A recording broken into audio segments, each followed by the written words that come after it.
Are you present?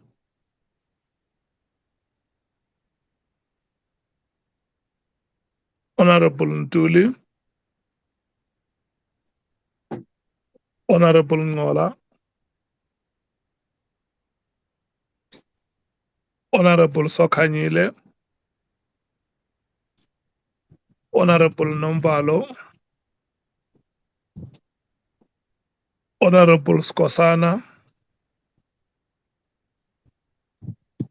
Honorable Shongwe, Honorable Kola Banat,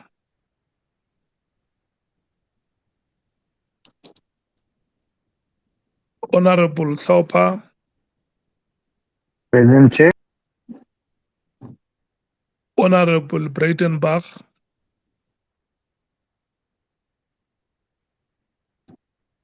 Honorable Cameron, Yes, Chair, I'm here. Honorable Malema, Kabela. Mkhalaga, Honorable Mattheys, Present, Chair. Honorable Mwango,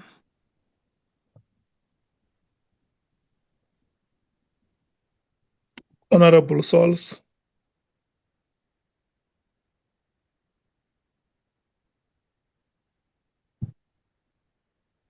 Honorable Vessels,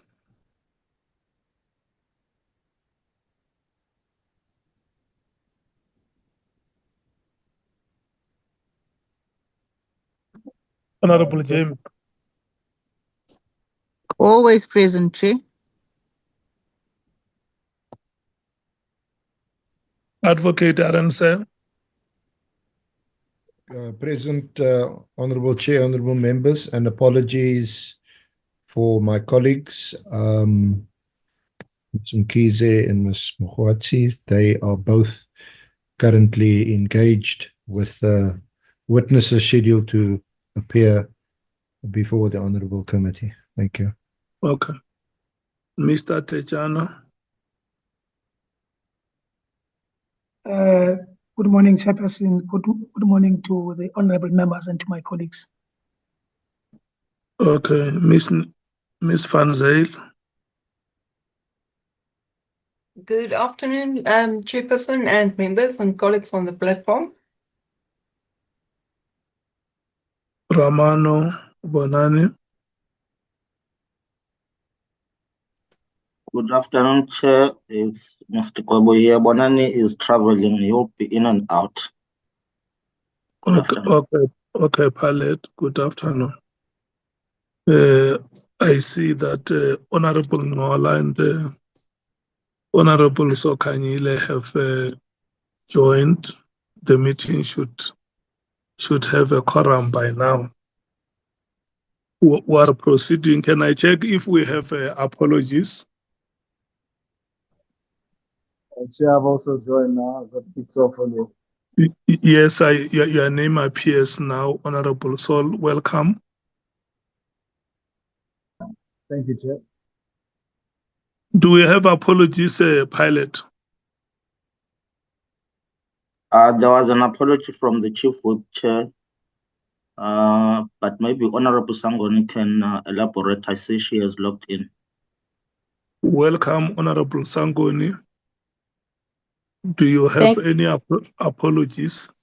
Yes, thank you very much, Chair. Good day to you and all honorable members on the platform. Yes, we have an apology from the Chief Whip. He's not able to join us in this meeting due to organizational commitments. Should he finish, though, he will. But both myself and the Chief Whip Chair are also requesting to be excused at 2 o'clock due to a pre-arranged organizational commitment that we need to attend to. Thank you very much, Comrade Honorable Chairperson. Okay. From the MKP, has anybody joined? Is there any apology, Secretariat?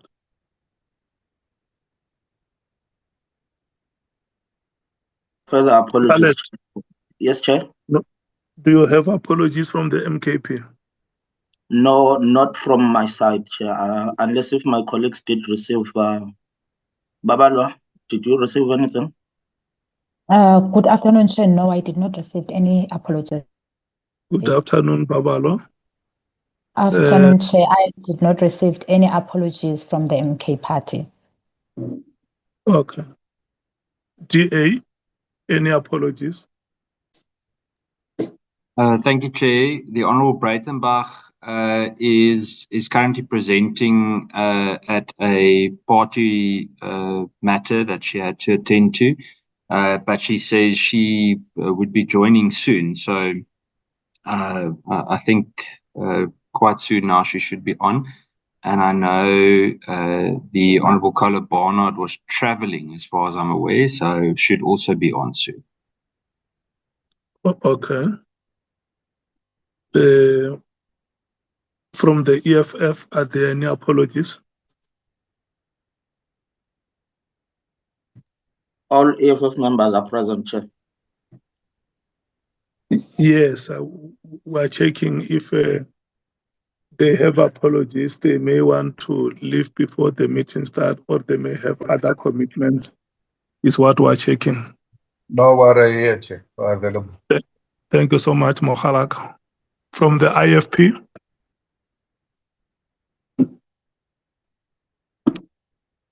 Alert, did we receive any apology from the IFP? No apology received, Chair. Thank you. Okay. Patriotic Alliance, Honorable Sols, any apology? No apology, Chair. Thank you so much. Freedom Front Plus, Honorable Vessels. No apologies. Thank you, Chair. And good afternoon. Thank you, Chairperson. I think my microphone didn't work earlier, but good afternoon if I wasn't audible earlier. Thank you so much. Honorable James, any apology? None, Chair. Thank you. Thank you so much. Can we have the agenda flighted on the screen, pilot?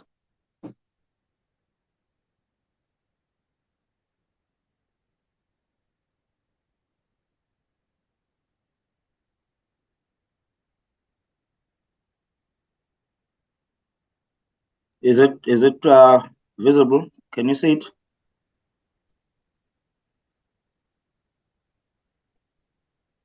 Honourable members, can you see the agenda flighted? It's Yes, not valid. well, not the agenda, it's the PDFs.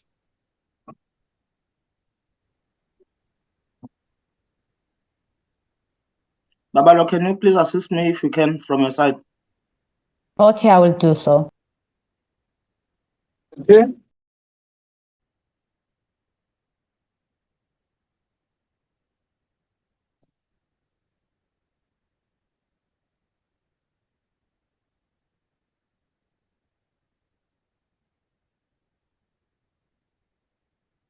Okay, thank you so much. The hand, Chair, from Honourable Skosana.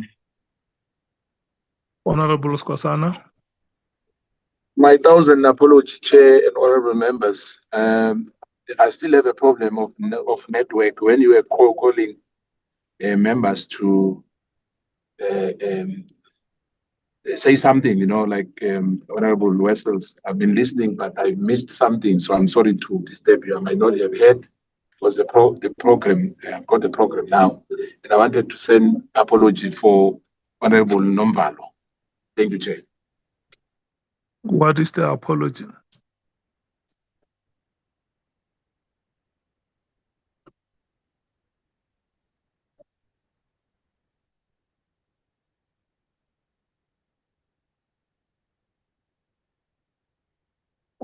What is the apology? What are the details of the apology, Honorable Skosana? Oh, I'm sorry. Hence I'm saying I'm keep on missing you. It's party work, Chair. Is what? Party work. Party work. Okay. Thank you, Chair. Honorable members, we have the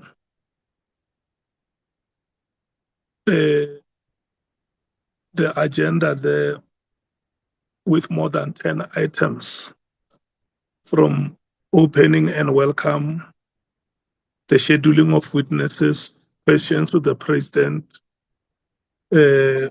correspondences from Mr. Weber Wenzel, let me just say correspondences. Those items under correspondences were supposed to be 4.1 until 4.5. Correspondence from Media 24 on claims made regarding Karen Morgan.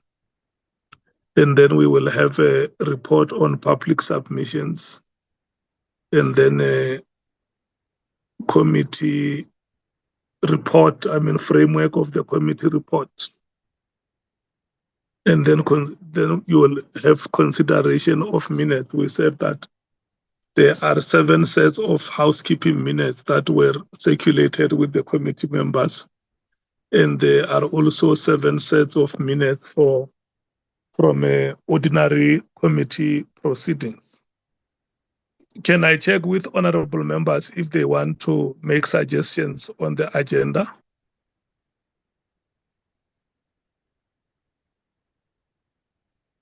Honorable Skosana. Chair? Yes. No, you just called me. I was listening. I see your hand is still up. We're on. No, it's a legacy hand. So sorry, Chair. Oh, okay.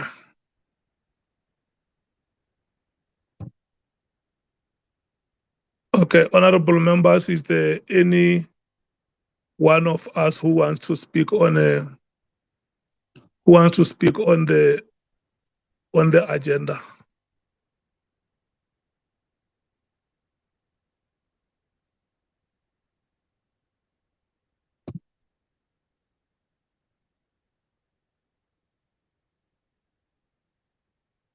I don't see any hand. I'm going to assume that the agenda is adopted as it is. You are welcome to the meeting. We have a very long agenda, especially on the minutes. Let me remind or inform you that we have been extended until the 31st of. I'm going to request that you switch off your camera, Honorable Skosana. May you please switch off? I don't know. I don't know what is happening here, but I indeed thank you. The video is off, I guess, now. Thank you so much. Yeah. Thank you. That the committee's lifespan has been given extension until the 31st of March. I want to thank the leaders of the parties that are represented here in this committee and the chief whip, after we agreed that members must go and meet and discuss on how they think the work of the committee can be carried forward. We thank you so much that the item has been determined with ease, and it just shows how we complement each other in this committee. And for that, I want to give you a high five for a sterling work that has been done. We are going to receive those presentations like they have been outlined on the agenda. And I once again want to make a call to members, especially when it comes to the presentation on the scheduling of items, that members must apply themselves to this item to make sure that the list of witnesses that we have agreed on, all of them are allocated dates on which they must come and appear. And if there is any other witness that would have been missed, members have the liberty to come in and say, we are looking at the schedule of appearances, but we have agreed on the name of witness so, and we don't see it, and that should be corrected if there would have been anything that would have been missed. So I'm making that call to members that let's help each other and make sure that all the witnesses that the committee has agreed on are included on the list.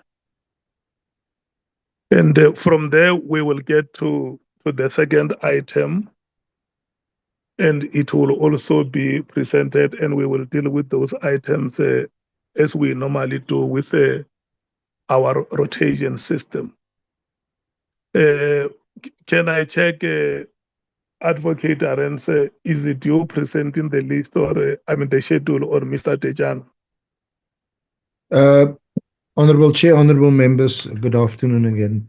I'll present it, and if Mr. Tetiana wants to add anything, he must please feel free to do so. You are welcome. If it could just be flighted, Honorable Chair.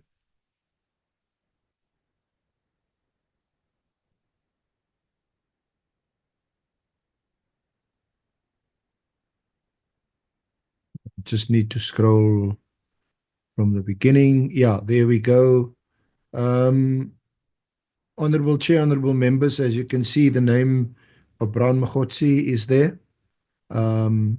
He is arriving, I think, this afternoon by 2:30. So he will be appearing in person tomorrow.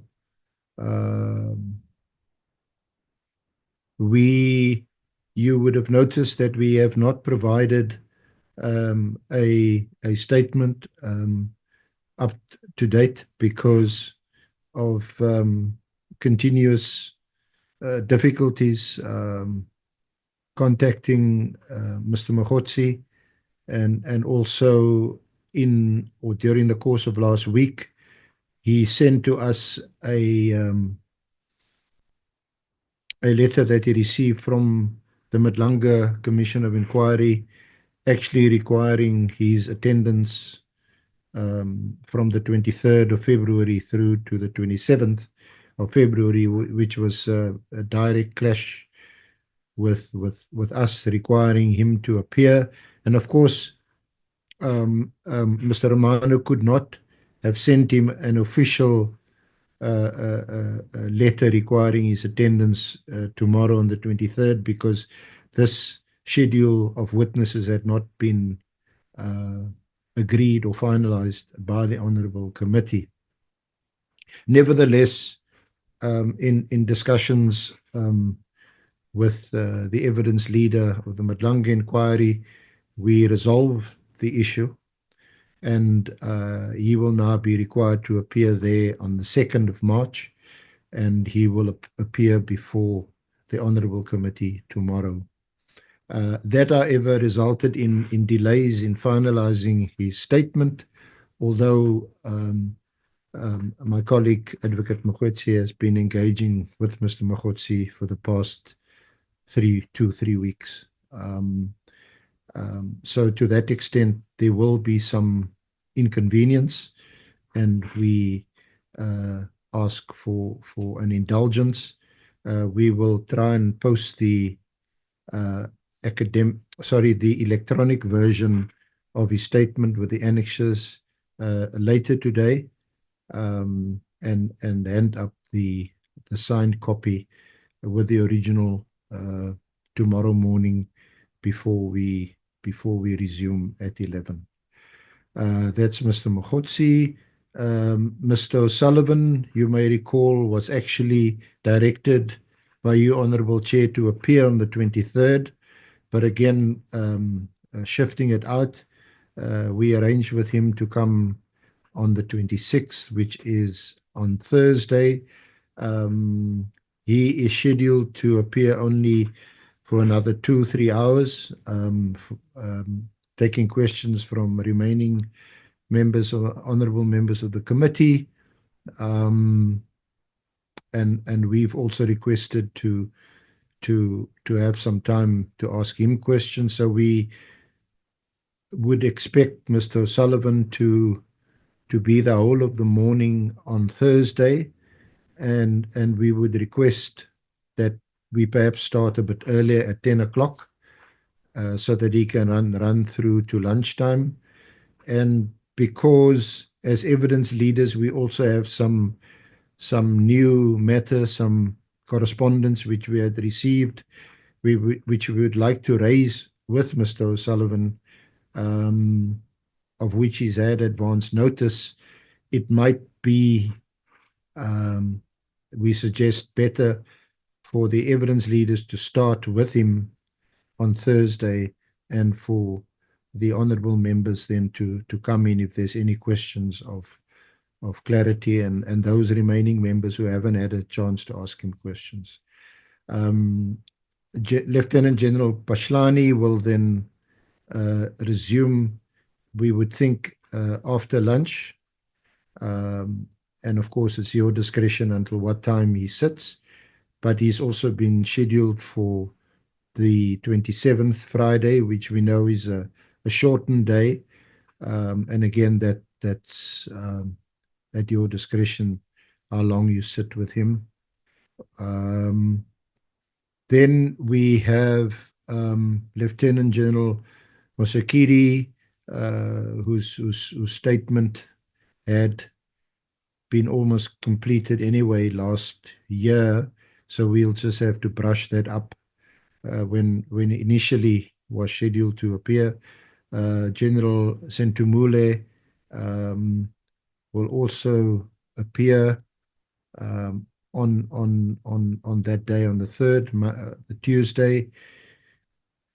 We've slotted in Honourable Adams on the 4th. We expect him to be a full day. We are also in the process of finalizing his statement. Then we have the public participation witnesses the following day, on the same day, late in the day. On the 5th, we have Ms. Sarah Jane Trent, who you may recall was working for Paul O'Sullivan at some stage. Her statement is also near complete. And then on the following day, we have the public participation witnesses that's mentioned there. Just scroll up. Then we move to the, shall I tempt fate and say, the final stretch, 10th of March. Advocate Mashuga, you may recall, was the prosecutor in the O'Sullivan matter that had been postponed indefinitely. It's now 7 years old. He will come and tell the Honourable Committee what has happened and if anything is going to happen. Honourable Chair, you have now received a letter from our new NDPP, which gives him permission to discuss this matter, but only this matter, and also to be alive to any sensitivities that may arise during his evidence relating to that case. I'm not exactly sure what they might be, but we are also in the process of exchanging affidavits with the NPA, and once we finalize it, the Honourable Committee will have a better sense of what he's coming to say when he appears on the 10th. The following day, we have Lieutenant General Vuma. Again, the statement is near complete and being finalized as we speak. And then we end off with General Masemola, our National Police Commissioner, and Lieutenant General Mkhwanazi. They'll obviously appear separately, but we just have their names because we're unable to determine how long they will each be. But we will start with General Masemola, these will all be residual issues that arose after they gave the evidence to the Honourable Committee, and other issues we will discuss with them whether they wish to file, or us to file, a supplementary or additional affidavit, or whether they just wish to appear and take questions from us as evidence leaders and from the honourable members of the committee. So, Chair, that concludes the presentation on the witnesses. We received these witnesses, of course, from our parliamentary legal colleagues, and these are the witnesses that we have scheduled. Thank you. Thank you so much. Can we take item number 2?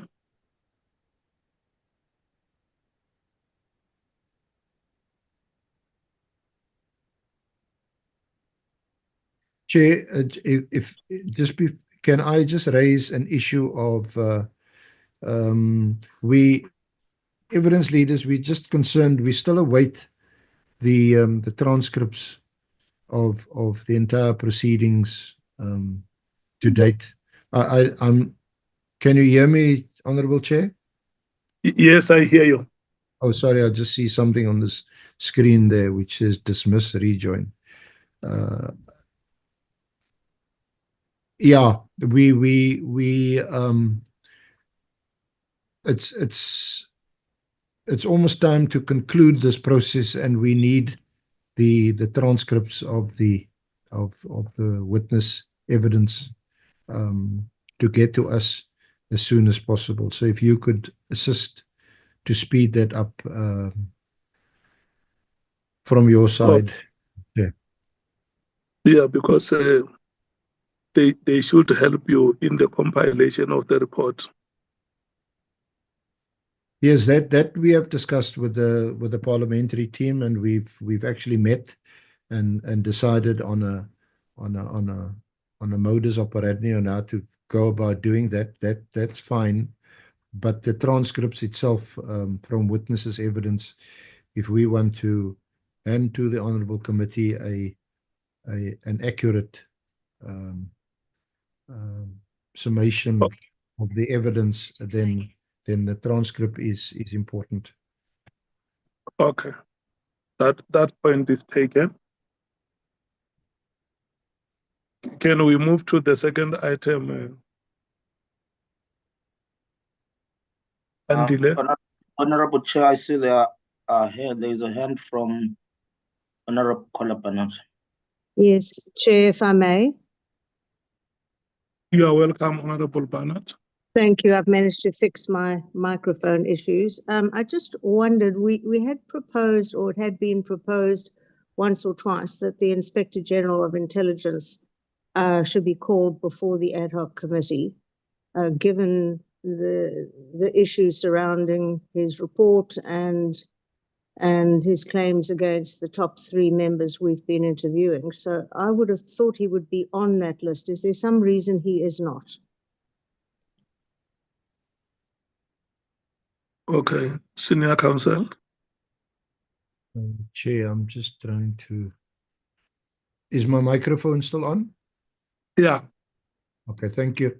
Honourable Chair, Honourable Kola Barnett, you may recall that we had actually been required to fit him in as a witness last year already. And several attempts were made with the assistance of the Chair, Honourable Chair of this committee, Chair of Chairs, to arrange meetings for us with the Chair of the Joint Intelligence Committee. That didn't happen last year. And I think the Honourable Chair did, Chair, you must correct me if I'm wrong, you did explain to the honourable members, I think it was the week before last or last week, that you and I and my colleagues, we did have a meeting with the joint, with the Chair of the Joint Intelligence Committee. And their view was that whatever happens should take place before that committee.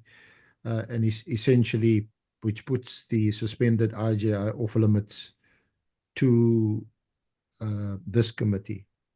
I have, though, in recent weeks had several requests from the suspended IGI's council, from third parties, for him to appear. We looked at the legislation and what was required for him to appear, and subject to the suspended IGI consulting with the President and the Minister, Honourable Minister of Intelligence, there doesn't appear to be such impediment to him appearing. I don't know how long that process would take or would have taken. I also had a confidential online or telephonic discussion with the Minister, the Honourable Acting Minister of Police,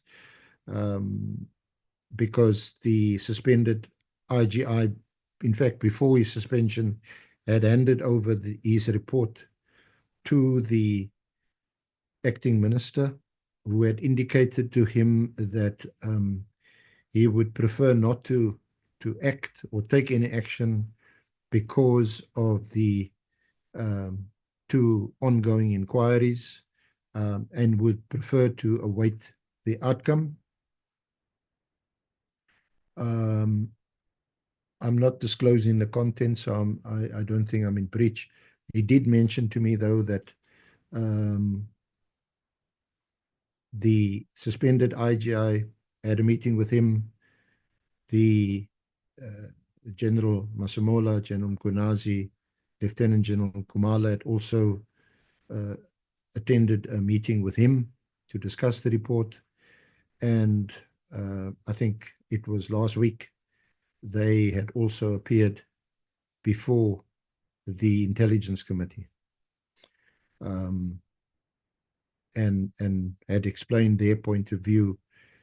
And that's where the matter is left, Honourable Chair. So we have not scheduled him, not for that reason, but also for the reason that, if my memory serves, I didn't get the impression that the honourable members of this committee were almost insisting that he should appear.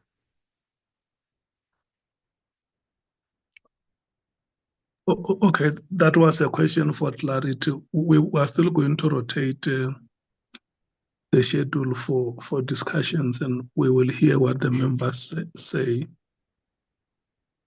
unless if there is still a further clarity seeking questions.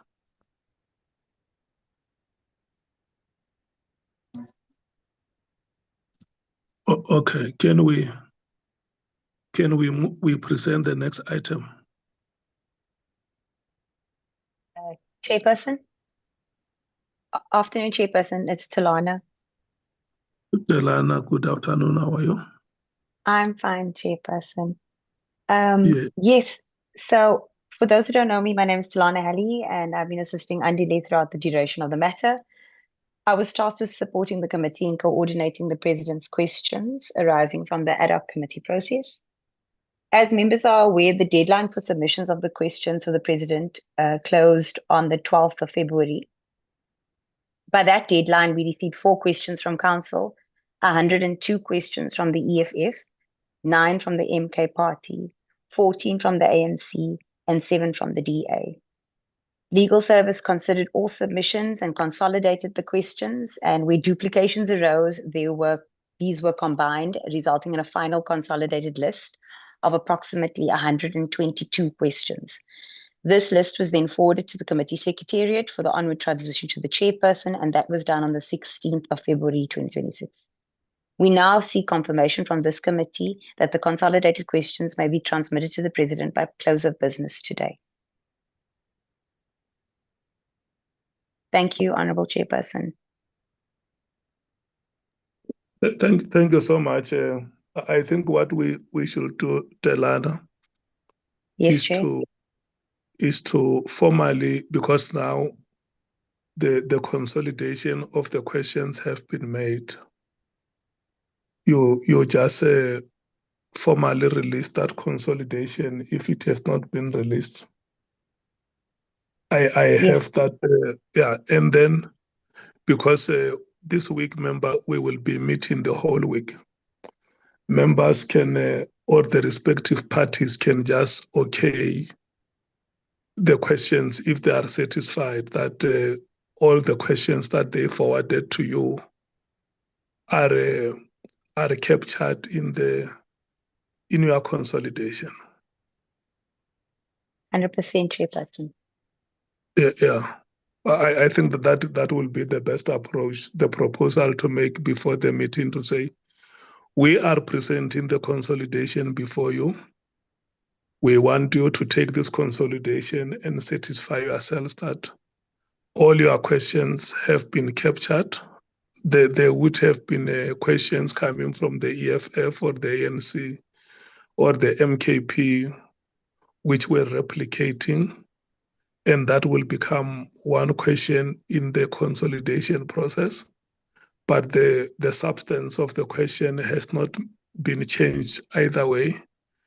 But be that as it may, we want all of you to see this consolidation and compare against the questions that you have sent and satisfy yourselves that your questions can now go to the destination which is intended.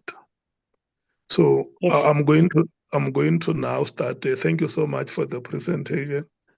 I'm going to start rotation on the members. When they speak, they will speak on the schedule as presented and the proposal on the questions to the president as tabled here.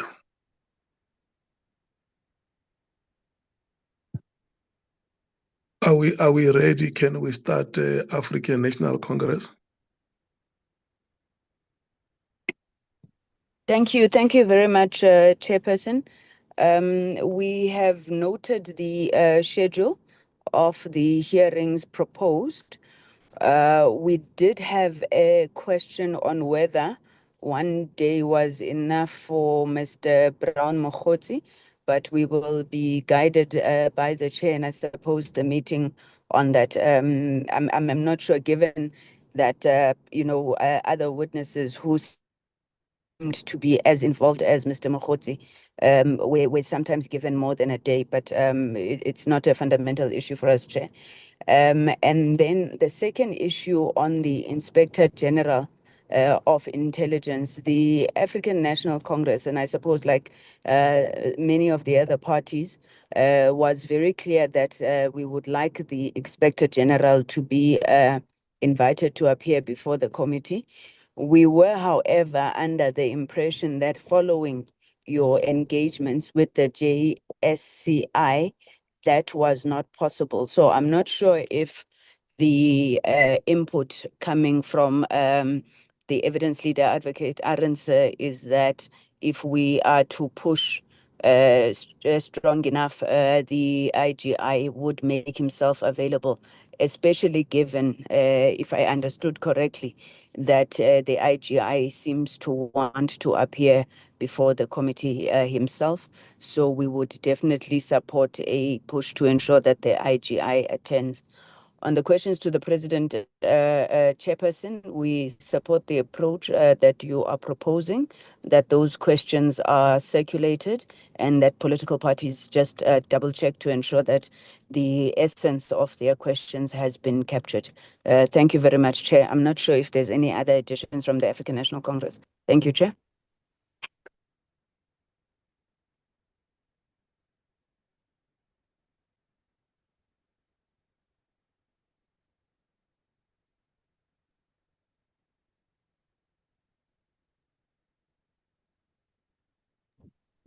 Chairperson, I'm done.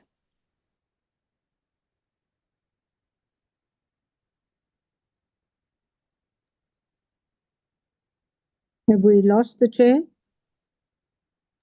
I'm saying that I don't see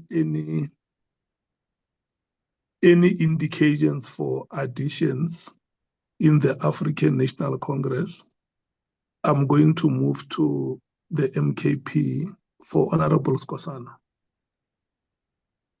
Thank you, Chair.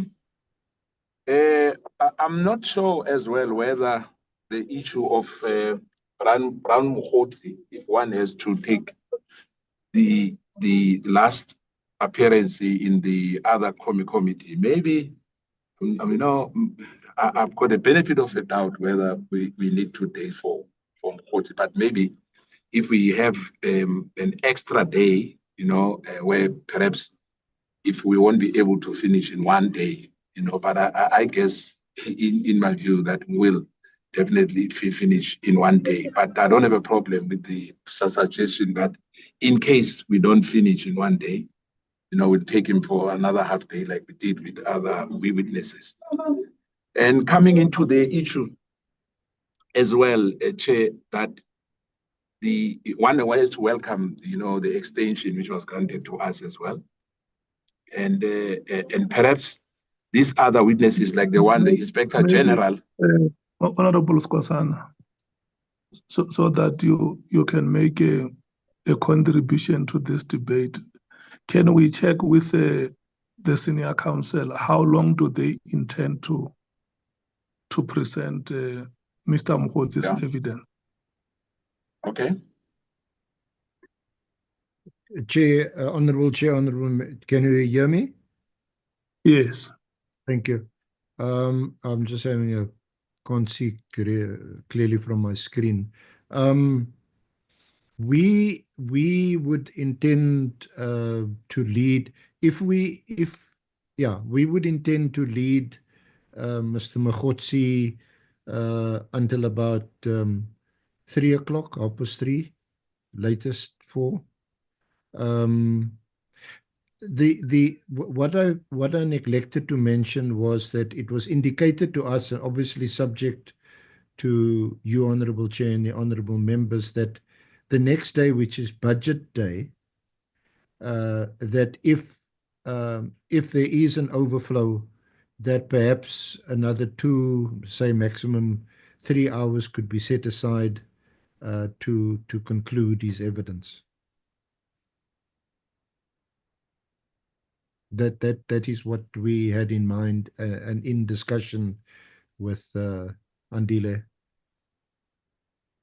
Yeah, the members that you have in this committee are leaders of political parties, and on a budget day becomes a very hectic day for them because they are doing budget days interviews and many things. Yeah, the log-in session.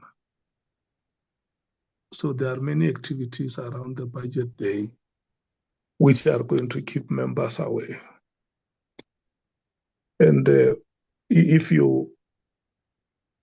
let's say you run until 4 tomorrow, and you need all the members of the committee to speak, it means they are going to finish somewhere around 11 o'clock tomorrow, midnight.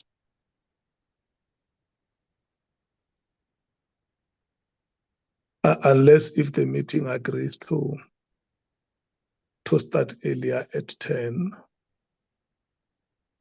and then you lead evidence until 14 hours. You agree that the meeting will start at 10 and evidence will be presented until 14 hours. You take a 30 minutes break and then come at 2:30. I think that can be the ideal start. I think that will work, Honourable Chair. Yeah? That can definitely work. Yeah, and if it does not work, the only time we can start taking questions must be 3 o'clock. That one cannot be negotiable.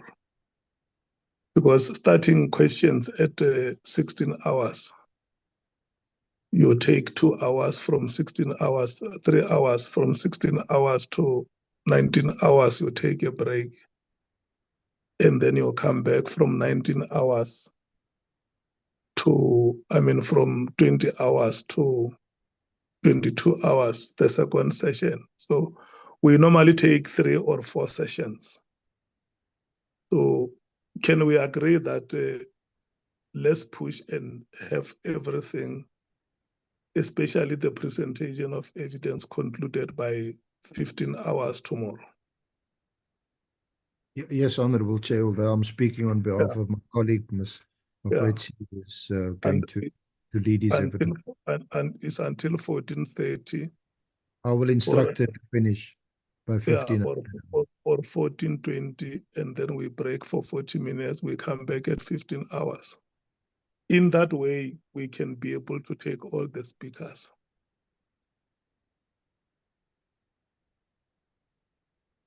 Yes, Honourable Chair.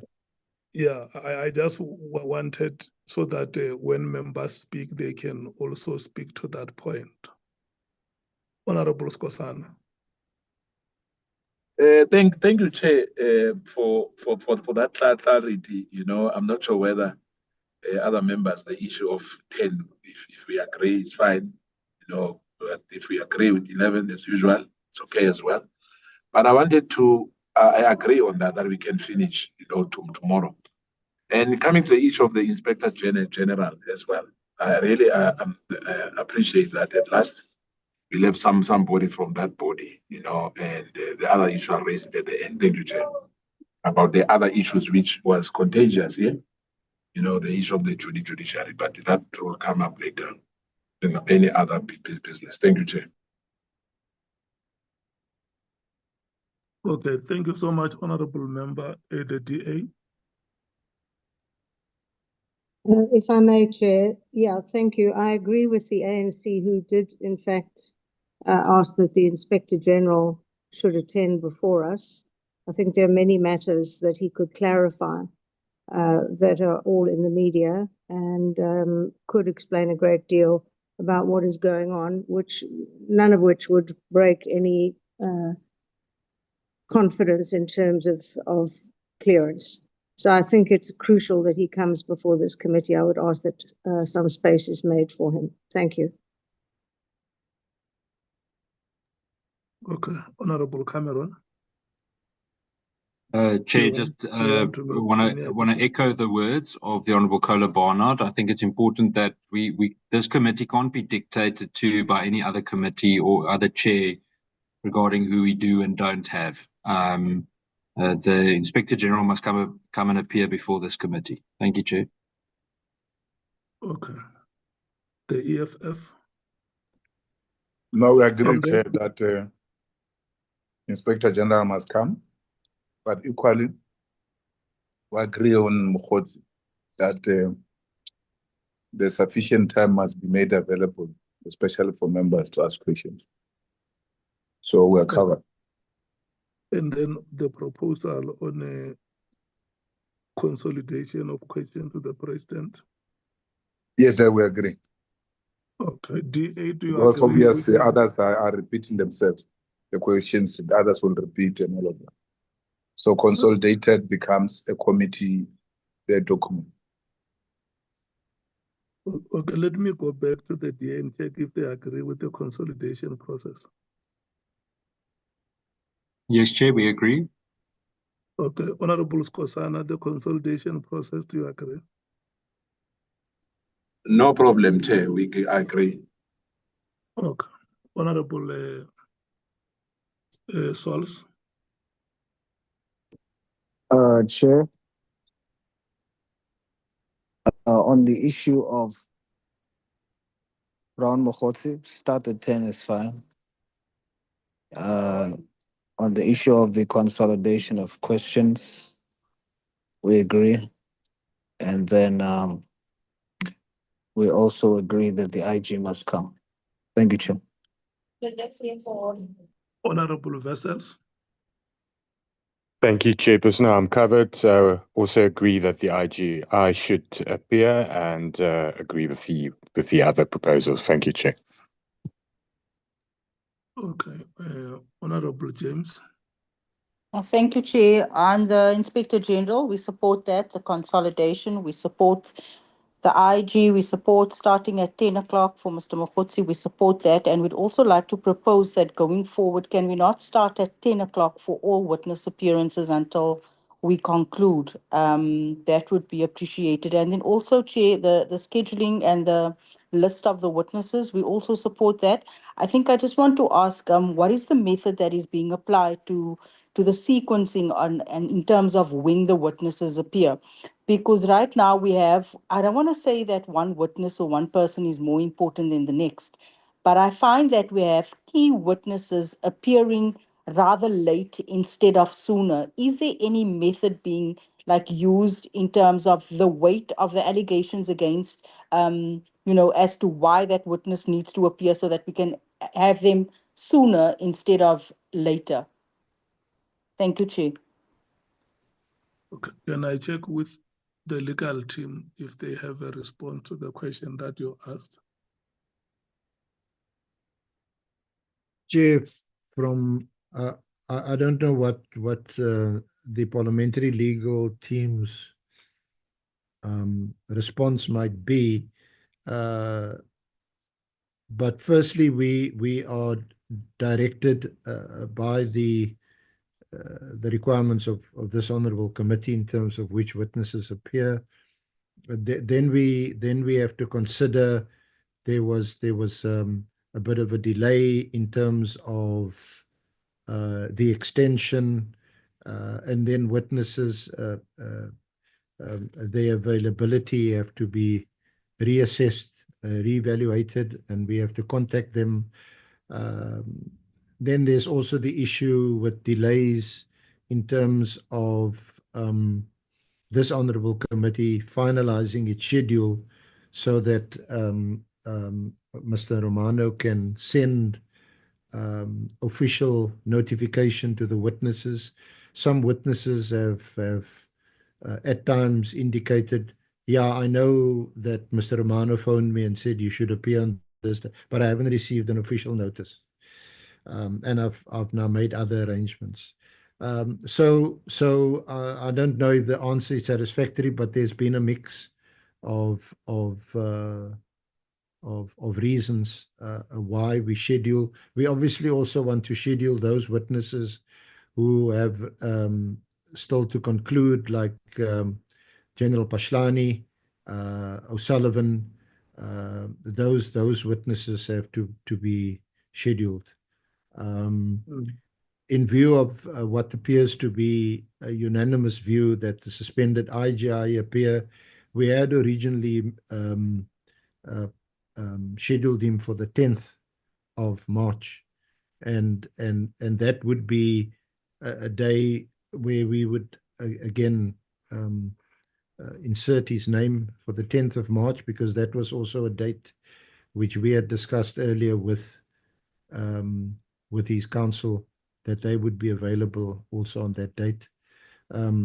We would have to shift Advocate Mashuga, who is also just going to give a limited evidence on the status of the case against Mr. O'Sullivan. That case which has been outstanding now for a while.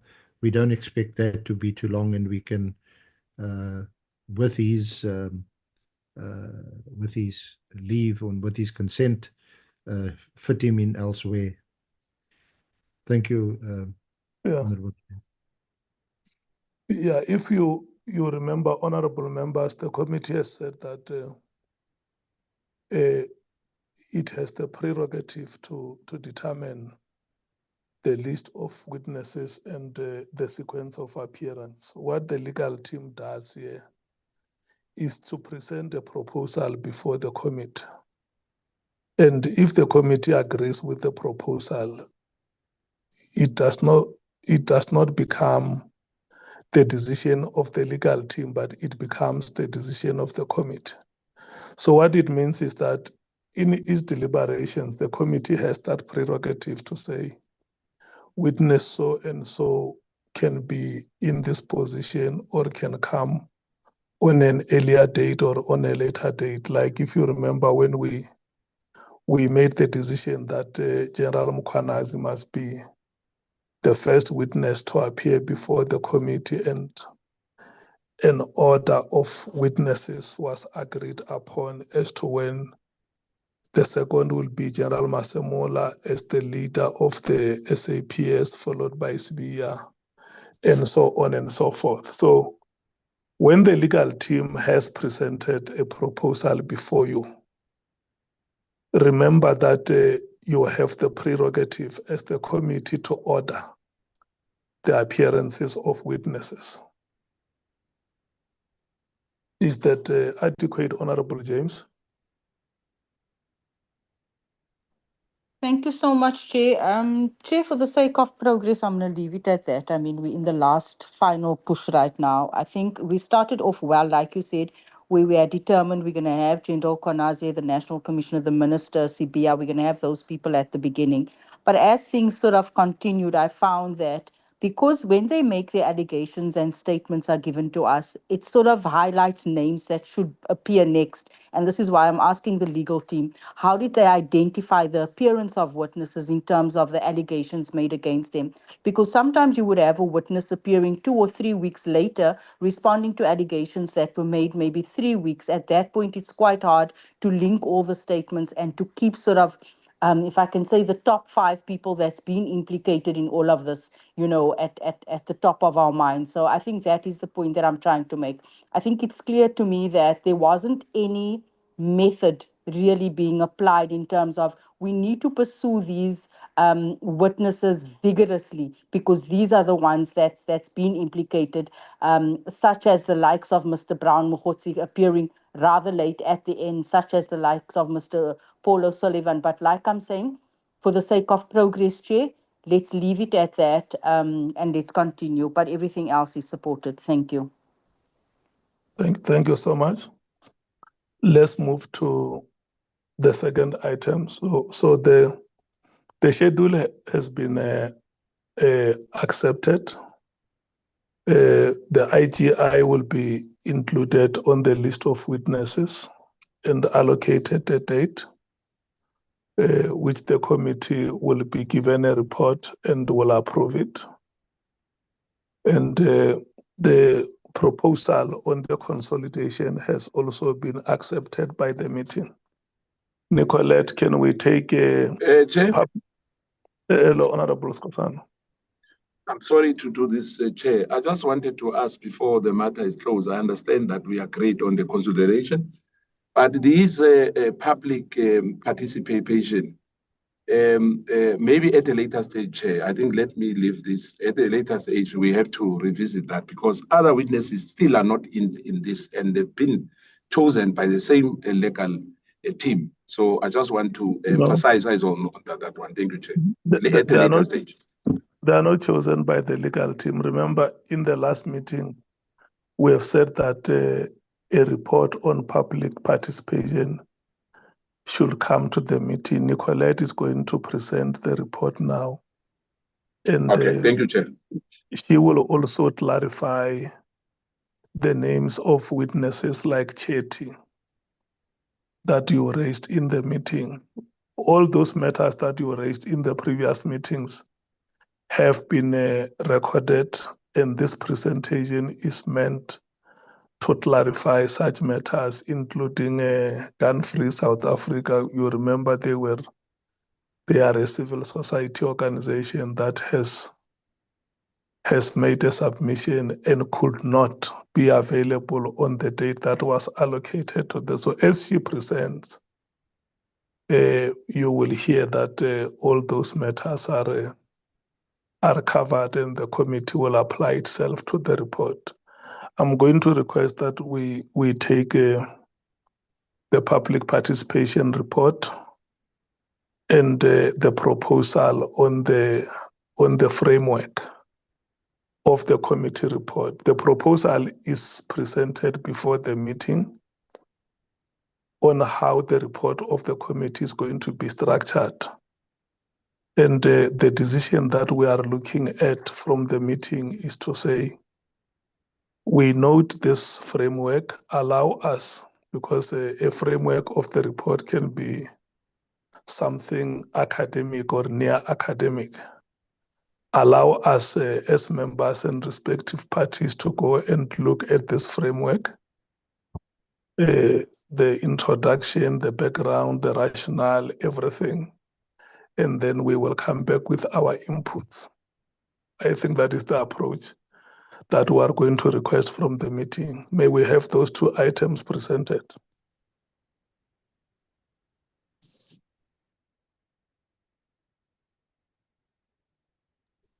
Thank you, Honourable Chair.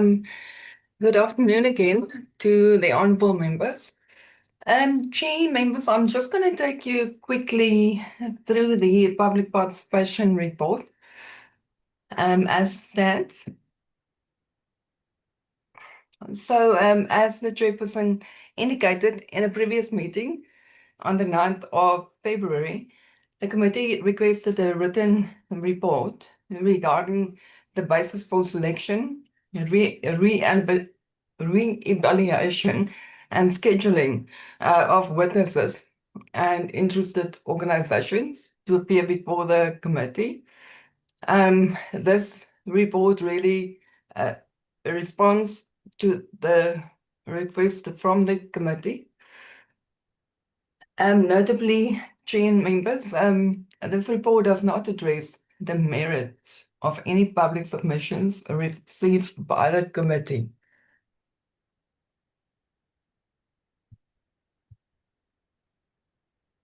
The introduction is really only to set out the process that was followed by the committee and states how public participation is conducted and the importance of public participation in the work of Parliament.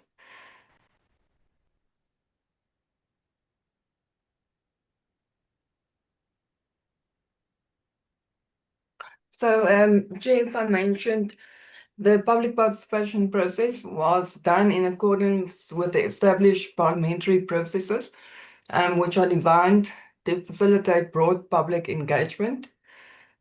As members know, the call for comment was advertised from 19 September with the closing date of 17 October last year.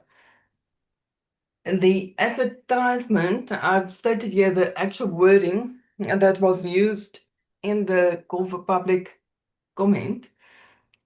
Gee, I'm not going to read through it, but it's just indicating the requirements of the committee. As members can recall, at the close of the public participation process, the committee noted that only a limited number of submissions were in the submitted format in terms of small statements, and mindful of the need to facilitate meaningful public participation, the committee resolved to consider all submissions falling within the scope of the inquiry, irrespective of whether they were accompanied by supporting documents or submitted under oath.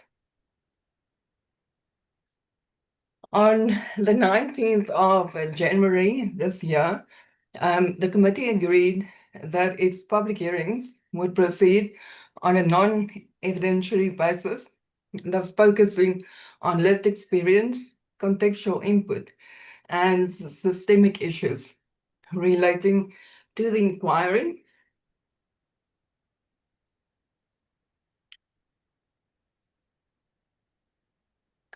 So, in terms of this approach taken by the committee, the committee's approach would not have been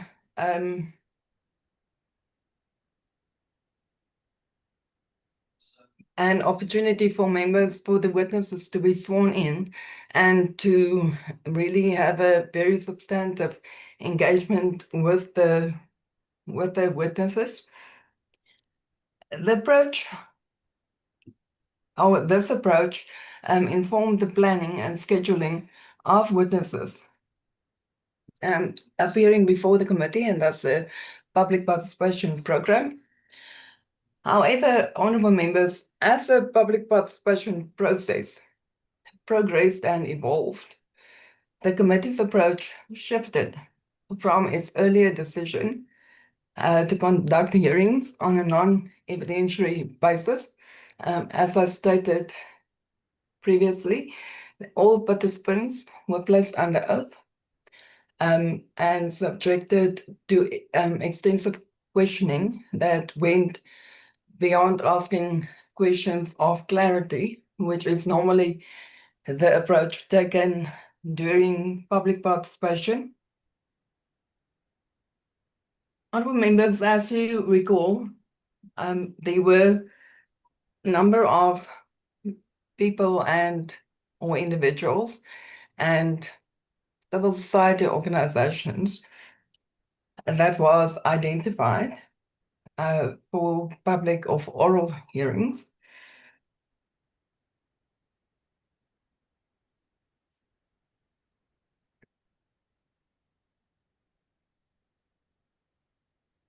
As I mentioned, honourable members, as the process. Hello, Maria. How are you? Hi. Okay. I saw your message. I didn't see this message from. Sorry, honourable members. As I mentioned earlier, the adjustments to the program occurred for various reasons, including logistical constraints, the withdrawal of some witnesses and organizations from appearing at the hearings, re-evaluation of initial selection following further consideration, and procedural and/or legal concerns that arose after the committee's initial identification. Honourable Chair and honourable members, I'm just going to quickly run through the submissions that have been heard by the committee during oral presentations. We had Accountability Now, the African Policing Civilian Oversight Forum, the Institute for Security Studies, and the Africa Criminal Justice Reform, the Ms. Mashale, Mr. Liwani, Captain Ramalepi, and the supporting captain and colonel that was appearing with him.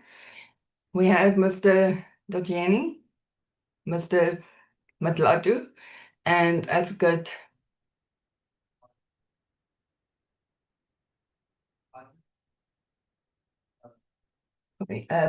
Maki Bula. So members, these 10 persons and civil society organizations has already appeared before the committee, and the committee has heard and interrogated their submissions. So members, I just want to clarify that Gun-Free South Africa did not withdraw from the process. They were merely not available on the dates that was originally scheduled, and there was some logistical challenges, and the second date that was proposed, the organization had pre-scheduled meetings which could not be changed by them.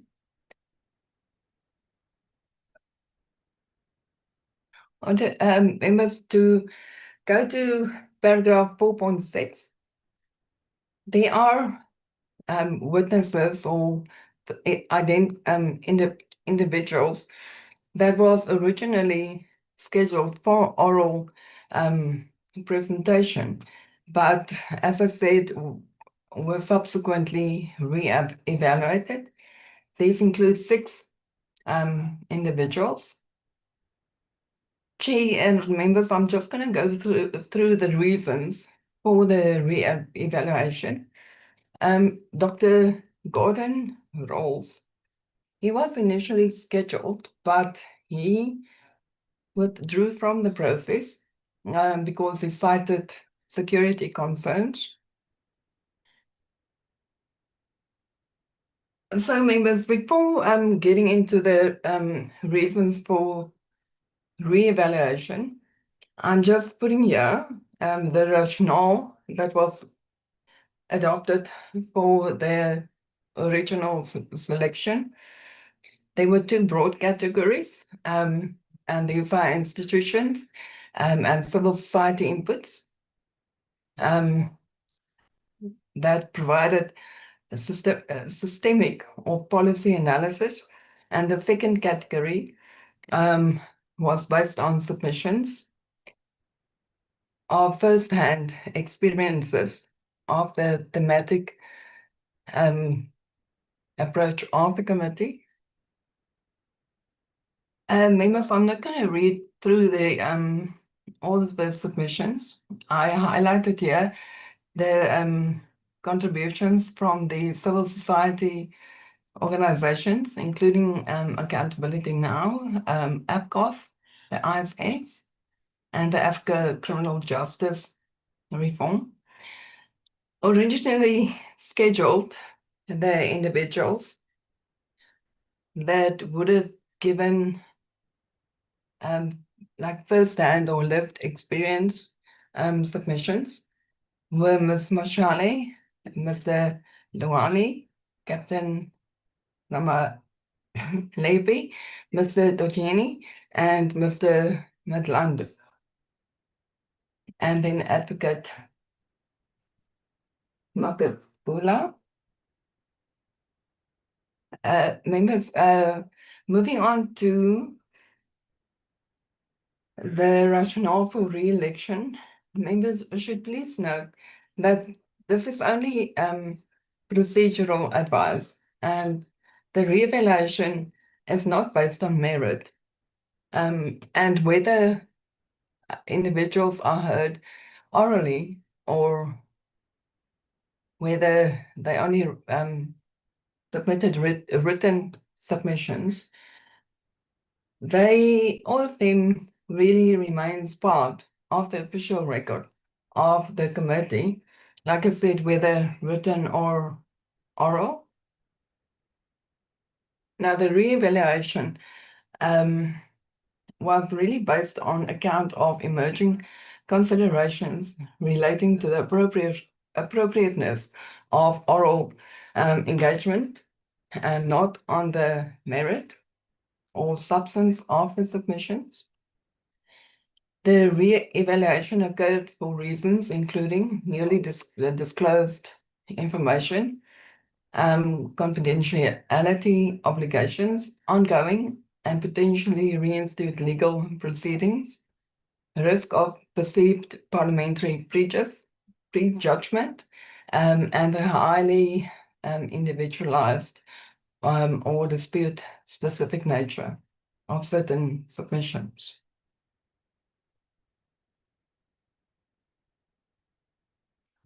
The first witness that was identified is Mr. Ramaphosa. He is currently on the witness schedule, and so I presume he has been contacted. He was originally selected because he advanced policy-orientated and systematic analysis. And this was based on the chain of evidence that could be used in the police and how. So he basically indicated structural challenges with the chain of evidence, and that is a key aspect of the committee's terms of reference. So, honorable members, he actually remains quite important for the inquiry. As members can remember, we had Mr. Masakua during public participation. However, during his appearance or prior to his appearance, it emerged that he was a former employee of the State Security Agency, and concerns were raised regarding whether he should actually be appearing before the committee, related to possible confidentiality or confidential evidence before the committee. However, I must say that his submission relates to a complaint that he submitted to the Inspector General of Intelligence, and this was done about, I want to say 14 years after his employment ended with the SSA, and it is not based on classified information. It's basically a complaint that he lodged. However, having him sworn in to give testimony, he might reveal some information that has not been brought to the committee's attention. So that's really a material concern, and that he will be placing himself in a very difficult position, and that he will be in contravention of various security acts.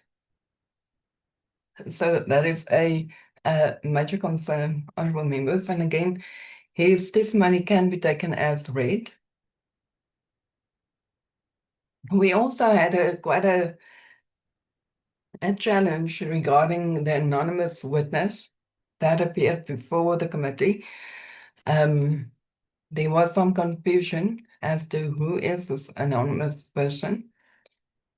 However, members, I want to assure you that the submission that we received from the identified anonymous person, that related to a complaint of irregularity that was allegedly communicated to Lieutenant General Mkhwanazi, and the allegation is that he did not act on the information, which linked to the terms of reference in that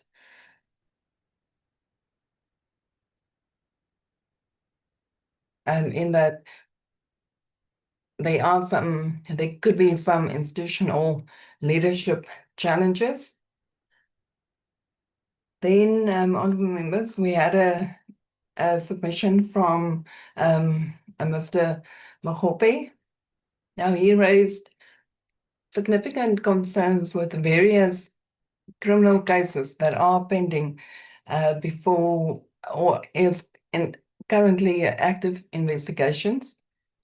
So that could jeopardize the investigation. However, he was originally identified because these are allegedly related to criminal cases that he opened in regards to corruption at local municipal level. It was thought good to have testimony that these issues that we are experiencing in the criminal justice system is not only located at national and provincial level, but really goes down to municipal level.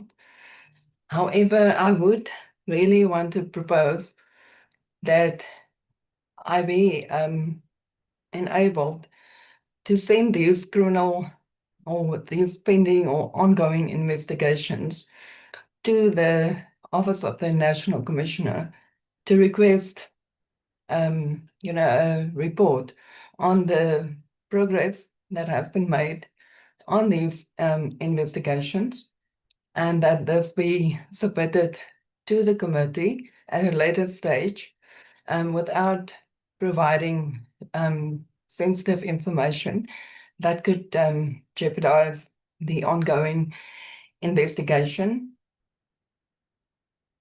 Members, moving on to Mr. Mafoko. This is a very individualized and case-specific submission. So the continued engagement risked creating expectations of a dedication beyond the parliamentary oversight reach. That is also regarding alleged procurement irregularities at provincial level and national. And this is really allegations, and I would not want the individual to be sworn in and to give sworn evidence that could jeopardize his case. Honourable members, moving on to Mr. Chetty, I have shared some information on the members' WhatsApp group to indicate that Mr. Chetty has criminal cases pending against him. He is currently out on bail. He subsequently indicated that he is allowed to travel. He must just inform the officer assigned to his case. However, members, he materially differs from Mr.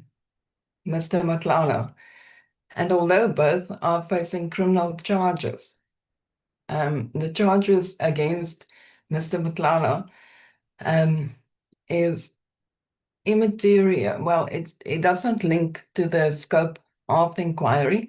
It is really charges relating to various other criminal actions, I want to say. It's not related to the committee.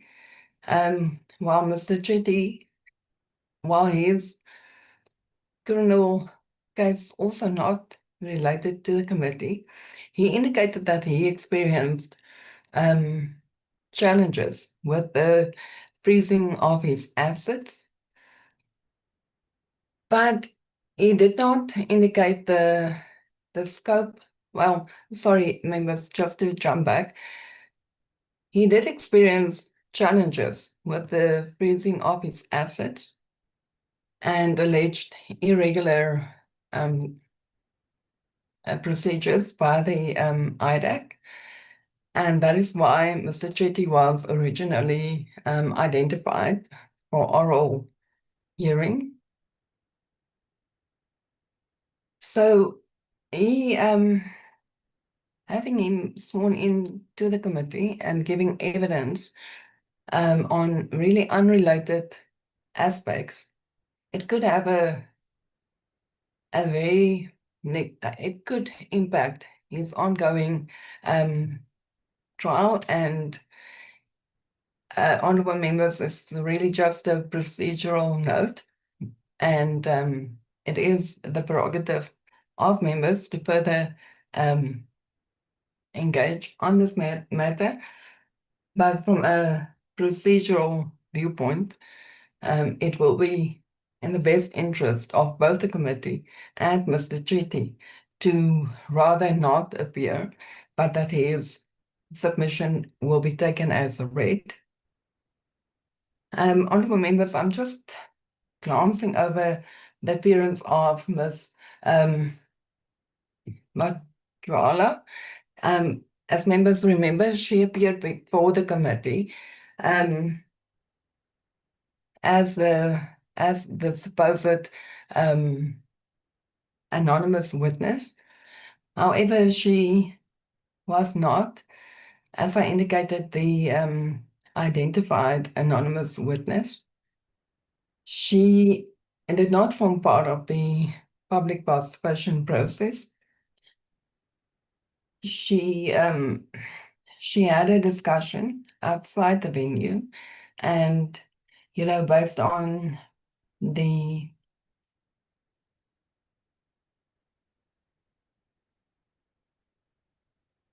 based on these engagements, the committee exercised its prerogative to allow her to appear. As legal services will later present, we have received a correspondence in this regard, in that the person against who she made allegations have engaged with the committee, or his legal representative have engaged. So her appearance should really be seen as a very extraordinary and exceptional circumstance, and that it is, but be mindful and state clearly that she did not fall within the public participation framework. Honourable members, I just quickly have a procedural note on the previous continuation of submissions received outside the public participation period. During a meeting on 26th of January this year, Honourable Sauls informed the committee of 2 public submissions that was directly forwarded to him, and that he brought it to the committee for consideration. The committee then requested that these individuals submit reasons for why they did not meet the public participation deadline. On our meeting on the 2nd of February, the reasons were presented. However, I think the detail of the reasons was not clearly articulated. Maybe so. The first submitter, he advanced medical certificates because medical certificates given the reasons why he could not participate, and that he was also out of the country. However, members, his travel, or the reason, or when he was out of the country in November of 2024, which does not fall in any relevant period before the committee. Also, the 2 medical certificates provided by him, both the one predates the establishment of the Ad Hoc Committee, and the other predates the actual call for public submissions. So that is a procedural concern, in that the reasons advanced by the individual really does not sustain really a good basis for approving condemnation. The second submission was basically just saying that they were unaware of the call for public submissions. However, it is very likely that other members of the public also missed the submission deadline, but lacking direct access to Member of Parliament, they were not afforded the same opportunity to have their late submission considered. Honourable members, the selective inclusion outside the advertised timeframe may give rise to concerns regarding consistency and equal treatment of similarly situated members of the public, and it is my very respective view and recommendation that members should reconsider the inclusion for oral testimony of these two individuals that was previously condoned. Chair, so yeah, that is my story.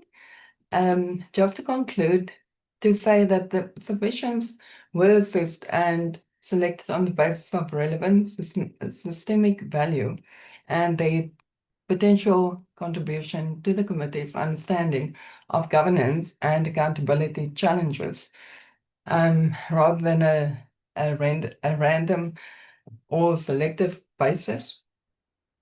Chair and honourable members, as the process unfolded, the way in which public participation was conducted evolved quite significantly, with elements of more structured questioning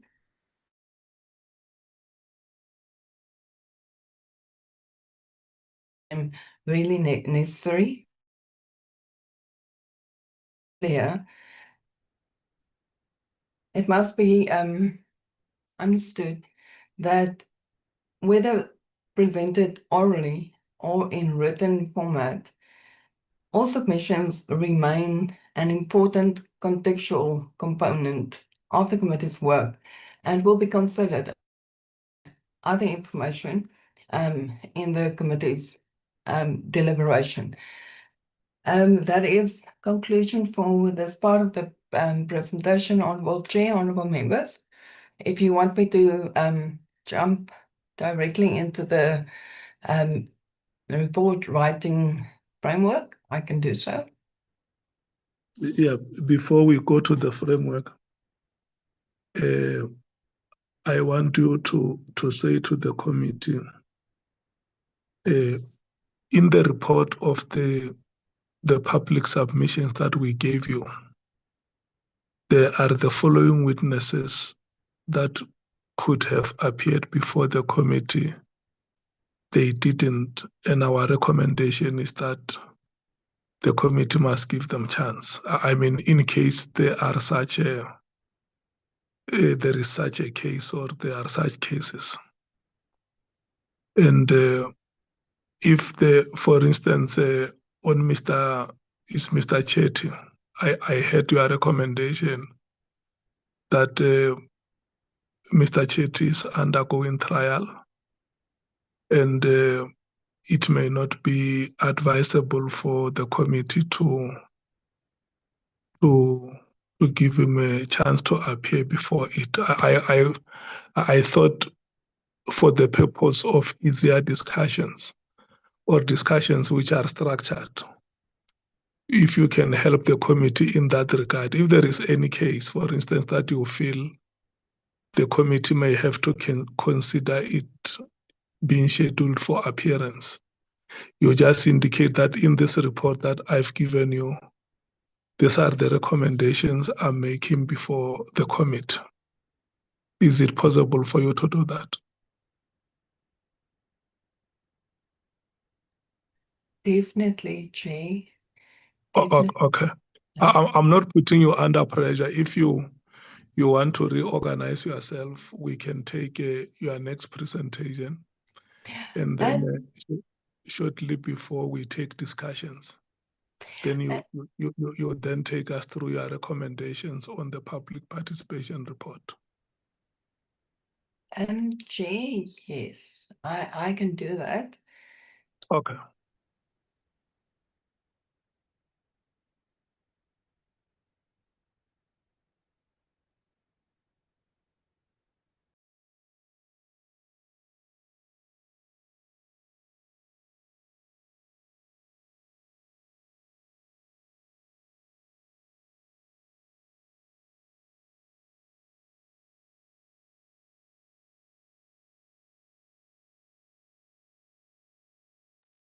Are you starting with the recommendations, Nicolette, or you want to present the framework for the report?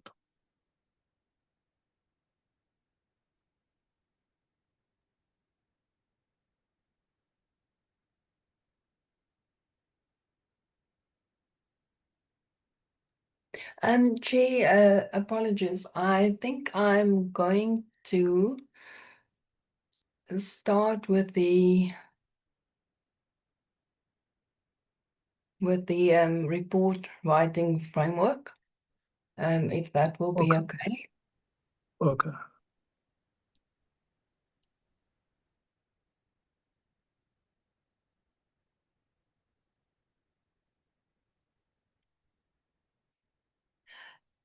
Members, this is really a very short presentation to just to structure how the different support teams to the committee will support going forward into deliberations. We have a separate report structure that is currently developed and in quite a substantial manner in which the report writing will be structured. It is evolving to some degree in that as we workshop the report, which areas and aspects should be additionally included beyond the scope and terms of reference of the background legal framework. So, Chair, I just want to quickly say here, and the purpose of this document, the framework here, is to clarify what the senior counsel and the contact team will be providing to the committee going into deliberations when they witness appearances are concluded.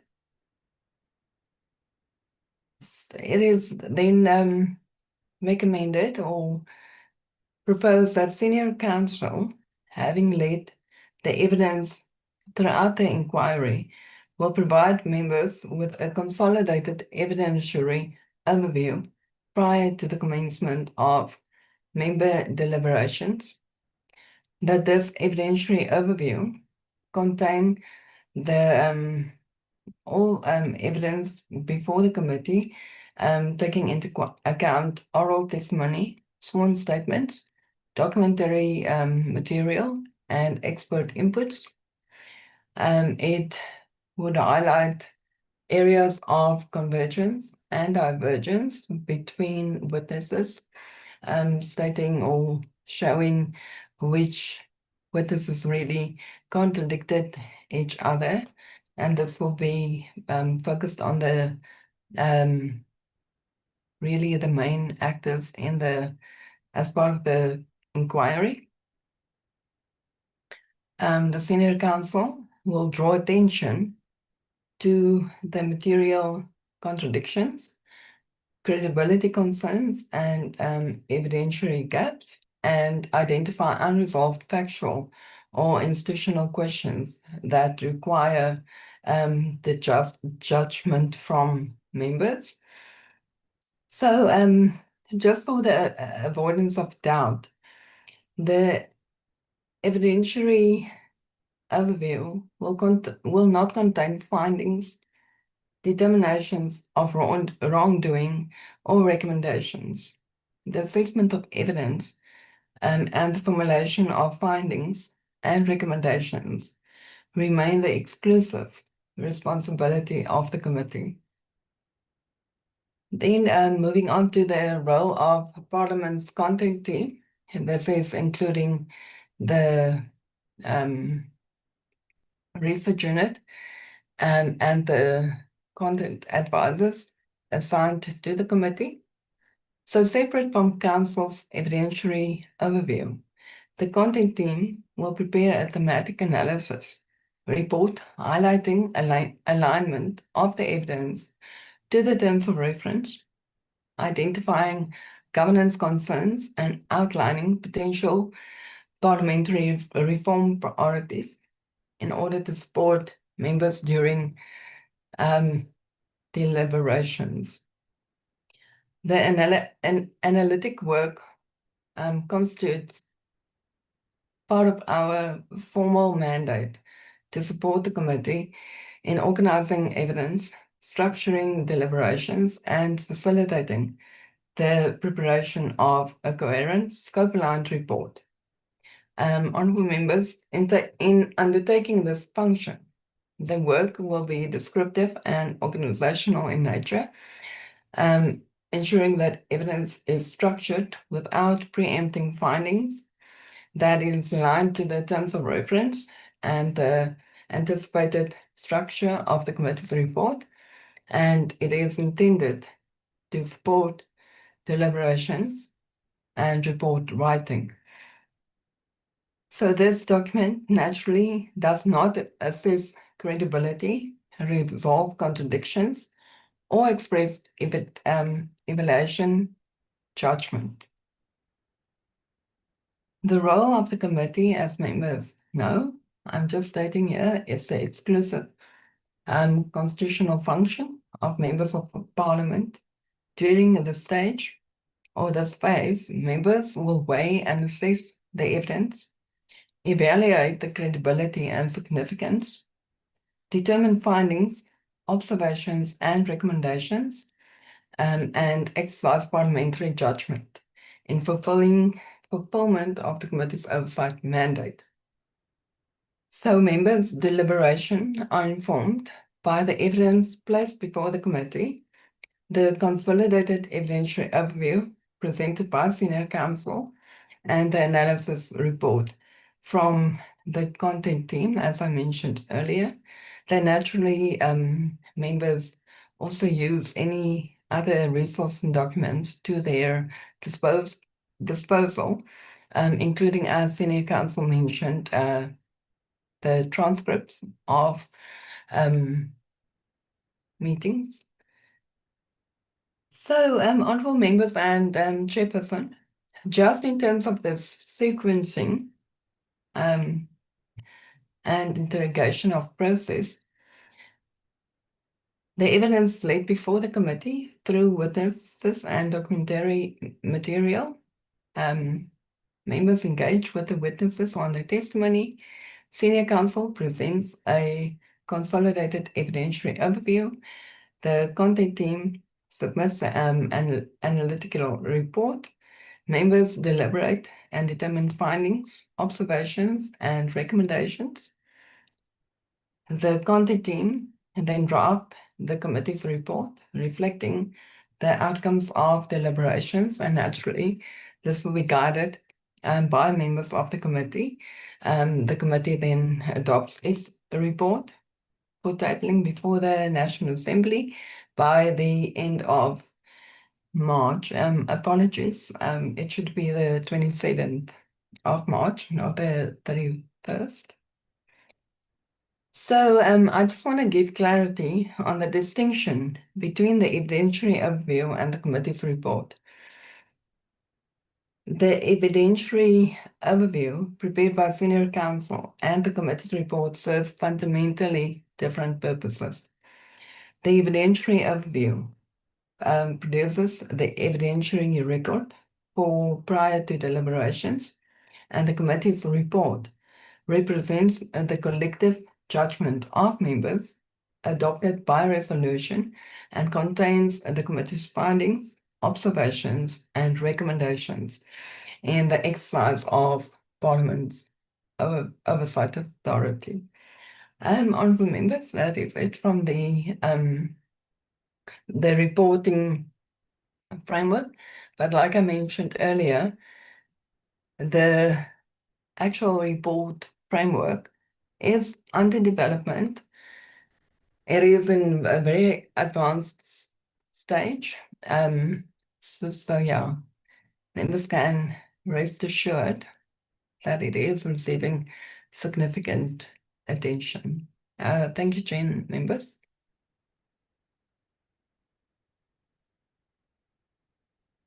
Thank you, Nicolette. So on this framework that you presented here, how much time do you have for members to submit their inputs? Chair, we are proposing that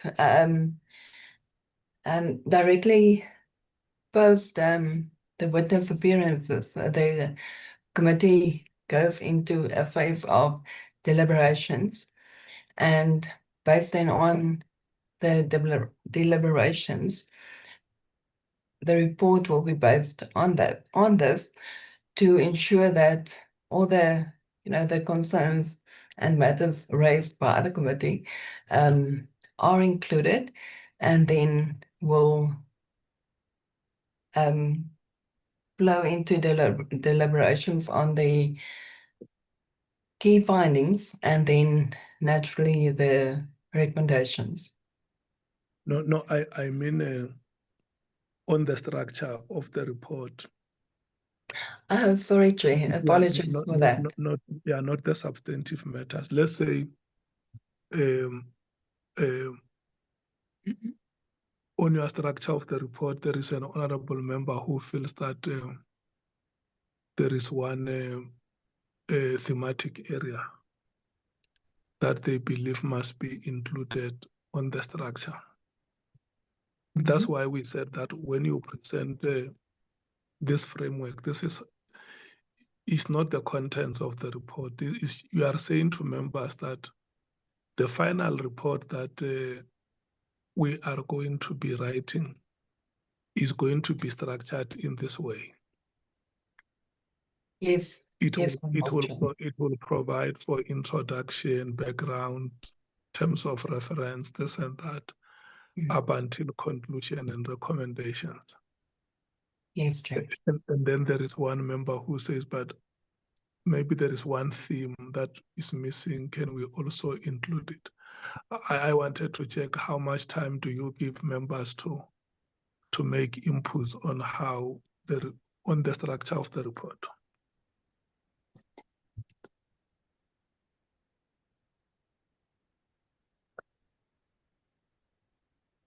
Chair, let me ask you rather to be led by the committee in that what time frame would the committee be comfortable with?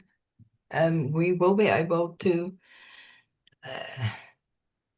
deliver, but currently, as we stand now, it is very difficult to provide the information that is requested because we are not completely sure what the deliberations will focus on during. Yeah, I heard you when you started the presentation. You said this framework is evolving. I think it's a point that members can take home to understand that as it stands now, it may be difficult to say this is a solid framework depending on the nature of evidence that comes in the upcoming proceedings. But for now, with what we have gone through, your proposal is that the report must be structured that way. So members must note the report, the structure, go and look at it. If there are any inputs that they want to make on the structure, they can make those inputs. But that does not preclude that if they have submitted their inputs, if something comes up in the proceedings that are yet to happen, they are not allowed to make further submissions. It's something that is evolving, like you say, from time to time. If members pick up something that a theme or any other important issue that they think may be one of the topics in the report, they are allowed to make such submissions. Am I representing you correctly? Definitely, Chair. The analytical report that will be produced by the content team will also be, I think, very helpful in identifying what has been, according to our team, the most material areas that was covered by the committee during deliberation or during evidence.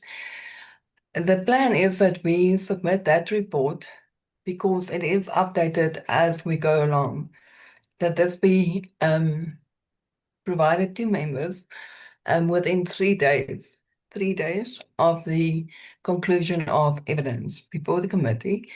It is quite a substantial document because it summarizes the key points made by all the witnesses, identifying key governance concerns, and then also key identified reform priorities for Parliament. But Chair, I think that will really assist if members can have a look at that, and based on that also please give input on how that is structured.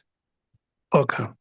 And then do you want to go back to the recommendations on the public submission report before we rotate for discussion?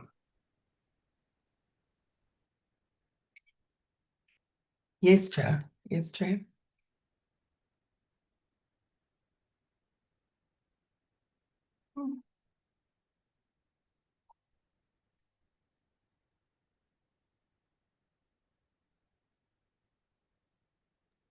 Yes, you can go ahead.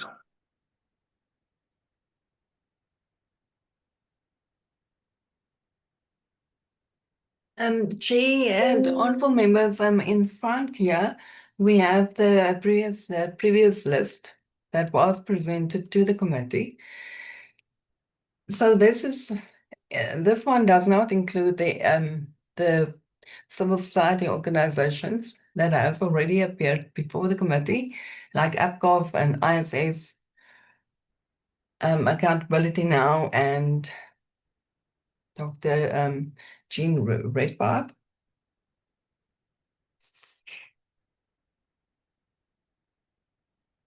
What we see here, honorable members, is the names highlighted in yellow as the persons that we are recommending to be re-evaluated by the committee. It does not include the 2 names and that was submitted by Honorable Souls, and because that doesn't form part of the original list. As members see here, the anonymous submission that I indicated previously, that caused a bit of a confusion during the public participation process. However, it can be made available to members, but it is my respectful view that this can be taken as read. The submission is not in a sworn statement, but it does provide context to the submission. Then the second name for re-evaluation is Councillor Mkhwanazi, where indicated that there are several ongoing criminal investigations showing that corruption or fear of reporting corruption is not localized at national and provincial, but that it does trickle down to the municipal level. Then we have Mr. Mkhwanazi, and that is a former employee of the State Security Service, which we were advised rather not to take because we are uncertain as to, or it is feared by the team, by us, no, the SA did not say this. I must be on record. They did not say what I'm saying, but it is a procedural concern that the individual could speak to information that is classified, which is a risk for the committee. Then Mr. Mkhwanazi, he is also a very individualized case, showing that corruption is really rife in all divisions of the police. And then Mr. Chetty, that we have discussed, and Dr. Rawls, that withdrew from the process. So, Chair, also, I just want to mention in terms of the civil society organizations,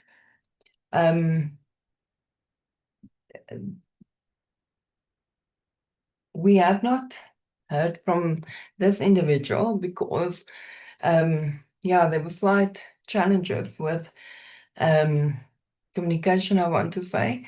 He submitted on the chain of evidence in which he makes policy-orientated recommendations as how to improve the chain of evidence by the police, and that is a key aspect of our terms of reference, but it does not refer specifically to the 121 dockets that was moved. So that is more a overall submission on the handling of evidence by the police. And then, as I indicated, gun-free South Africa. Their submission really focuses on, it's very interesting, it focuses on previous significant corruption in the police regarding the control of firearms. I think many members know about the Prince Lua case, in which firearms that was destined for destruction was sold back to criminals and used in the Cape Flats to in gang violence.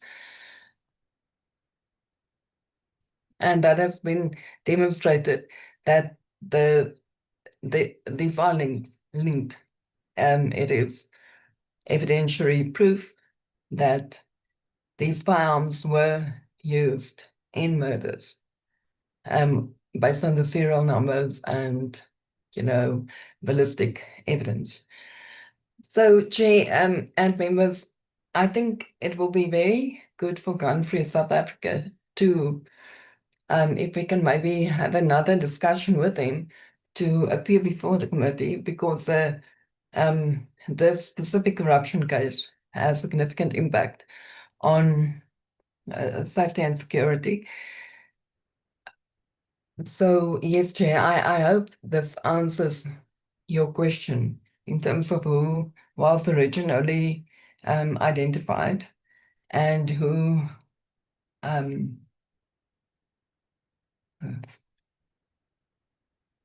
Okay, so you are recommending gun-free South Africa for the specific reason that you have mentioned, for them to be considered for appearance. Yes. Yes, Thank you so much. Thank you so much. Honorable members, I think let's thank Ms. Van Zyl for the comprehensive report.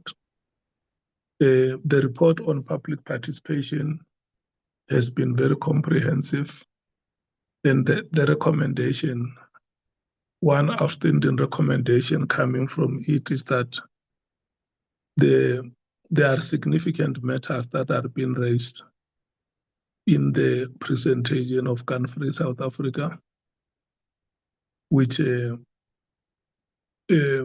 she advises that the committee may have to feature them to appear before it.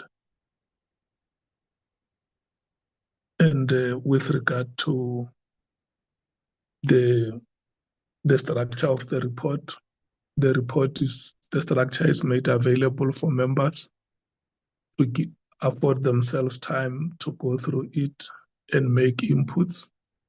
And members are not limited in terms of their inputs, because what is fundamental is that the structure of the report is evolving, given the dynamic evidence that will always be presented before, the dynamic nature of evidence that will always be presented before the committee.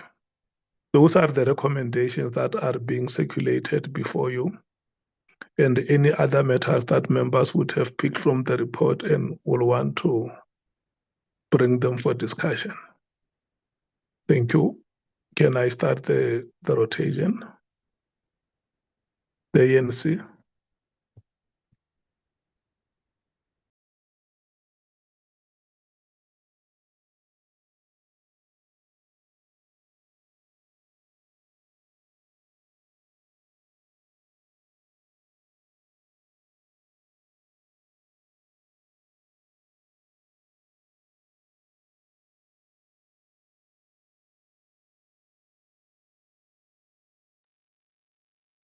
The MKP.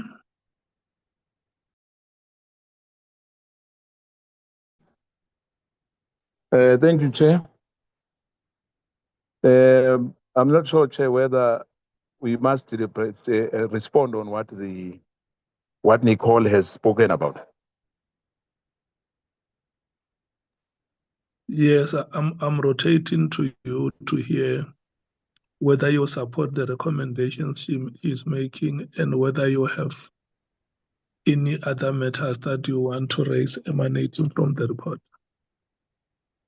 Indeed, Chair. I think some other information he gave us is misleading. One, I'm going to, in fact, correct the secretariat that the last person, the public participation person, is the name as well is wrong. I think we will start there. Kitchen Chetty, there's no Christian Chetty. That's number one. Number two, the affidavit of Christian Chetty. I mean, initially we were told that there was a problem of locating him. His phone, he was nowhere to be found.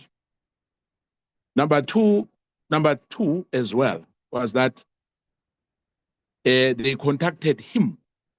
And the lawyer, I can tell you that he said he was very concerned of what is happening because of what they've deposited here. The matter about this matter was about General Sibiya and IDEC. It had nothing to do with the merit, that is on bail. This matter will be, I mean, he's got lawyers. They'll represent him, in court. That his matter was struck off the roll 4 times, and there were issues. I don't want to go to those merit, Chair. But the case which was open in 2022 was about the issue of General Sibiya and IDEC. This issue of that there were assets and other issues are irrelevant. Their lawyers will sort those matters out. In fact, because they knew why was he be out of the 600 or 700 people who were chosen. Why was he chosen initially? Now, I think, Chair, as I was saying, that this matter for me, where I'm sitting, that the affidavit is very clear about this matter. Why now they are bringing issues which are irrelevant here? I mean, General Khumalo was on bail. Nhlanhla is still in custody. What is your suggestion? My suggestion here is that this matter has got nothing to do about these issues which we were told by Nicole. The affidavit is very accurate here about what is the issue. It's a judicial system, and magistrates, prosecutors, and curators. who are working You with suggest that the witness must be made to appear before the committee. Yes. So That's my suggestion. And you are saying, able. Yes, and able. Yes. You are saying that on top of the recommendation that Gun Free South Africa be featured, you also adding the name. Is it one or two more witnesses? For me, I'm not even adding the Gun South Africa. I'm talking about Abel and Mr. Chetty.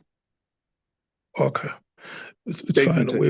We will rotate that and hear what the members are saying. Members, I think you have heard the recommendations from Ms. Van Zyl and further recommendations that Honorable Skhosana is making.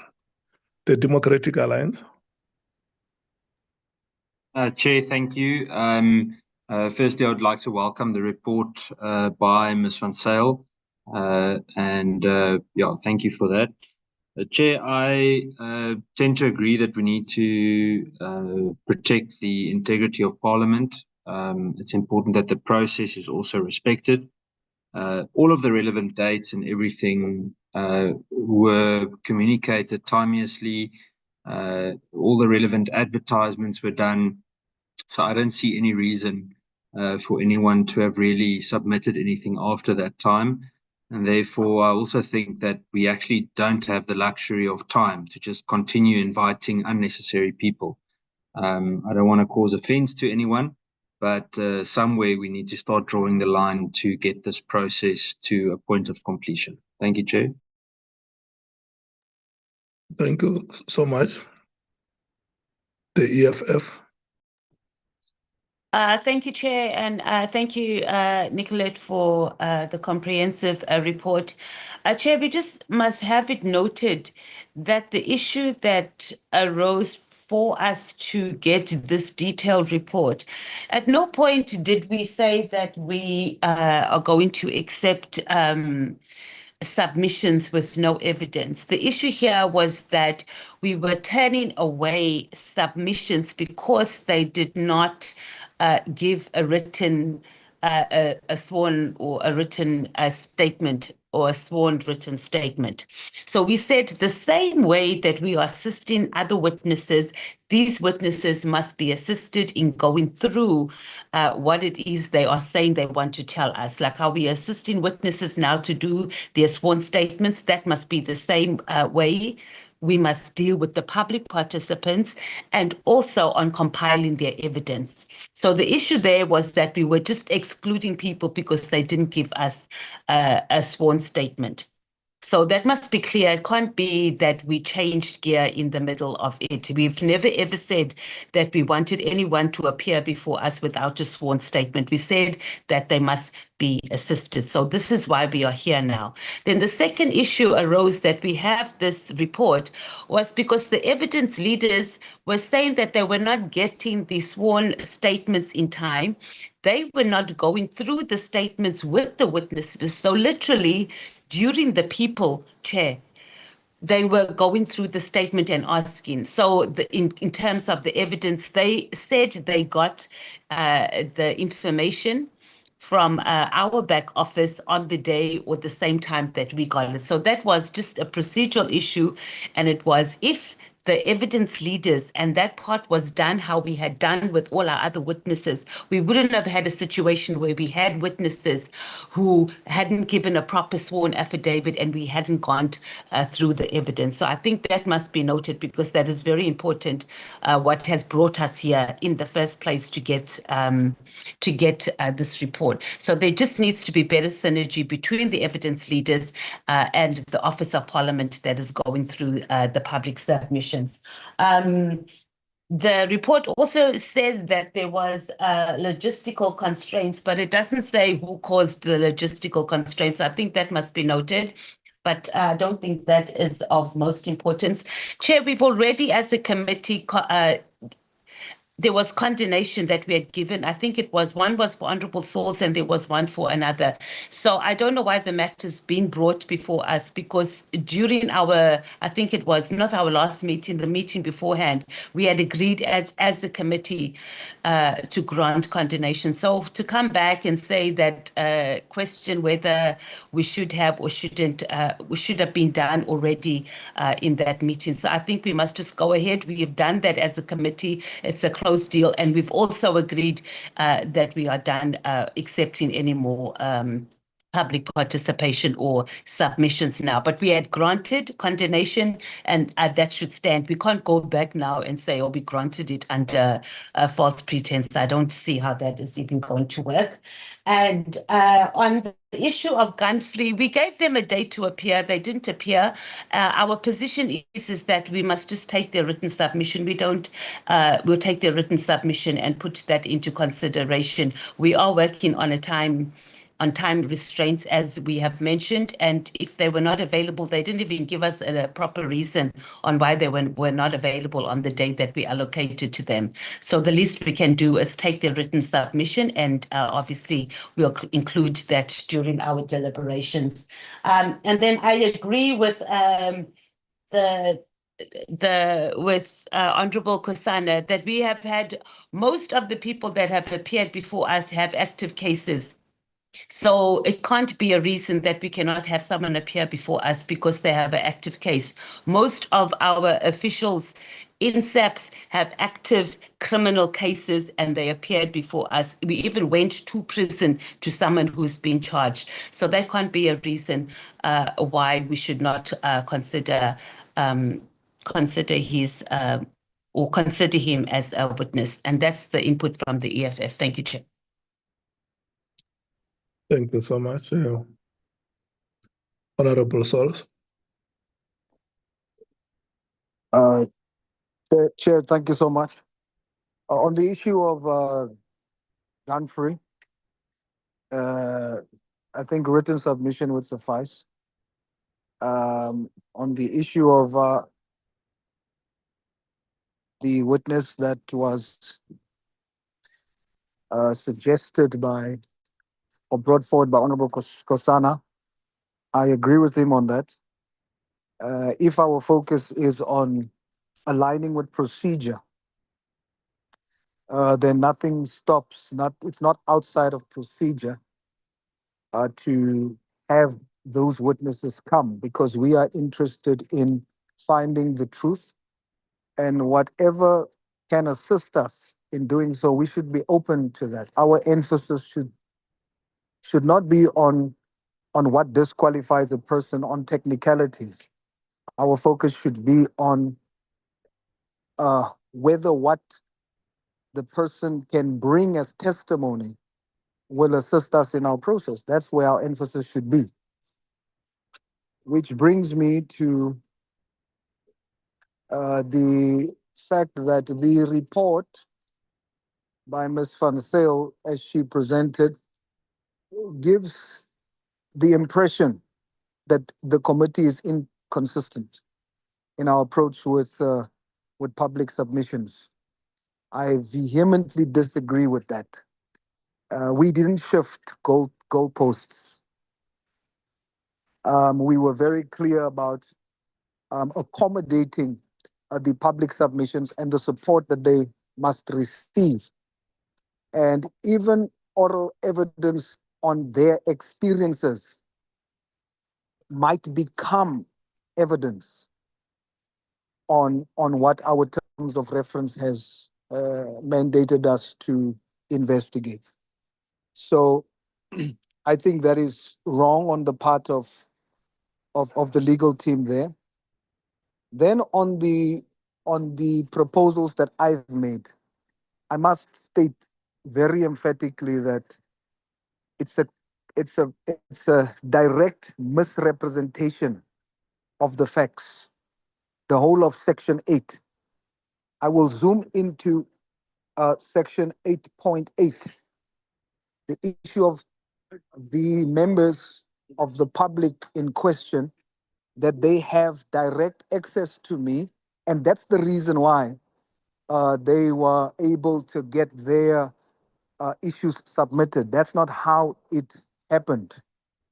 How it happened was that the sergeant in question, he wrote to the Parliament legal team. He spoke to Bonane. He was called by Bonane and rejected without explanation. So I was not the first point of contact. And then he wrote an email to my official email that the whole of South Africa has access to because it's public. So it's my work email. So there was not some special arrangement. And as a public servant, it is my duty of oversight to then inquire from the committee and for us all to look into the merits of whether this testimony should be considered. And I did that.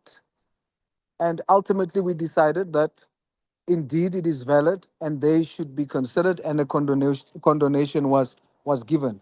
Similarly to Ms. Dimi, they had reached out to media and different people for years on their matter. They did not know about about our deadline. And I merely just read the emails as it was sent. And the committee gave a condonation. Out of desperation, not privilege, they didn't even send me on my work email. By chance, I looked at my messages on TikTok and I saw a message by them to me by chance. And again, as a public servant that is interested in finding the truth, I then responded. And that's how I then brought this to the committee, and the committee decided to condone. Lastly, 8.5 is a clear misrepresentation of facts. They saying, Ms. Van Zyl and the team is saying that there is no record of the claim that the sergeant was mentioned in Mr. Matlala's testimony. Indeed, his name was not mentioned. But in Mr. Matlala's testimony, he said that he was sent to go and negotiate with someone to drop the case. No name was mentioned. That person then comes after the testimony and says, I am that person. Now, for the legal team to reject him first is questionable. When it came to me, in the interest of finding the truth, I thought it was important.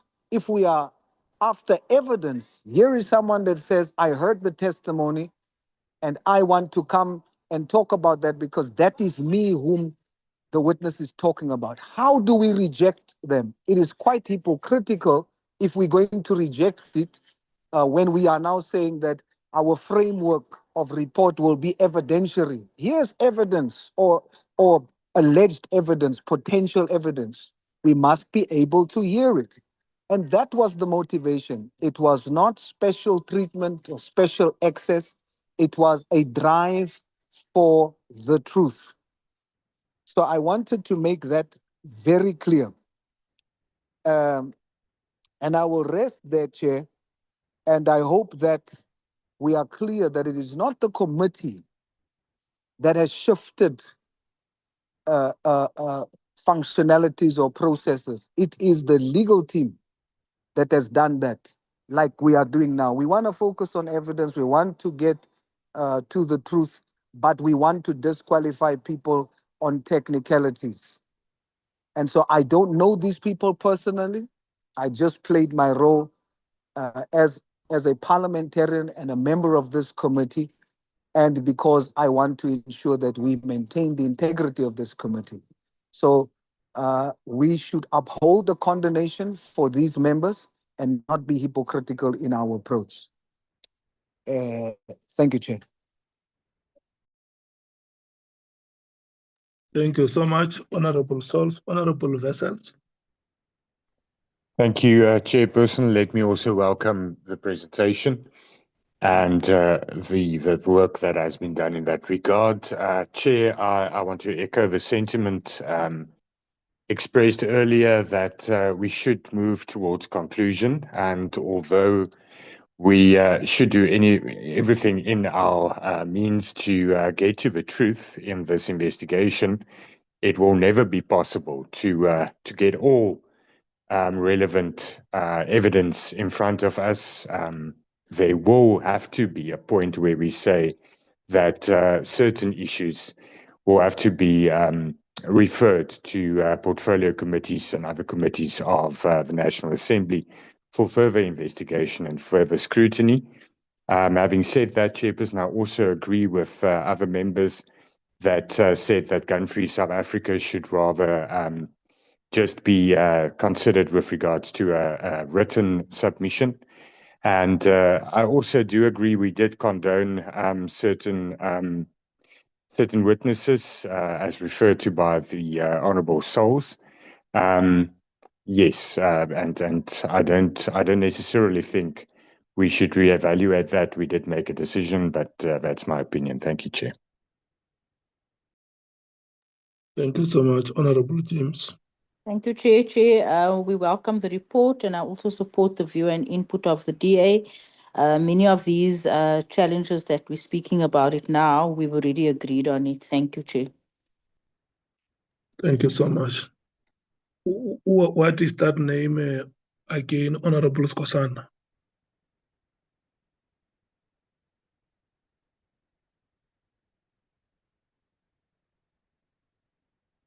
Okay, Honourable, okay. Ms. Van Zyl, do you have any? Yeah. Hello, Honourable Skosana. Yes, it's Mr. Chetty, Chair. Chetty. Okay. Thank you. Ms. Van Zyl, do you have any comments you want to make before I summarize the discussions?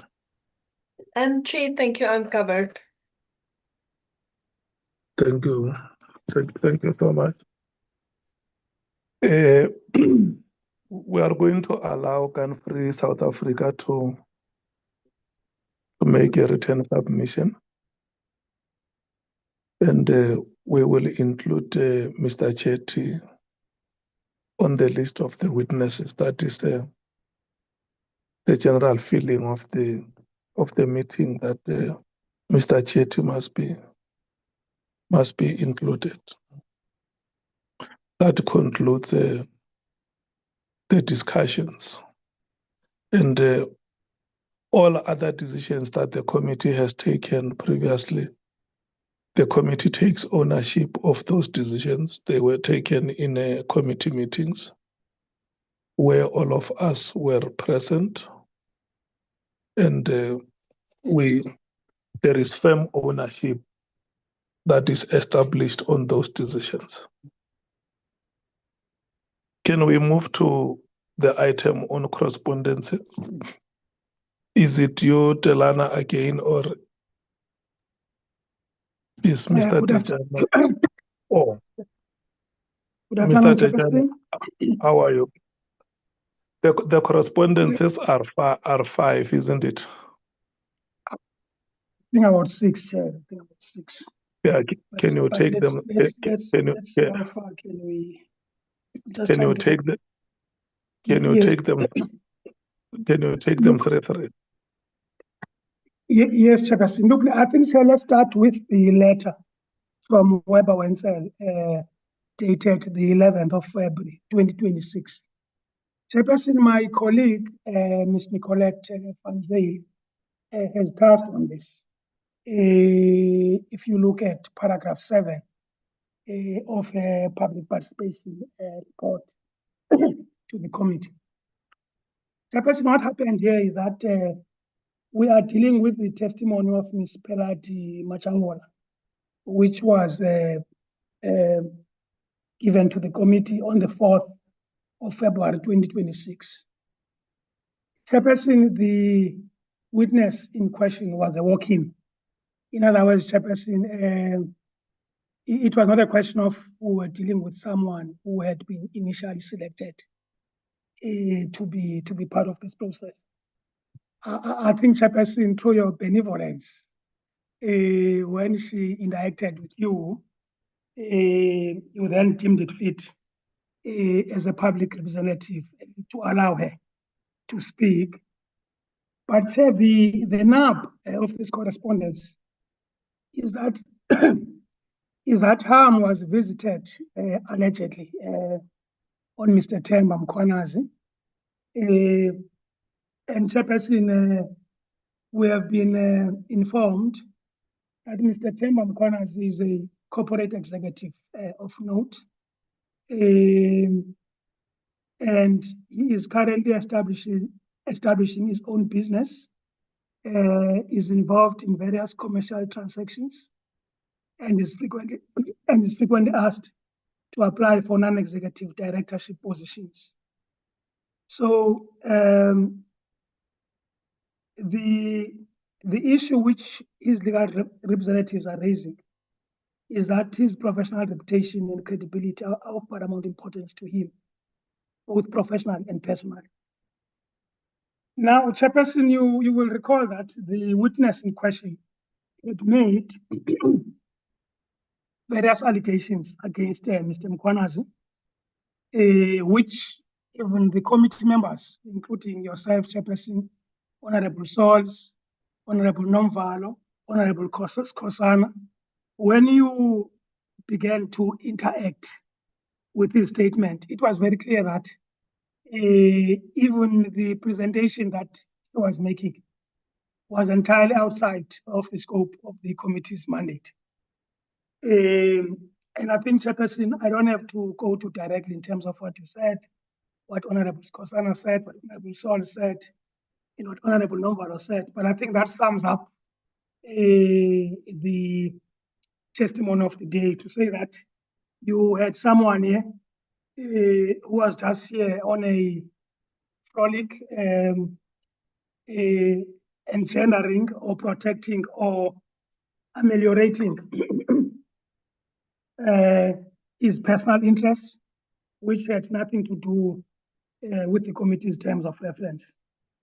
Now, Chairperson, the legal representatives of Mr. Nhlanhla Mkhwanazi submit that whilst the committee's own members challenged Mr. Mkhwanazi's credibility, and the Chairperson ultimately concluded she had abused this platform. That's what you said, Chair. This does not undo the reputational harm caused to Mr. Mkhwanazi by allowing these allegations to be made and recorded in the first place. So, Chairperson, you will see that they raise a lot of procedural irregularities, from failure to properly screen the witness, to failure to require a sworn written statement in advance, failure to confine testimony to matters within the scope, and allowing defamatory allegations to be made before administering oath. So there is all those things, Chairperson. But at the end, Chair, what they request this committee to do, they are requesting this committee to, at the next public hearing, Chair, which is tomorrow, to issue the following statement.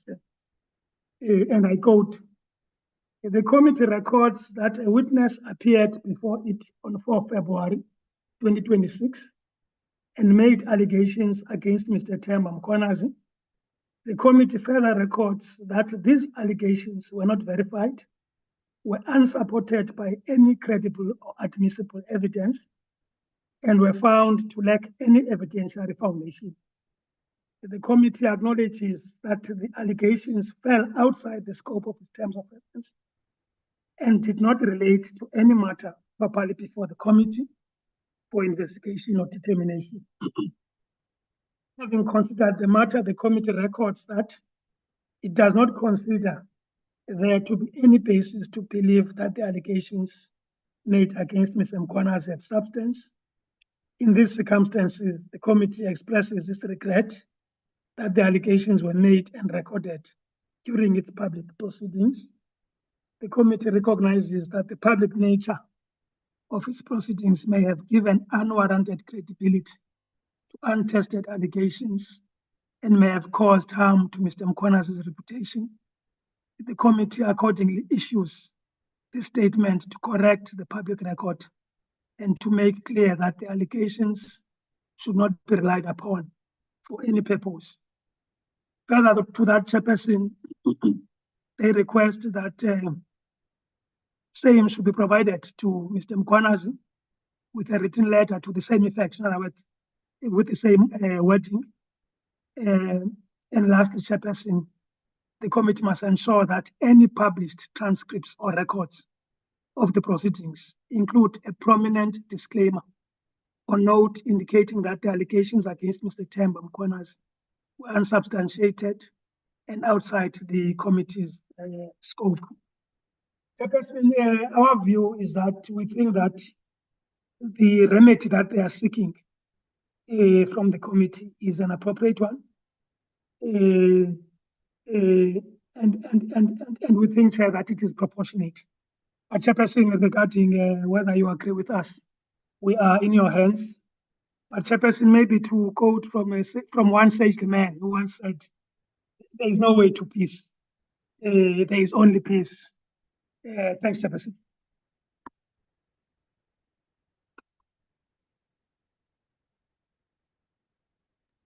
And then do we have the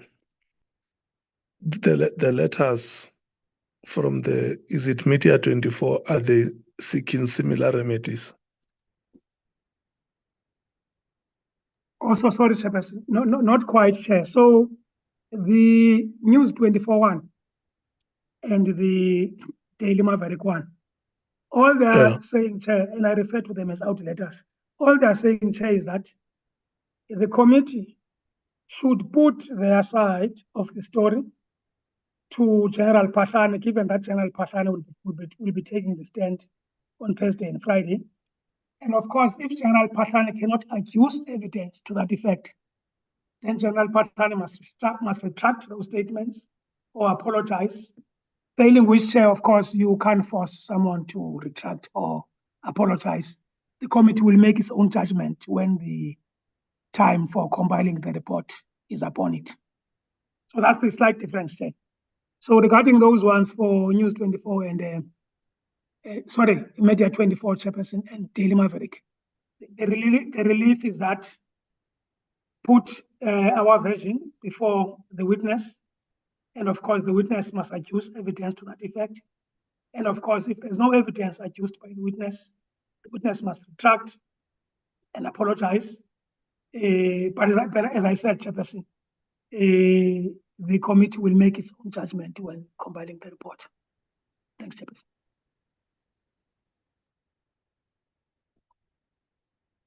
Okay.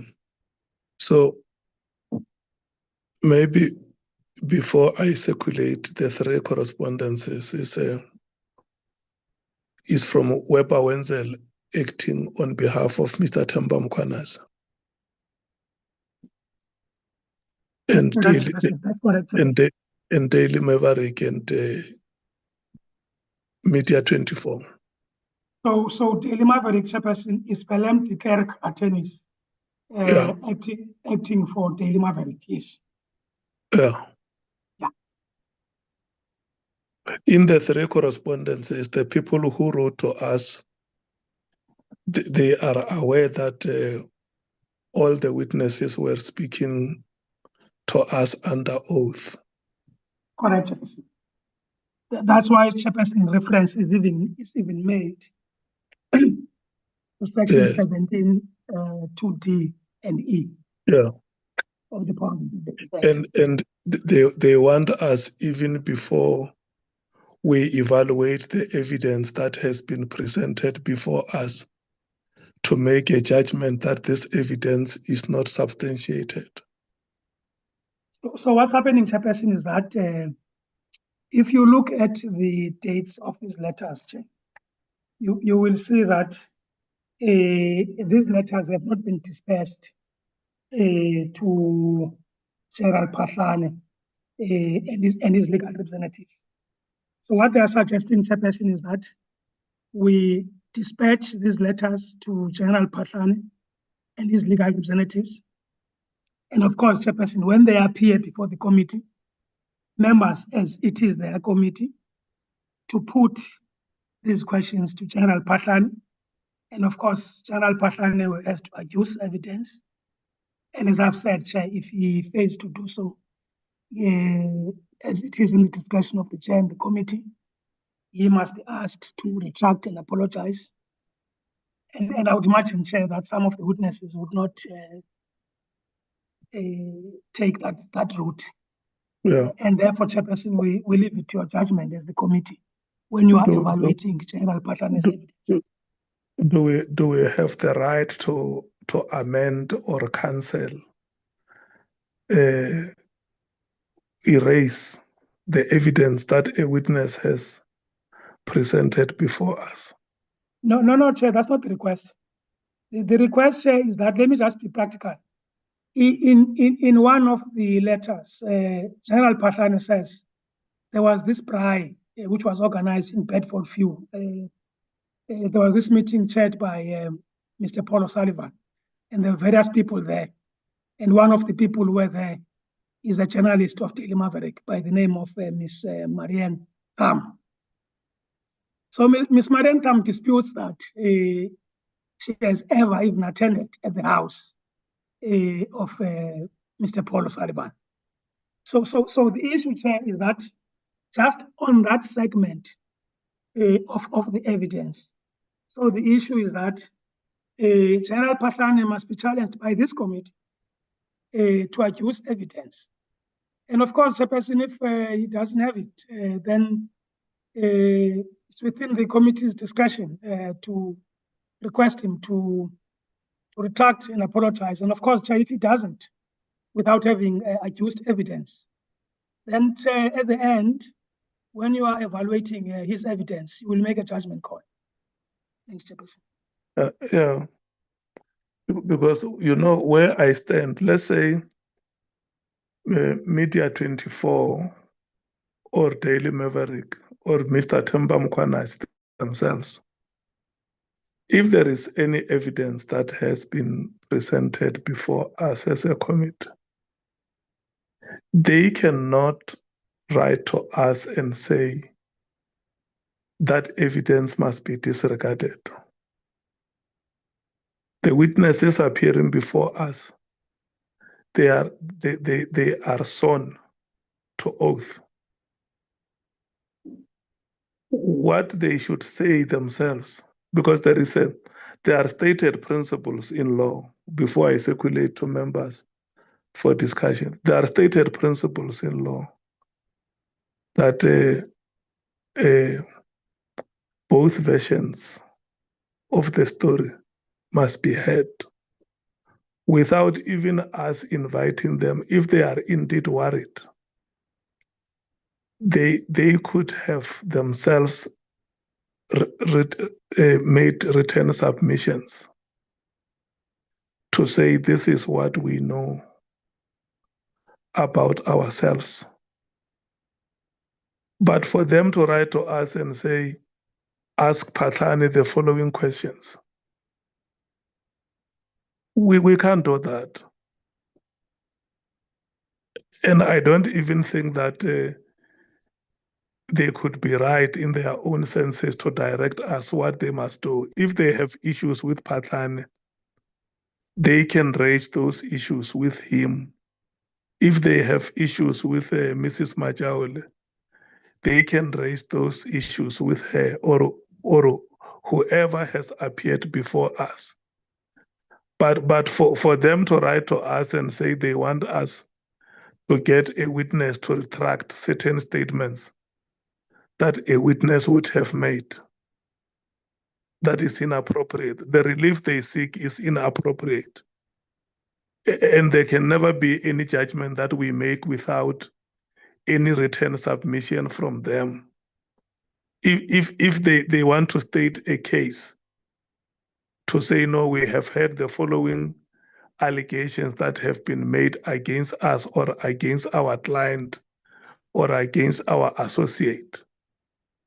To our knowledge, we depose here in this affidavit that this is what we know. or this is what we do not know. And the committee will make a consideration. The committee has never got to a session where it considers its report. But if every day South Africans or juristic persons are going to write to us to say, Nhlanhla said this about me in the meeting, and the committee must make him to retract, or the committee must make him to apologize, or the committee must write to Nhlanhla Mkhwanazi and tell him that the record that was made on that day by Ms. Majaule, that the record is not substantiated. I don't think that is procedurally fair. But let me rotate to members and hear what the members are saying. The African National Congress.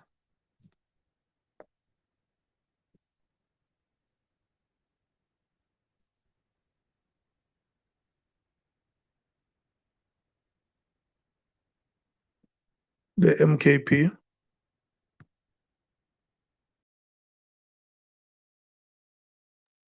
Thank you, Chair. I think, Chair, you sum it up by saying we can't be dictated here. You know, your Maren Tam, Karen Morgan, Anton Passon, whoever, you know, they can't tell us how to do our job here. I mean, they know, Stratcom knows exactly, you know, what they are writing about other people. You know, if they feel strongly, as you said, they must deposit as well here. You know, but for them to say that they are untouchable, there's no one who's untouchable. We are trying here to probe and we want to get the truth of the matter from anyone. We are not a court of law. You know, but the issue that they are raising here, they want to protect and hide things. You know, that time is gone, Che. We need to make sure that we dig deeper, you know, irrespective whether it's Media 24 or Amapungano or whatever, Che. So in my view, these letters, for me, are like love letters. Thank you, Che.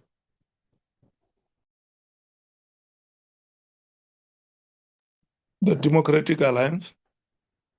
Thank you, Chair. Good afternoon. Chair, I disagree somewhat with the views stated previously. These are letters asking us to ask the witnesses when they return to present evidence. We should be asking our witnesses to present evidence, and a lot of people have said a lot of things. They're purely hearsay and has no evidential value. So there will be no harm in asking the witnesses to produce evidence. It's not for us to ask them to retract, but certainly it is for us to ask them to produce evidence, and if they can't, then we'll draw our own conclusions from that. So I see no difficulty in asking them to produce evidence. Thank you, Chair. The EFF. Thank you, Chair. I support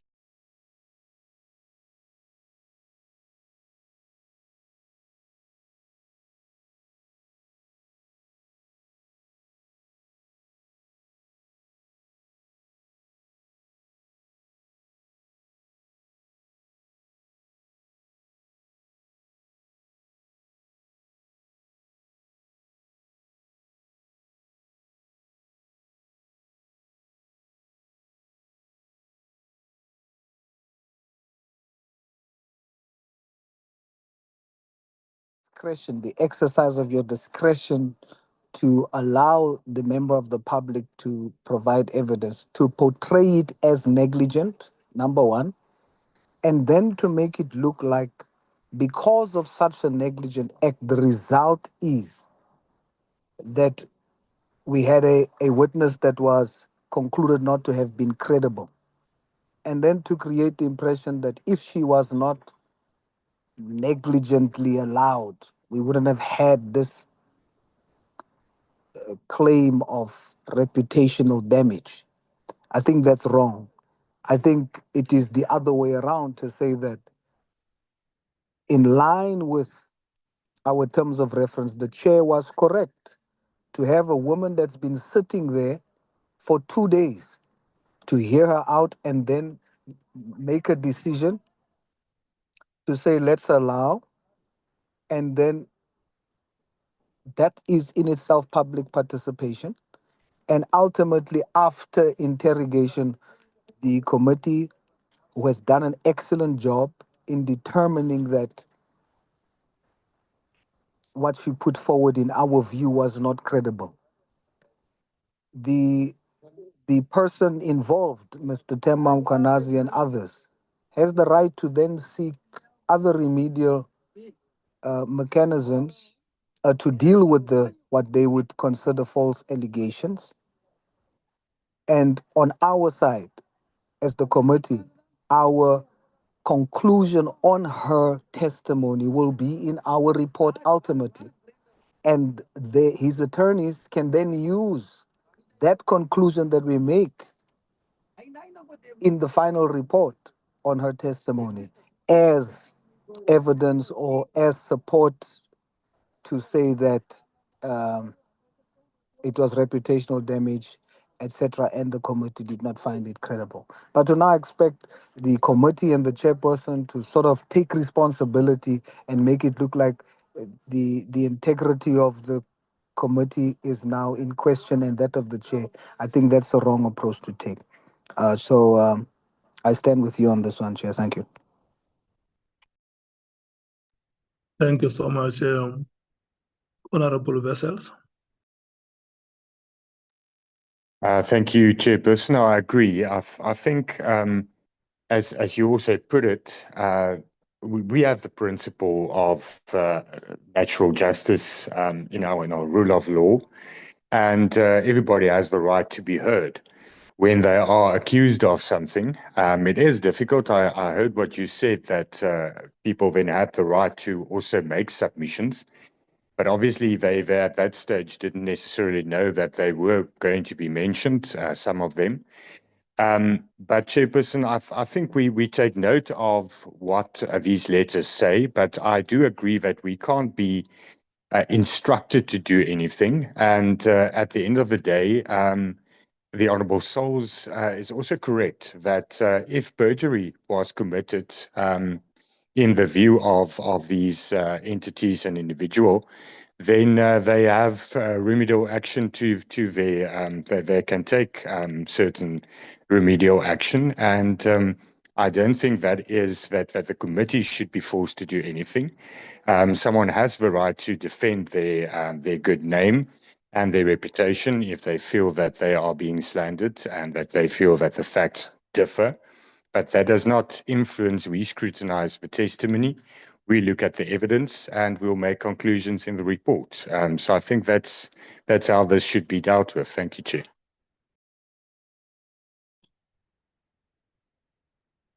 Thank you so much, Honorable Vessels. Honorable James.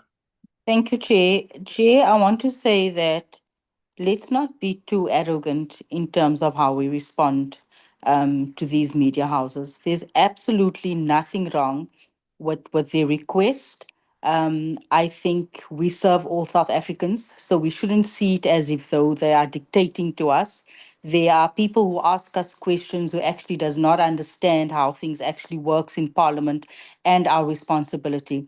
I think the response you made, Chair, going in depth, explaining the other avenues that's available to them, I think that is appreciated. I think your response was suffice, and it addresses their concerns and their challenges, and it also allows them to continue taking up this matter in other relevant spaces as well. So I think for us, I want to disagree right now. We have said as Action SA, I think from the onset, we needed a forensic investigator to test the evidence. For us to now say, there's no harm in asking all of these witnesses now, because at which point are we going to call it a day for evidence? We then should have done that at the very beginning, because everyone came here and ran their mouths and sat everything, and it is up to us to decide, where the truth actually lies.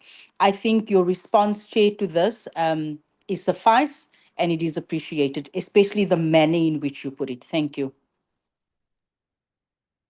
Thank you so much, honorable members. Not a single one of us has been afforded an opportunity to ask General Patlane questions. General Patlane is still going to come back before this committee. Number one, he's going to conclude the presentation of evidence. And number two, members are going to be afforded an opportunity to ask General Patlane questions. Throughout the proceedings, if there is a witness, when there was a witness who appeared before the committee, members have always been saying, what evidence do you have? And witnesses will come and say, I have this annexure, I have this and that. So members are at liberty to ask a witness or witnesses any question that they think will help us to realize the terms of reference that we have set. And Honorable Breitenbach is right when she says it is our work to look for evidence. That opportunity will come. We will ask General Patlane in the same way as Mr. Nkabinde was here and he made similar allegations about that meeting which happened. And Mr. Paul O'Sullivan said it was a bribe. And Mr. Paul O'Sullivan must also be asked. It must not be like we are only asking General Patlane or Mr. Nkabinde. Mr. Paul O'Sullivan must also be asked because the allegations are made about an occurrence where he was also involved. So we will probe those matters. But what the members are saying is that in as much as every citizen, any juristic person has a right to a good name or has a right to information following proper and available channels of access to information, Parliament must not be seen instructed. We will be a captured ad hoc committee if before we go to ask Mr. Patlane's questions, already we are advised, let me not use the word instructed, we are advised by somebody in a formal way to say, when he comes before you, can you please ask the following? I don't think that the letter was ill-timed. Maybe those institutions, they could have written to us after members of parliament have had an opportunity to ask General Patlane questions and said, we followed your proceedings, we observed the following shortcomings, and we feel that you could have done the following. But even themselves, for instance, if they feel that in the same way as they wrote letters to us, if they feel that there is any information they may want to share with the committee, especially that they feel like they are affected, they can still write to us and say, these are our written submissions because our names were mentioned by the witnesses that came before you.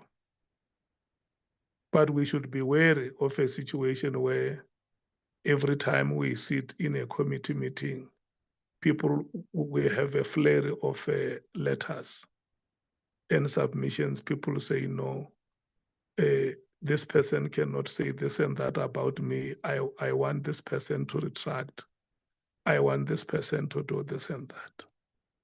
Furthermore, these are not decisions of the committee. The committee is yet to consider its report. A record of proceedings of this committee, like Honorable Mathais has said that, look, I might not have been in the meeting, but it's like there is not even an iota of evidence that is there to be considered. It is at that stage when the committee would have considered its report and concluded to say, this is the final report that we're tabling before Parliament, that somebody can come and say, like for instance, if you remember when we started, Mr. Tejana said at some point that if there are people against whom adverse findings are going to be made, it is only fair. It's a procedural matter that you alert them that we are going to table a report of the committee in Parliament. The following adverse findings have been made, and the person, if they want to make any comments on that finding, they can make a comment, even if they cannot change the finding, but they can always be given an opportunity to make a comment. But I can tell you it will be very, very preposterous for us that we should be found every week writing letters to institutions, to citizens to say, don't worry where you are sitting, the evidence that has been presented about you here is unsubstantiated, and we look, we will not even consider. It's like we must commit ourselves even before we consider a report that, no, don't worry, mister, there is nothing about you. We can't do those things. And Honorable Sol says it here that as a committee of Parliament, the reason why we read that oath and talk about the immunities, the privileges, and everything is because by law, we ourselves as Parliament and its institutions, we must be protected from whatever statements that the witness will be making before us. The witness must know that they themselves take ownership of whatever they say, and they are even warned that whatever you say before this committee, which is inaccurate or which is falsified, may amount to perjury. So all those remedial processes are outlined in our law, and I don't think that it's something that must rattle us. And I agree with you, Honorable James, that when we respond to these institutions, there is no war talk. We have a civic duty to educate our citizens about their rights. We have a civic duty to expand the horizons of democracy education in our communities, in our citizens. We will write to them in a very humble and mature language, and even open ourselves to engagement with them anytime they feel like there is something they want to share with us. They can always do so. So I don't think there will be any problem. We will moderate the language that we use when we write those responses. Is that okay, honorable members? May we move to the next item?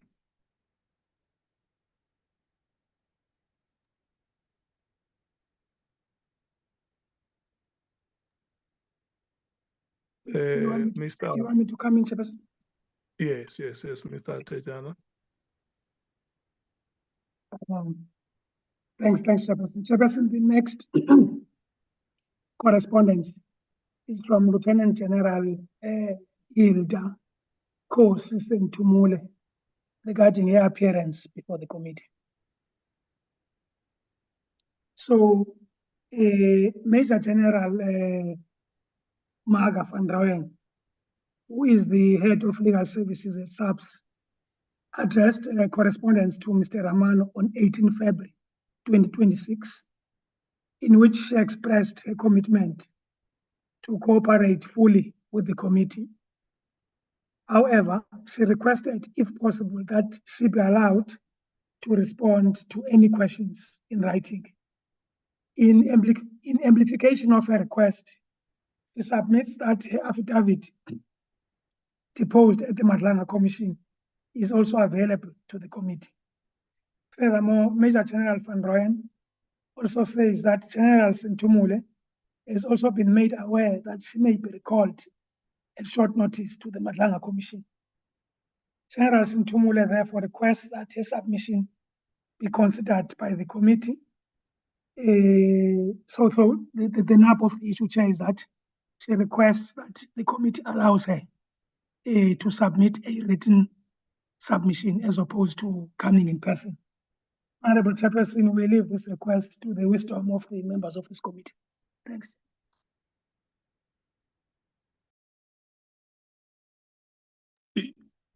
So this letter is a letter of two senior police officials. Is General Sintumule and General Van Rooyen. No. General Van Rooyen is the head of legal services. So General Van Rooyen writes on behalf of Lieutenant General Sintumule. Oh, okay. No, I understand. Yeah. So General Sintumule is saying that if the committee so feels, she can appear, she can write written submissions. She can make written submissions. Okay. And then do we have other correspondence? Yes, Chairperson. Actually, you can feel I'm running out of steam now. Chair, there's a correspondence we received from the National Director of Public Prosecution regarding the Mr. O'Sullivan's case, Chairperson, the 2017 one, in which he was charged with Miss Trent, together with two officers of IPIC. At our last committee meeting of the 9th of February 2026, members had requested that we should write to the NDPP regarding the 2017 case against Mr. O'Sullivan and others. Chairperson, we duly complied, and the NDPP replied to our correspondence on the 18th of February 2026. Primarily, our question was, why was a decision taken by the NPA at the time to hold over the decision to prosecute Mr. O'Sullivan until the matter against General Pahlani is finalized? The current NDPP advocate, Andy Motili, has responded, and his response, Chairperson, is self-explanatory. But Chairperson, if you look at paragraph 2.1.2 of the letter, he says that the POCA, which is Prevention of Organized Crime Act, the POCA requires that racketeering charges require authorization of the National Director of Public Prosecutions. But this Chairperson doesn't speak to other charges which Mr. O'Sullivan and his co-accused were facing. And then 2.13 Chair says, after due consideration of the said charges, the supervisor held the view that there was insufficient evidence to prosecute on racketeering. The prosecutor was directed to reconsider the appropriate charges. Now, Chairperson, we don't get what happened. We don't get the periodization. In other words, the period within which these things happened. And then he says the decision by the prosecutor was thereafter delayed. Again, there's no periodization. Mr. O'Sullivan allegedly defamed the prosecutor, and the prosecutor also had to justify allegations made by Mr. Robert McBride at the Zondo Commission. And then 2.15 Chairperson says the prosecutor has resigned from the National Prosecuting Authority. Now, this prosecutor, Chair, is Advocate Mashuha. If you looked at the witnessed schedule, Chair, you will see that Advocate Mashukha will be appearing before this committee on the 10th to brief the committee fully on what transpired in this matter. And Chairperson, you will know that in terms of the National Prosecuting Act, Section 41, subsection 6, Advocate Mashukha can only do so if he has got a written permission authorization from the NDPP. So, Chairperson, on Friday, 20th February 2026, the NDPP wrote to you in which he agreed to grant the written authorization to Advocate Mashukha. And I think, Chairperson, all these questions will then be asked to Advocate Michael Mashukha. We have already written to him. He has agreed to be of assistance to the committee. If you look at, there's a question, Chair, which Honorable Sauls asked. I still remember. And that question was about whether the report that was supposed to be compiled by the prosecutor within 7 days of the judgment did serve before the Director of Public Prosecutions. And I think, Chair, in his response, the NDPP has said a report can only become relevant when the delay causing the striking of the matter has been addressed. So which means, Chair, this matter has not moved since the 8th of November 2027. And in reply, he says there was no formal report, as it will only become relevant when it is considered to re-enroll the matter. And then the NDPP Chair says that the ADPP, Acting Director of Public Prosecution, has established that the docket is with the counsel appointed in the civil case and will be assigned to a suitably experienced prosecutor to consider whether to institute a prosecution and whether the case can proceed against Mr. O'Sullivan. Chairperson, let me rest.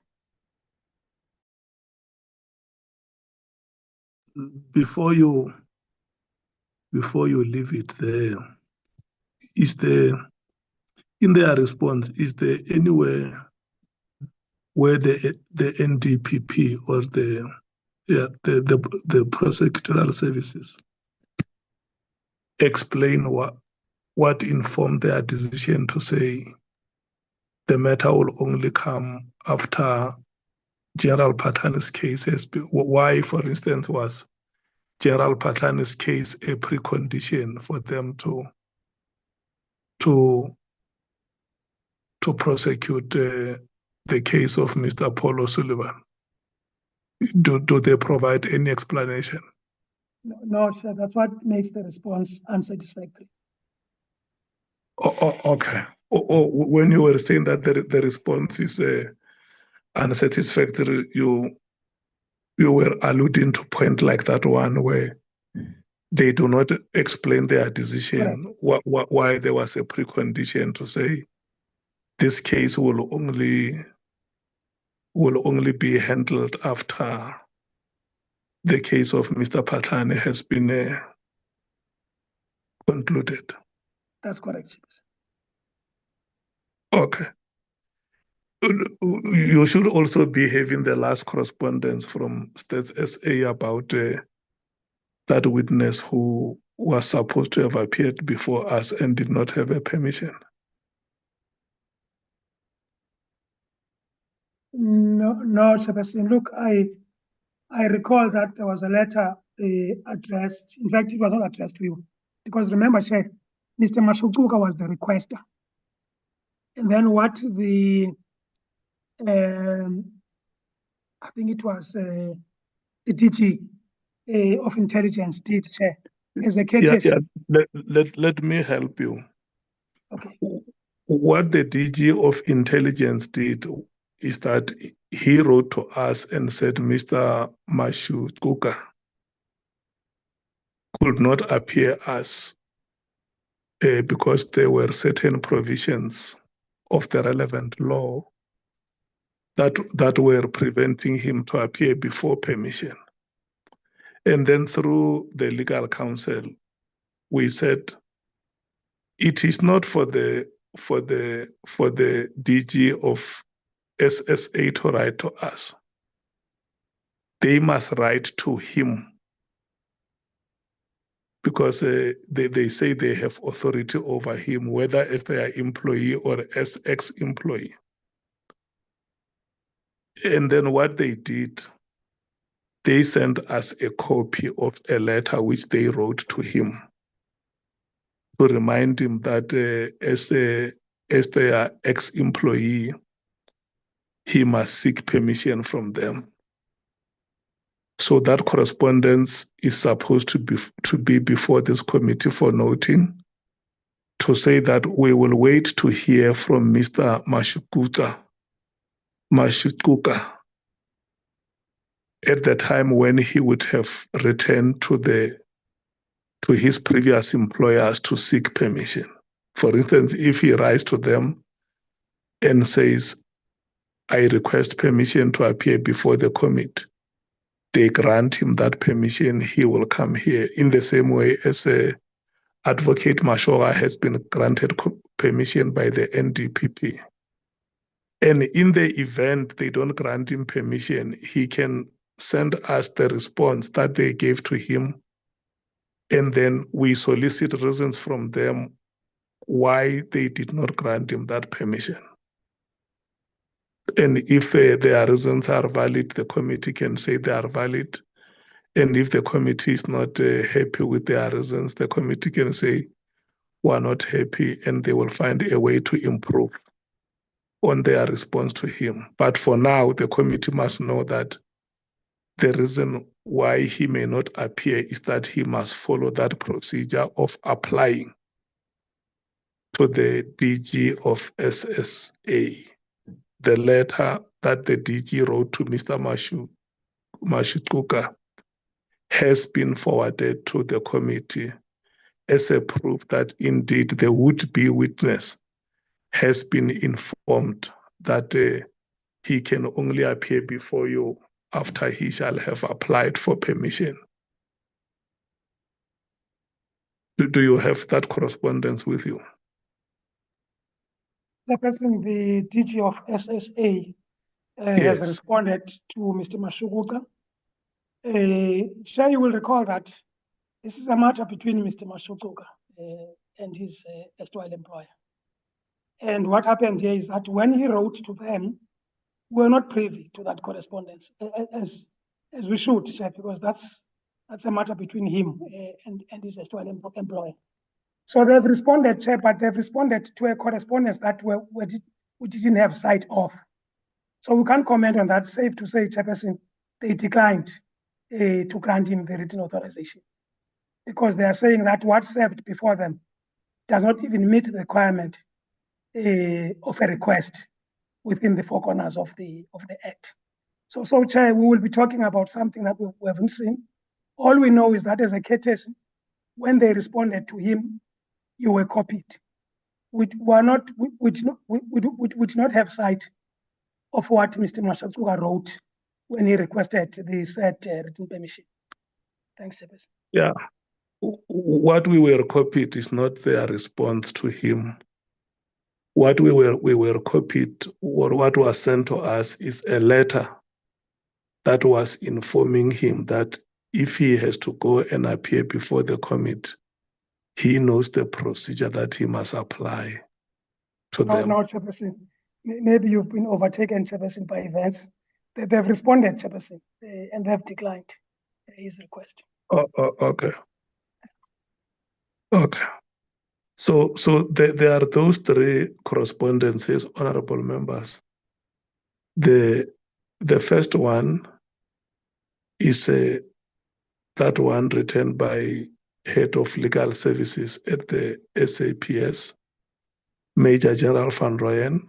Let's forget about General Van Rooyen, and then title this as the letter from General Sintumule, who is a witness that the committee has identified, where the witness is saying that she's aware that the committee has decided that she must be one of the witnesses, and she has made a statement at the commission, the Matanga Commission, which she is prepared to have it available for the committee, which can also be addressed to the committee like we did with the statement of General Mkhwanazi. And then the committee can decide whether it wants to invite her to appear physically, or the committee can make written submissions. I think the legal team can also advise, because I don't think any of us would have seen the statement by now. And then secondly, we have that response from the NPA, which Mr. Tejana has spoken to, that they have responded. Of course, they have given Advocate Mashura permission to appear before the committee to explain how those charges or the matters were handled before court. I think Advocate Mashura would have been a presiding officer on that matter. The NDPP has given him or her permission to appear before us. But further than that, there are other matters, decisions that would have been taken by the Director of Public Prosecutions at the respective level, not to prosecute the case until the matter that was before courts of General Patani was concluded, and it was used as a precondition. And what Mr. Tejana says to us is that in their letter that they responded to us, they have not comprehensively covered the issues that the committee has raised with them. There is a response, but the response is not satisfactory. And then the last letter would be the letter of Mr. Mashukuta, who was supposed to have appeared before the committee. And then the former employers, that's state security agents, wrote to him to inform him that he must seek permission from them.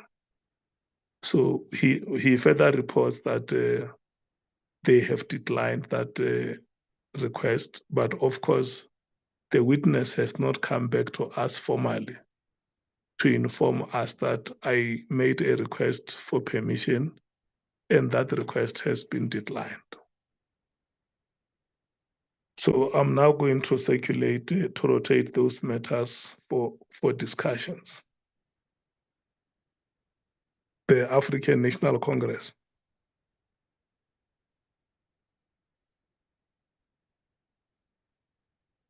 The MKP.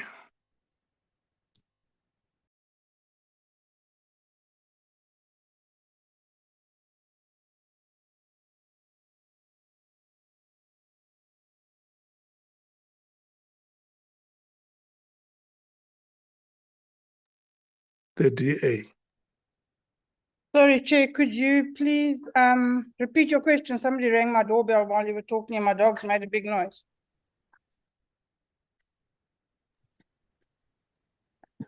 No, I'm saying that. Hello, Honorable Skosana, do you want to? Hello? No, Honorable Breitenbach, what I'm saying is that there are 3 correspondences that have been presented before the committee. The first one is a letter from General Sintumule. It's one of the witnesses that has been identified by the committee. She's featured to appear before the committee, I think, on the 2nd week, together with General Musikidi. And then what her plea to the committee is that She has appeared before the Nhlanhla Commission, and her statement can be available before the committee. And she feels that having seen her statement, the committee can be comfortable with her making written submissions. That is the request that she is making. And then I don't know how long the statement is, because I also know we had similar discussion about General Msikiri, if I'm not mistaken, where the senior counsel advised us that her statement is about 10 or 12 pages. And then the second correspondence is from the NDPP, Advocate Mutibi, that permission has been granted to Advocate Mashura to appear before the committee. Advocate Mashura was apparently the presiding officer on those cases that involved Mr. Paul O'Sullivan, which the committee wanted to know what happened. So Advocate Mashura has been allocated a day on the schedule that has been presented earlier in the afternoon. But furthermore, there were the letter that the NDPP wrote to the committee giving further explanation on the matters of Paul O'Sullivan. The sense that we get from the parliamentary legal team is that the explanation is not satisfactory. So we want to hear what the comment of the committee is. And the third and the last of the correspondences is a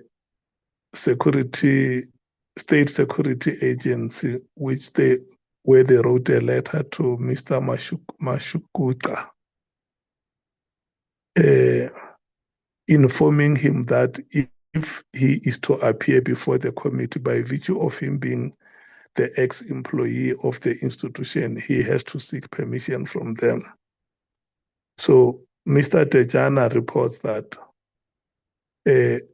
the potential witness had already returned to SSA, and apparently the request was declined. But the potential witness has not come back to us to inform us that he wrote and his request was declined. So we will wait for him until he reports back to us that his request was declined. And if there is any way the committee can help, the committee will do so if the law permits. And if there is no way we can help, hard luck. So I'm saying I'm circulating these matters to hear the comments of the members. Thank you very much, Chair. I'm sorry to have to ask you to have repeated all that.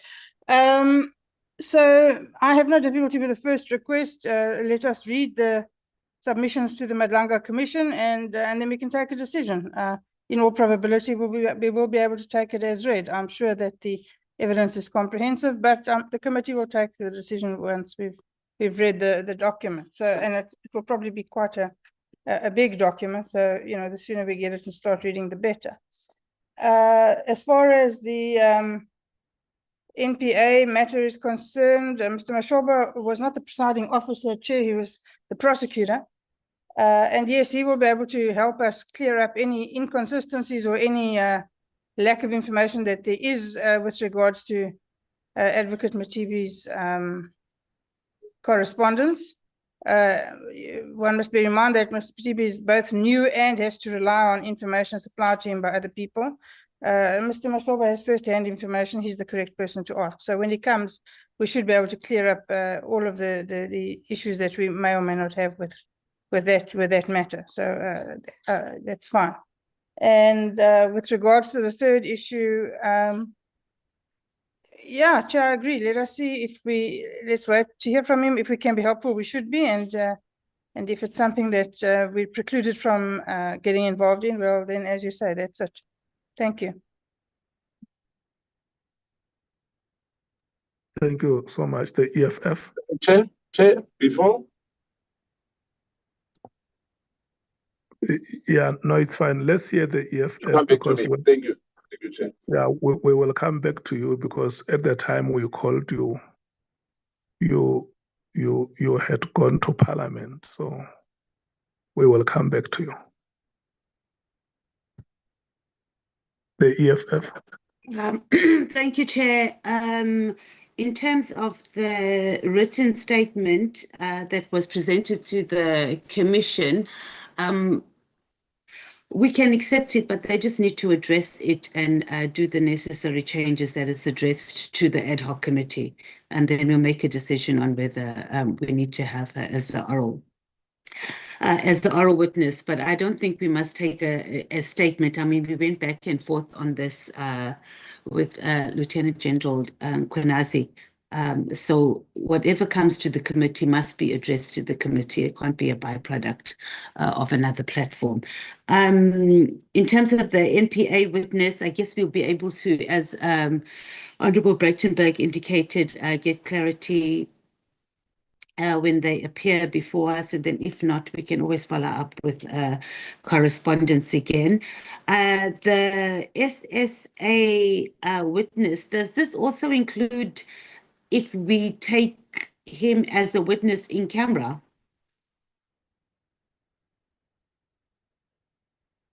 Or is it no at all to make an appearance before the committee, whether it's in camera or not? Because maybe that's something we should consider.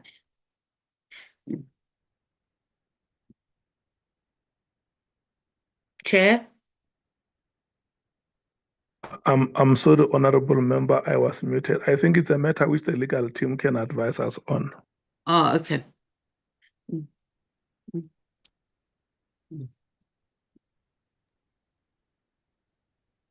No, Chair, look, it's not about an in-camera chair or not, but he has to get a authorization from his erstwhile employer.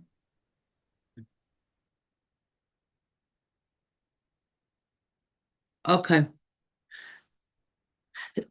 So we'll wait to hear from him, and then we must be able to give whatever support we can. It can't be, Chair, that we're unable to get evidence on a matter because an act blocks someone from providing that information, even in camera.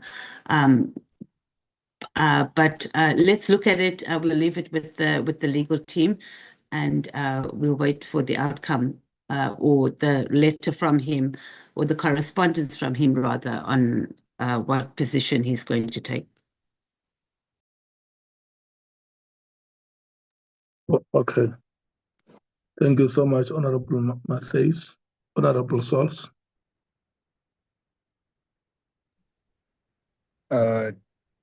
Chair,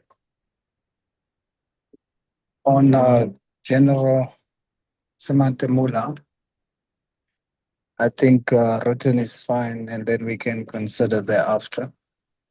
The issue on the SSA rejection for the witness to testify, one would think that the natural response to the rejection or the decline would be that the witness now feels that what's the use of further engagement when he was declined, and when he was before us, it was made clear that him giving testimony is dependent on whether or not he is approved. And now that he's been declined, I think he just feels, I wouldn't know, but I'm just assuming that he just feels what's the use continuing to engage. So if that assumption bears merit, then maybe now that we know that he's been declined And instead of waiting for him to respond to us, let us write to him and let him know that we know, and then hear from him what is it that his expectation is, and then see whether there is a way that we can assist. And then lastly, it is good that the advocate is coming to testify, that was involved in the matter with Paulo Sullivan. That's very good. So it will give us some detail on what happened. Just on the issue of the report, Chair, the question that I asked the last time, I heard the response from legal that because of further delays, that report is not available, or my understanding is that it has not even been drafted. But the reason why I asked or spoke about it is because in the information that was given to us, the documentation that was given to us, I obviously have no understanding of these terms or documents. I'll depend on the experts. But what I read, and I'm still having it in front of me here, the nature of that order 342A, section 342A order in the Criminal Procedure Act. The magistrate ordered that on the basis of within 7 days, the state had to explain why it delayed up until that point, that now served as the reason for that case to be struck off the roll. So it appears, and again, clarity can be given to me so that I understand properly, but from my reading, it appears that the court was saying, you delayed until this point, and as a result of that delay, this matter is now struck off the roll. So the state must then do a report within 7 days to the Director of Public Prosecutions, explaining what the reasons for the delays was. And it is that stirred my interest to say that report will give some indication of what the reasons for the delays was. So I just want clarity there, Chair, on whether is my understanding correct, or is it as put here now that the report is not there, it hasn't been done as the magistrate ordered because there was further delays, or was the report to explain the delays up until that point? Thank you, Chair.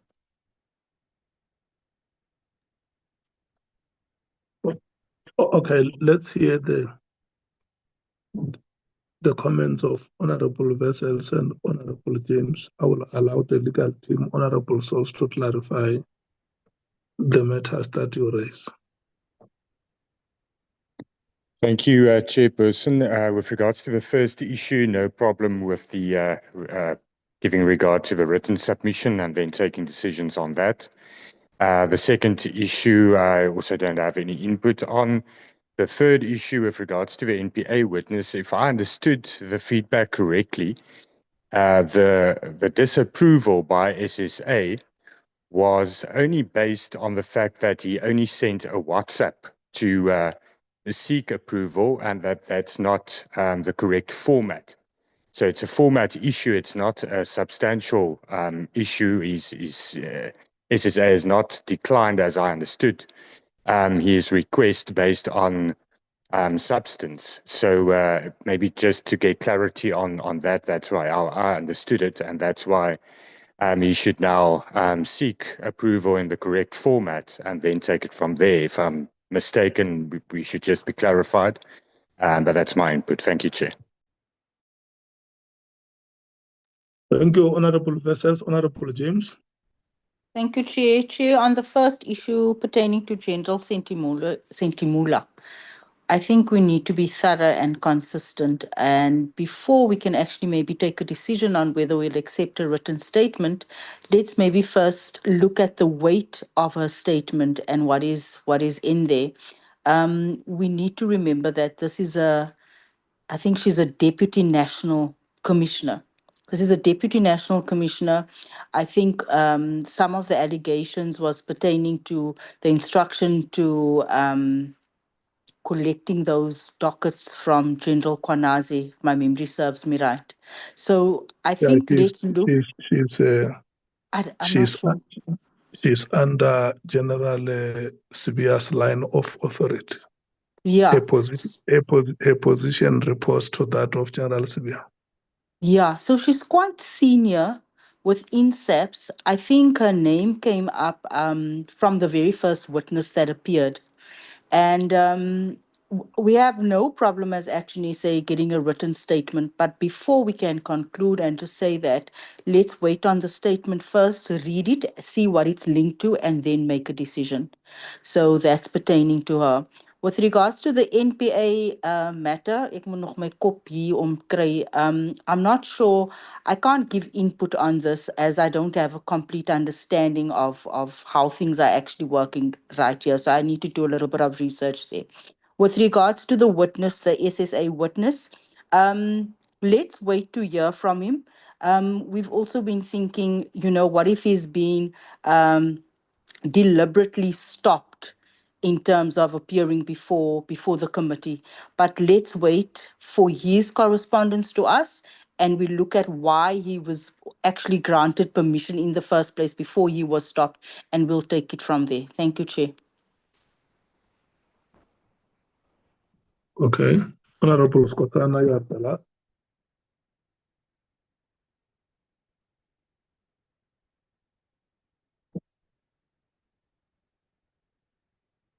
Okay. Mr. Techana. Do you hear me, Chair? Do you hear me, Chair? Yes. Thank you. Thank you. Chair, I think it's a matter of network. I have not vanished, Chair.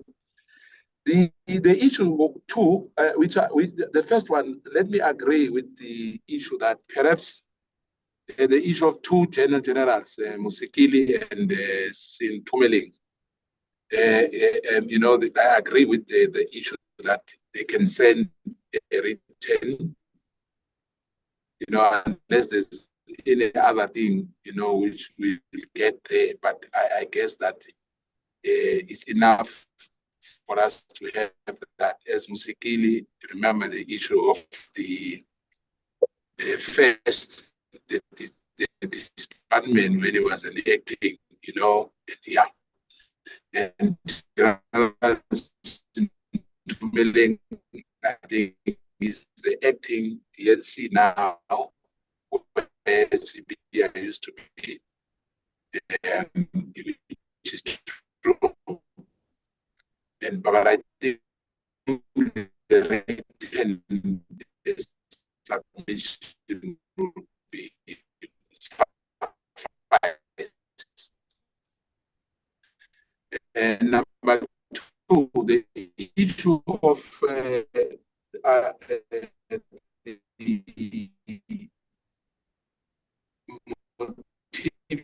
agreeing, I want to welcome that at least honorable member, we are struggling to hear you.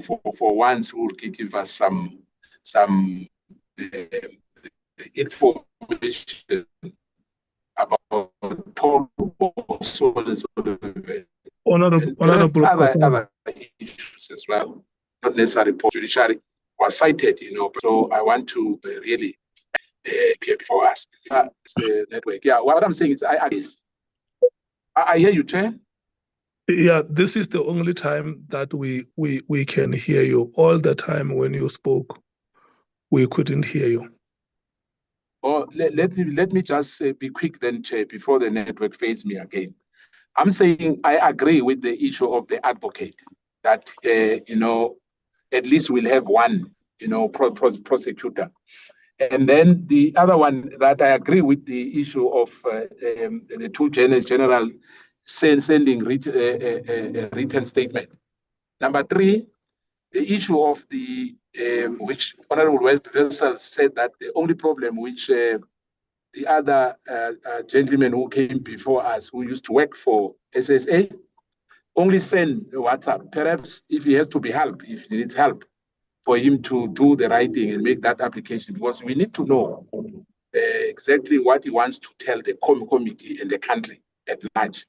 because I was afraid that, you know, even if he wants to get married or when he passed on or whatever happened, he must go and get a written, you know, approval. You will need a written approval from the DG. I don't think it's fair. Hopefully, he will do the right thing now and write, and perhaps the response from the DG will be positive. I thank you, Chair. Okay, thank you so much. Mr. Tejana, did you hear the questions that Honorable Souls, Honorable Vessels, and Honorable James wanted them to be clarified? Chair, look, I think I had the one from Honorable Souls, but I think I missed Honorable Vessels and Honorable James. Chair, what I can say, Chair, is that if you look at the NTPP letter, Chair, particularly paragraph 2.23, what it says, Chairperson, is that the report itself, Chair, was about explaining the causes of the delay. And then what?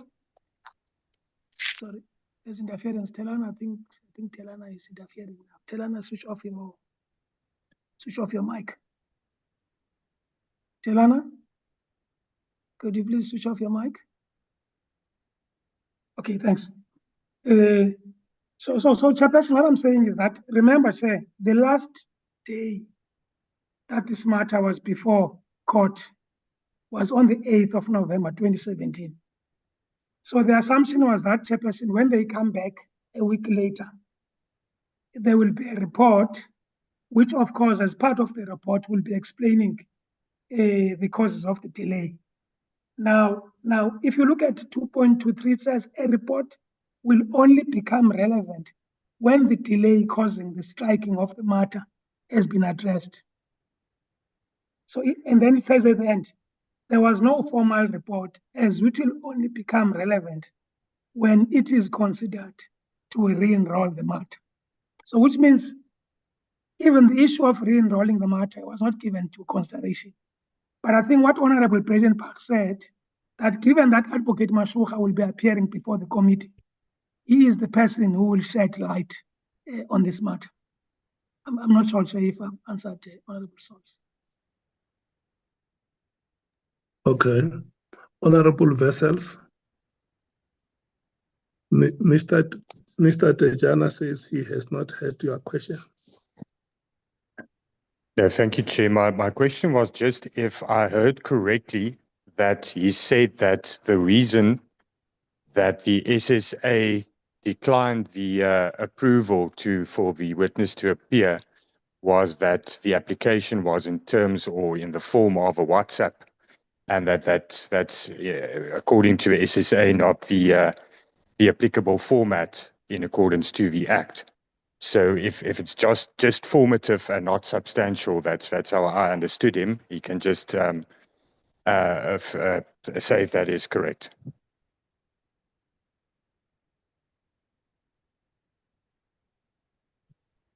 Mr. Tejana? Hi, Chairperson. Yes, Chairperson. So, Chair, what happened is this. When Mr. Mashukuka submitted, his application to the DG of SSA, we were not copied in that application. So we don't know, Chairperson, what he wrote there.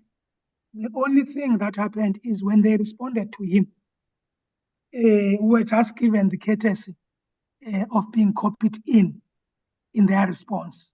So the response merely says that even what he wrote to them does not even fall under the category of, strictly and legally speaking, of a request, in terms of the Act. So the issue is this, Honorable Vessels. We don't even know, what he put in when he wrote to them and so on and so on. We can only know that if he can come back to us and of course, if we can have sight of his correspondence. Okay. Honorable James. No, Chair, I think I'm fine. I didn't ask a question. I just was trying to remember what the allegations were basically against General Sentimule. So I'm covered. I just think that let's wait to get a statement. I don't think there's much there, and let's take a decision at that point. Okay. Thanks. Honorable members, the summary is as follows. The Chair. request, Honorable Matthews. Sorry, it's just on the NPA matter. Chair, can we make a decision that we contact him directly instead of just waiting? I mean, by now I would have thought that the legal office would have asked or contacted him to ask him what exactly was the request, so we would have a more comprehensive report on what it is that he requested. So can we make contact with him, and in the next meeting we are able to... State security agents. Yes, please, because we can't be waiting. Not NPA. Not NPA. Oh, sorry, yes, not NPA. I beg your pardon, Chair. Thank you for the correction. Yeah, the State Security Agency. So let's make contact with him and ask him what's going on. It doesn't make any sense that we wait and we have an incomplete report before us. Thank you, Chair. Okay. Okay, thank you so much. Honorable members, hello. No, Chair, I thought you would come back to me and ask if I... Yeah. Clear. Yeah, no, you are very much within your rights, Honorable Souls. You are allowed. Chair, let me first say thank you to legal for indulging me on this. I just want confirmation that my reading of this thing is incorrect. The section 2.2.3, again, my reading in my mind, it is a report will only become relevant when the delay causing the striking of the matter has been addressed. In other words, what that sounds like to me is the magistrate gives an order to say that a report must be done within 7 days explaining what caused the delay. Now, when this report is there, then another report is required before enrollment. And that report is dependent on the investigation to be finalized on what has been said in the previous report caused the delay.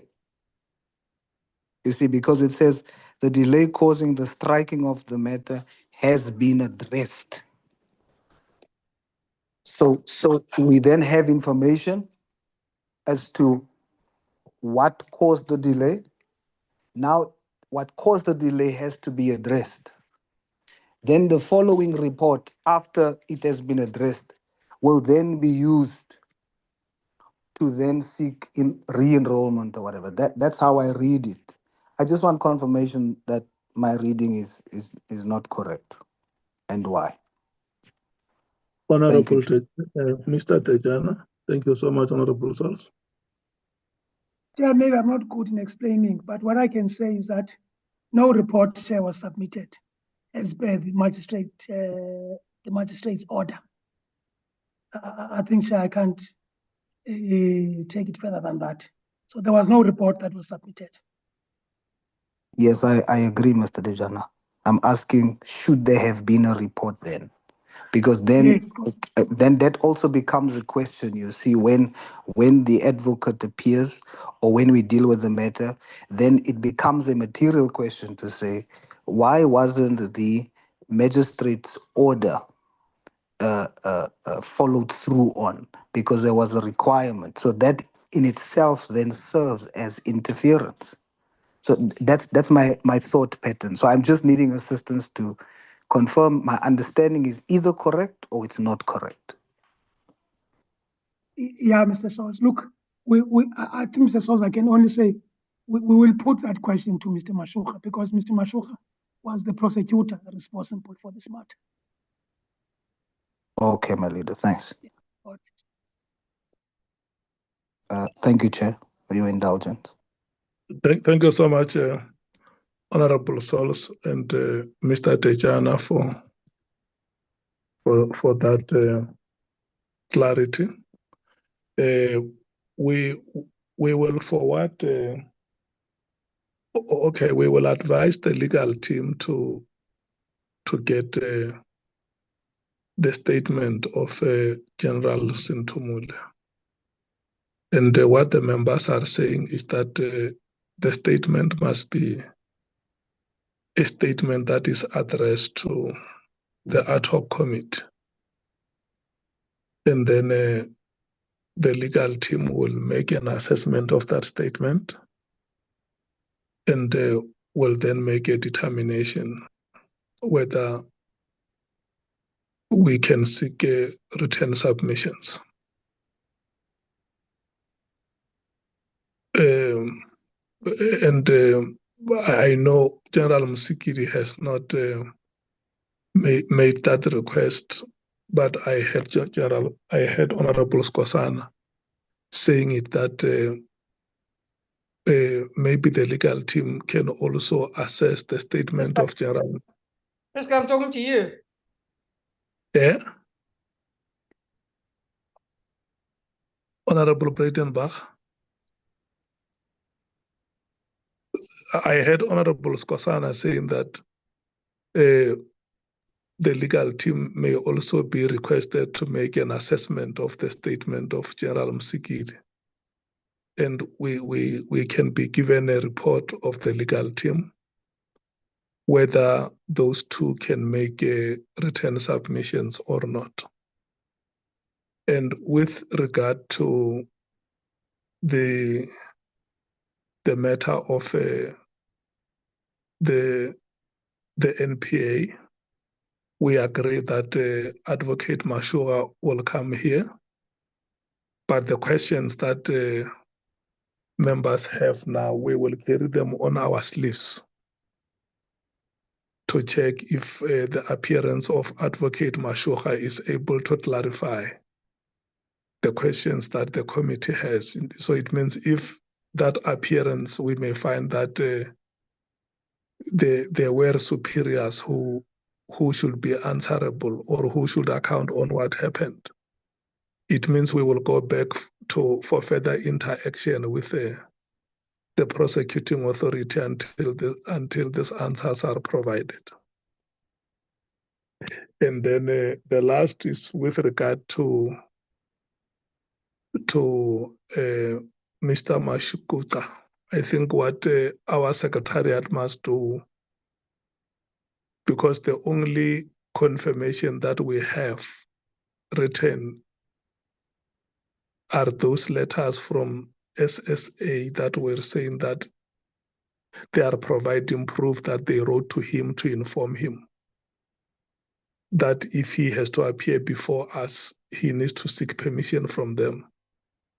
What our secretariat should do is to make a follow-up with him, whether he wrote to request for permission, and also the question that Honorable Vessels raised were how, what was the format of his letter, whether he just wrote an SMS or a WhatsApp message or a formal letter, which could have been the basis why his request was declined, or if there is any substantive reasons why his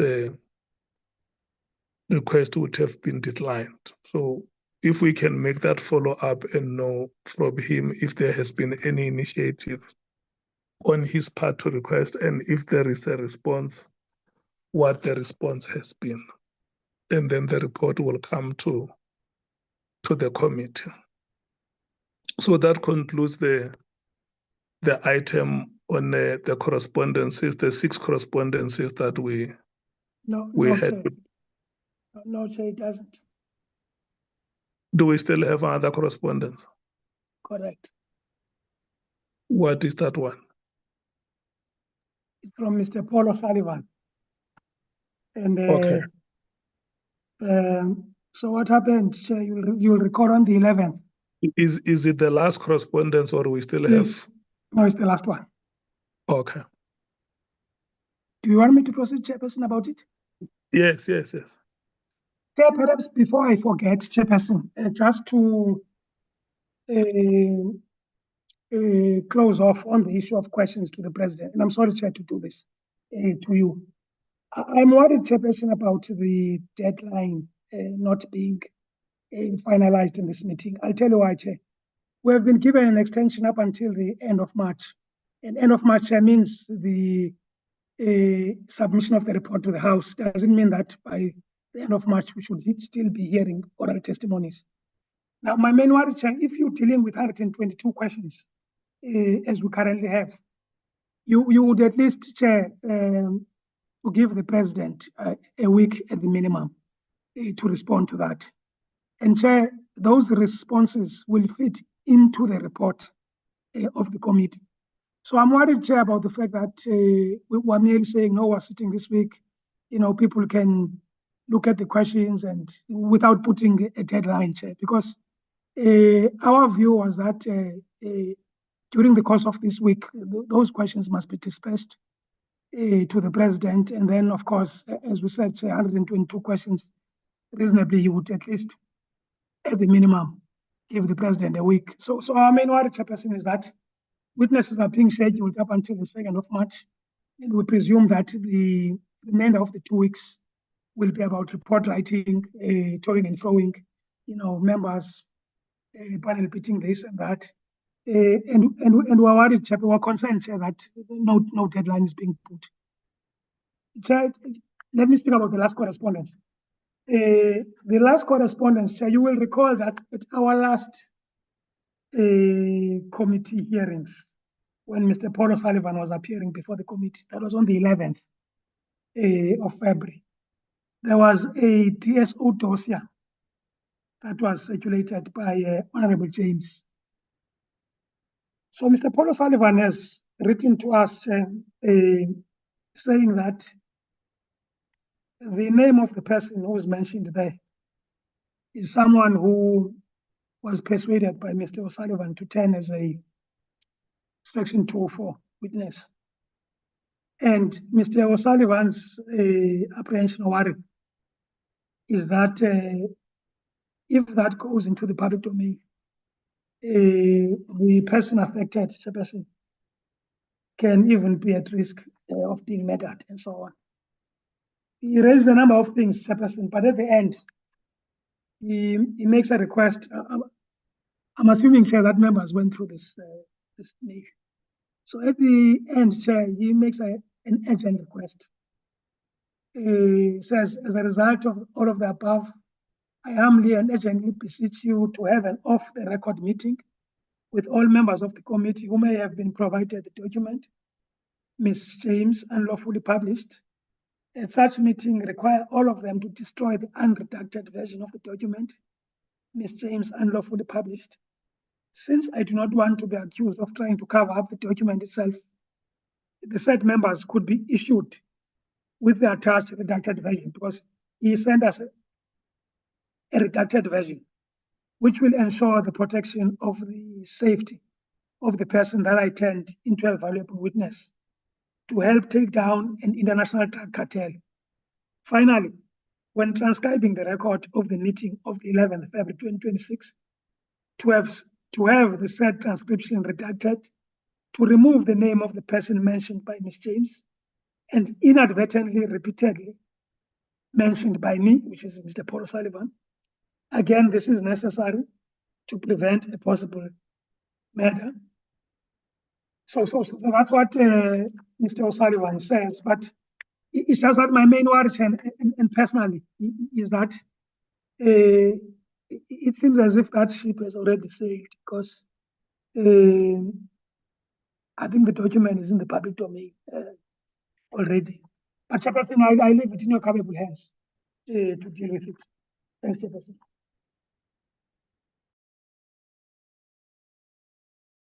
So what is the recommendation you are putting before the committee? Look, Chair, I've always, in fact, Chair, it's not a question of I've always. The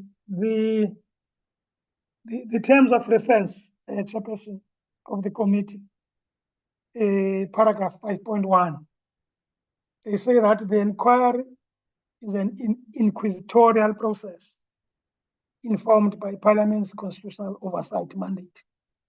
It is neither a judicial or quasi-judicial process, nor is it an adversarial process. So all that I want to say, Chairperson, is that my view is that, Chair, if we have information, Chair, on people who are going to appear before the committee, I think, Chairperson, fairness dictates that those people have sight of those documents in time, so that the proceedings themselves don't turn into accusatorial proceedings. But, Chair, as I've said at the end, my main worry now is that, and I said this when I was discussing this with Council, I said my main worry is that we seem to be giving a time to a document which had no airtime completely, because the copies which were distributed that day, yes, they have the name, but Chair, I don't remember seeing any of the reputable media houses reporting on it. But Chairperson, as to what the recommendation is, I think, Chair, my concern is that that horse is bolted already. And I think looking forward, for me, it's just a question of in future, perhaps we can handle matters like this in a sensitive manner. I don't know, Chair, if I'm making sense. Leave it there. Thanks. Okay, let's hear the members, what the members are saying. The ANC.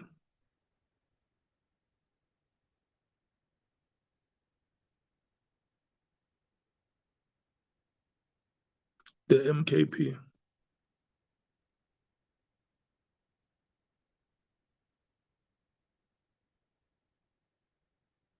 The DA.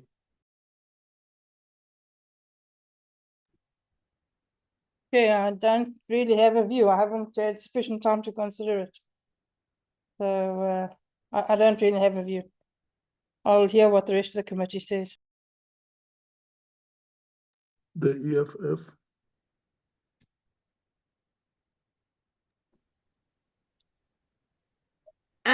Chair, I don't know what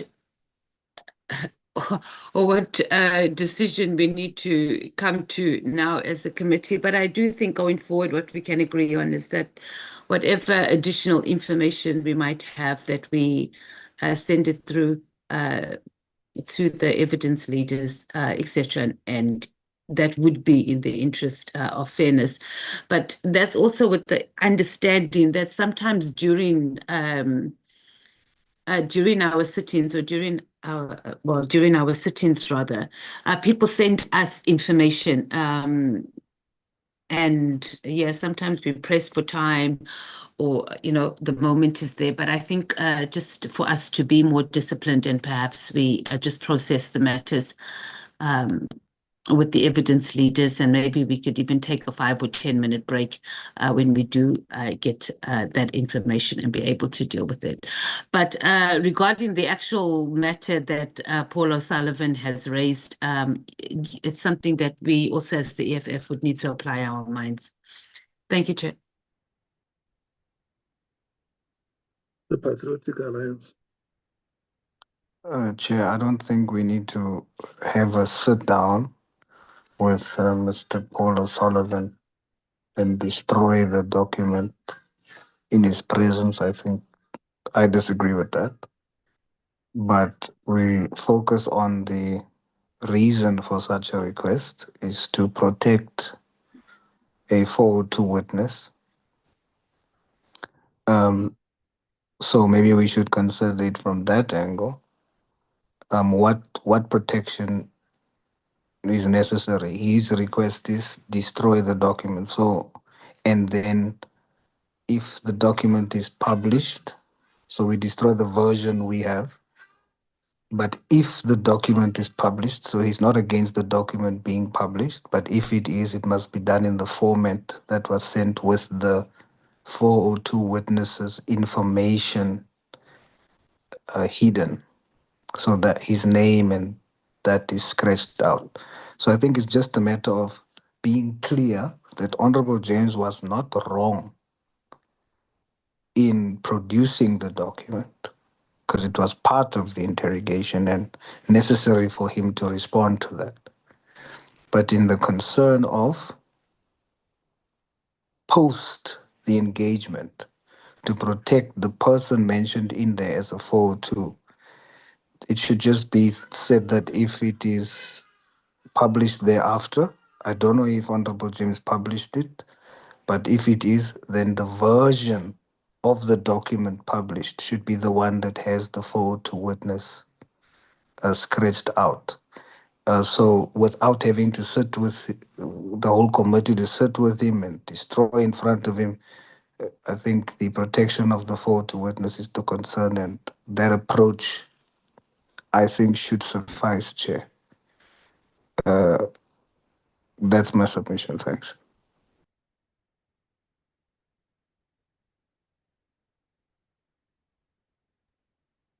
Honorable Owen, Wessels. Owen, and we do take the advice from Mr. Dejana around when we have information that we run it by legal and so on. So that advice taken. Thank you, Chair. Okay. Honorable Wessels. Thank you, Chairperson.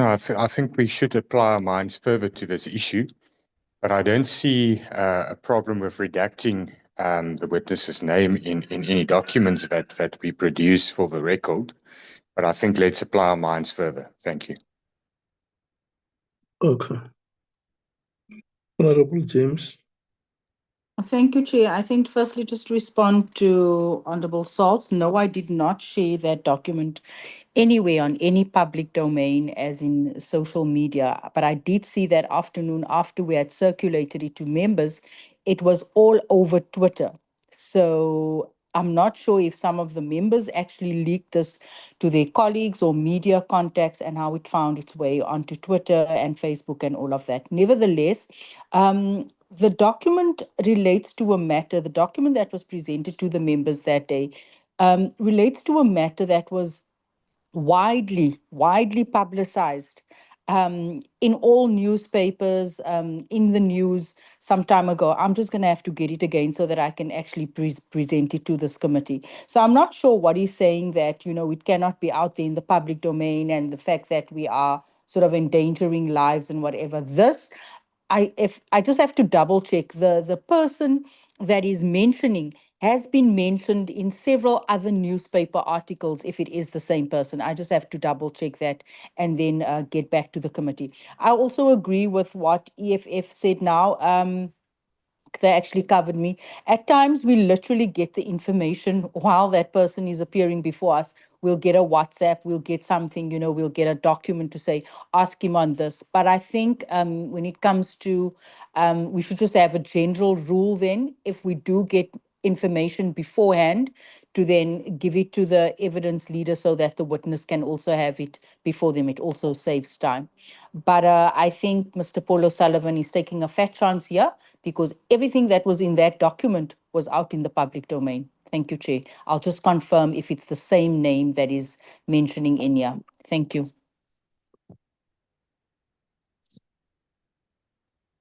Thank you so much, Honorable James. Honorable members, let's take Chair, don't forget about me because of the network. Sorry. Okay. Honorable Scosan. Thank you, Chair. I'm sorry, Chair, I'm struggling here. But I just want to say as well that the issue, I agree as well with, a lot of my honorable colleagues here. Matthias has put it nicely, and Saul and Honorable James and Vessel, everyone here. But we cannot allow as well, Paul also Sullivan to dictate terms like he is alleged that he was doing with the security cluster, you know, if there's anything which is wrong as well, because he's coming back, yeah, you know, we are going to ask him question, Chair. For him to say that he's in danger, he's been saying people want to murder him, you know, Chair, you know, we can't be taken for a ride by Mr. Paul O'Sullivan. He call us names. You know, anyway, I'll have my chance because the thing which he said on the media, you know, and he has to account for that. He's taking us for a ride in a very, very serious note. He thinks that we are a joke. You know, Chair, he cannot dictate to us, Mr. Paul O'Sullivan. He's equal to like any other witness who came before us.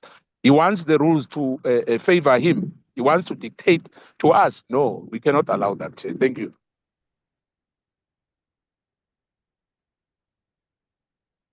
Okay. So, honorable members, let's agree that is this hand that is up yours, Honorable Skosana? It's a legacy hand, Chair. Thank you. Honorable Matthews, your hand is up. Yes, Chair, it's not a legacy hand, and I'm so sorry to do this. But I just went through the letter in more detail. And that last paragraph from Paul is even threatening us again. And he's telling us that he's going to have the Nhlanhla Commission to investigate the ad hoc committee members. Like, what? Chair, no, he's just out of order. I don't even know why we're even entertaining his correspondence right now. I mean, if he had an issue to raise, he should have just raised it, not come and threaten us about going to the commission and have us investigated to be parts of drug cartels. And I think we must just note that also in our minutes. I mean, his correspondence is just becoming a bit overly pedantic now. And we've got more important things to be worried about now. We must be spending almost an hour discussing his letter. Thank you, Chair. Okay. Can we agree that if we have any information that we may want to ask the witness on, we will run it by the legal team? Agreed? And then with regard to the matters that Mr. Paul O'Sullivan is raising, the general feeling that I hear from the meeting is that let's get more advices on it. And once we are sure that we have been properly advised, we can resolve on this matter.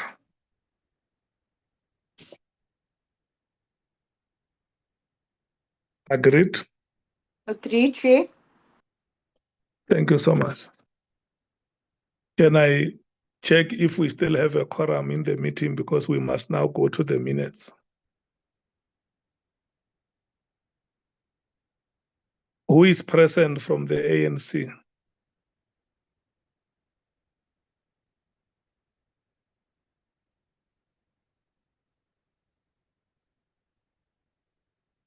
None.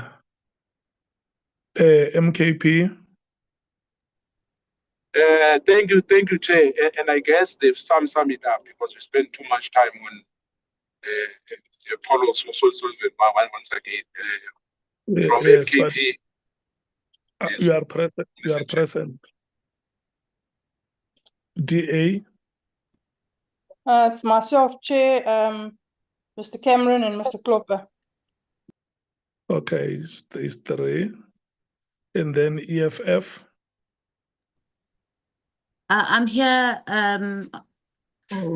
Matthys and Honorable Malemba just had to step out. Yes.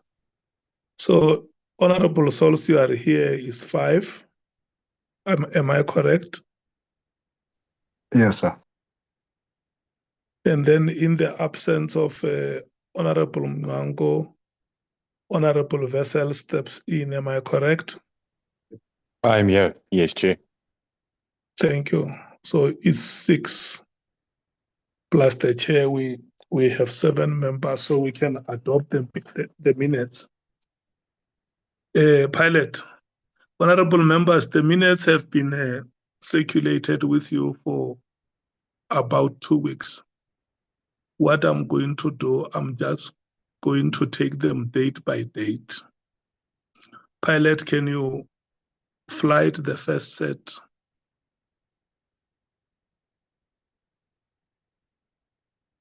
We've got the minutes of the 16th of October, Chair. They are flighted. Oh, okay. I think what you should do, you just say I'm on page 1, page 2, page 3 until the last page, and then we move for adoption. Chair, we've got page 1 on the screen. We are on page 2 and page 3. Okay, can I check if there is any mover for adoption?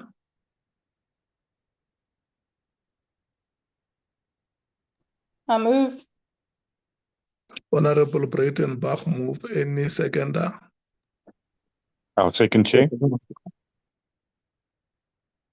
Honorable Matthys. Honorable Matthys, your hand is up. Yes, Chair, are you not asking us, are there any amendments per page? Or what we can do is that as the EFF, we've got some amendments that, or information that is not in the minutes that we think should be there. So I don't know if you want us to send you, because we have it in writing, or whether you want me to read them out here. Yeah, you can read. Okay, on the 15th of October, on the opening remarks, if we go to the opening remarks, it's not indicated that the members had directed that the meeting should be held with the chairperson of the Joint Standing Committee on Intelligence. And I think that was important that we have that noted, because it's still an ongoing issue. So that's not noted in the minutes there under the opening remarks. And then on paragraph 1.7, the list of witnesses who had not been consulted. There was some names that were omitted on the witness list who had not been consulted, and they should have been added on there. And that was some of the issues that came up during the deliberations. And then on paragraph 2.3, we can skip that one. And under the witnesses that were discussed, if we go further down, there's no movement here. That the names of Nhlanhla was put already on the minutes of the 15th of October. Also, Paul O'Sullivan, Richard Mkhwanazi, and as well as Molefe were already put as the witnesses discussed, and it's not captured in the minutes, in those minutes. And that's our amendments. Thank you, Chair. And then with those amendments, you move for adoption. Yes, Chair, thank you. And then are you still seconding, Honorable? Who seconded? Honorable Breitenbach moved, and Honorable Matthys came with the amendments. Can I check who seconded the adoption with the amendments? Chairperson, I did second, and so did Honorable Wessels. Thank you so much. Can we then agree that the first set has been adopted? That is the 18th pilot, no? Mm-hmm. Pilot? Yes, Chair. It's on the 16th. The 16th of? The 15th of October. The 15th of October? Yes. Thank you. The minutes of the 15th of October are presented and adopted with amendments made. And then can you then read the second set?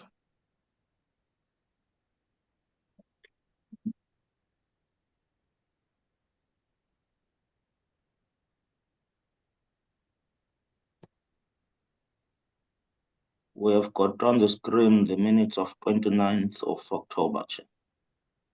29 October, you can take them page by page.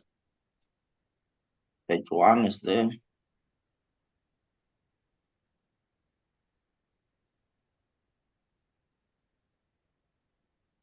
Page 2.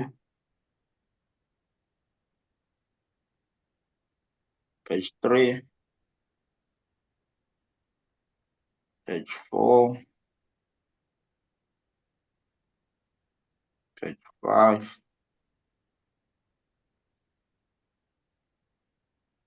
And then page 6 is the last page. Okay. Can I check if there are any corrections or proposed amendments?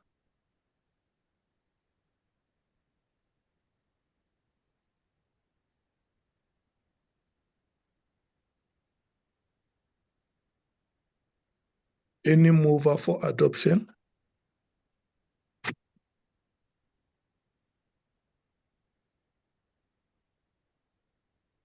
I'll move. Honorable Breitenbach moves. Any seconder?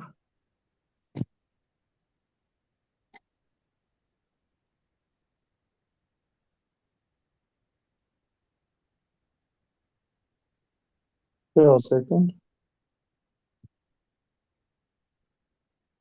Who is seconding? Sorry, it's Honorable Clover. Okay. Honorable Topper seconds.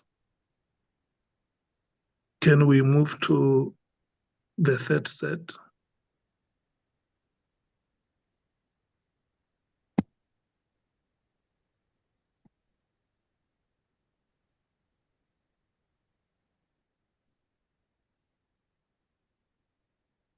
We've got the minutes of 10 November, Chair. Page 1 is there. Thank you. Let's proceed. Page 2.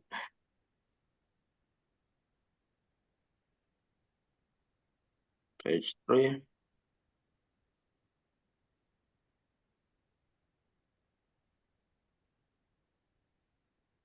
Page 4.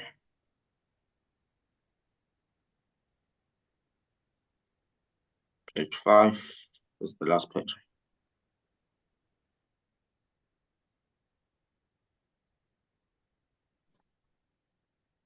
Okay. Honorable Vessels. Thank you, Chairperson. I just see that my apology was not noted, and I did send an apology to Vahani for that meeting. Oh, sorry, I was present. I apologize. I apologize. Okay. Honorable, is there any further correction or proposed amendment? Honorable Matthews. Thank you, Chair. It's just a typo, really. Paragraph 2.3, but maybe not. You've got Honorable Nhlanhla 2.3. So that needs to be fixed. Okay, and with that correction, you move for adoption. No, I do, Chair. Thank you.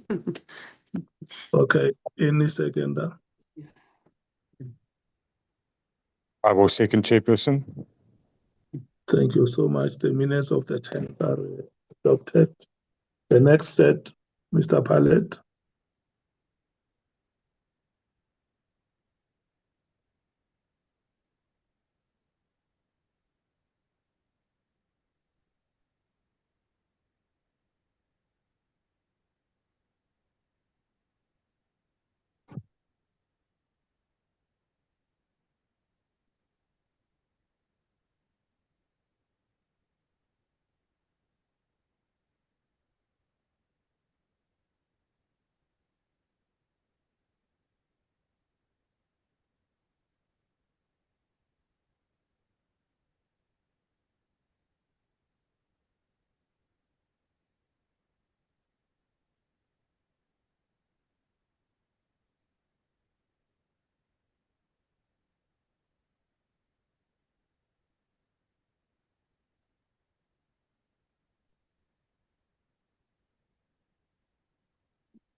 We've got Mr. 17. Mr. Pilot?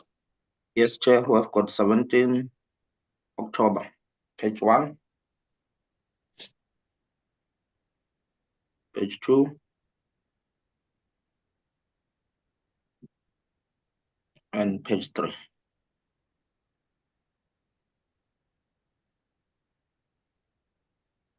Okay, that is the last page. Yes. Any corrections or proposed amendments?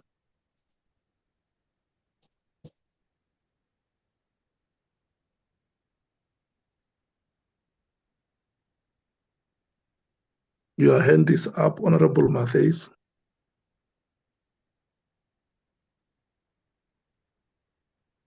Legacy hand, Chair, sorry. Okay, thank you so much. Any mover for adoption?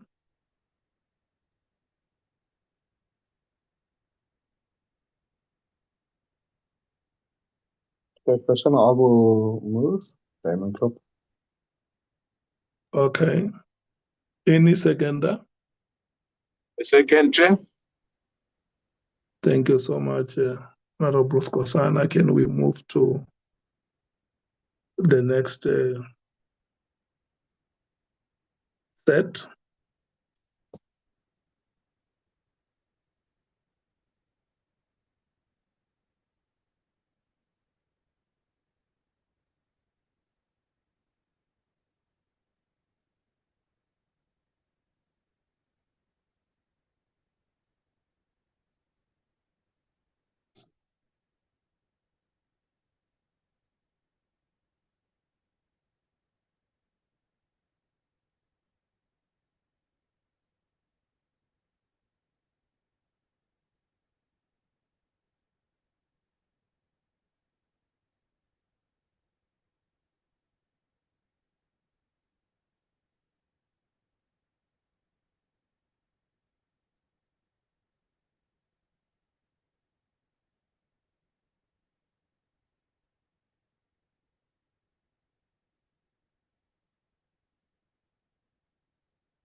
Oh God, Chairperson, we've got 21 October 2025.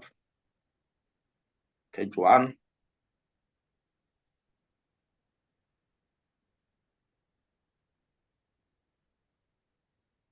Page 2.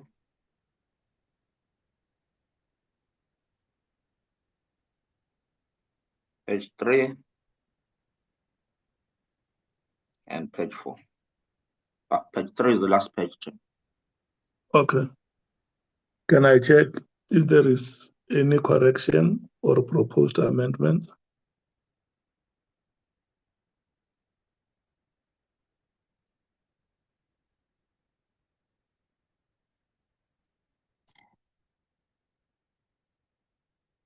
Okay, any mover? I'll move, Chair. Thank you so much. Any seconder?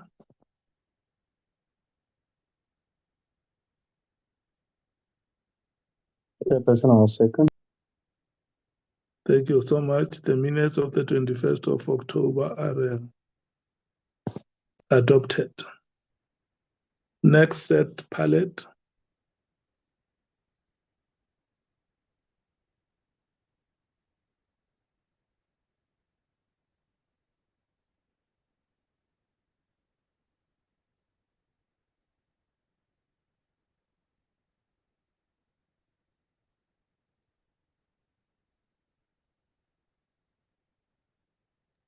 October, Chair. Page 1.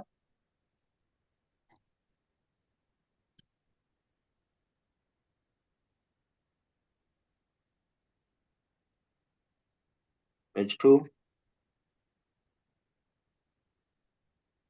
And page 3. Okay. Any point of correction or proposed amendments?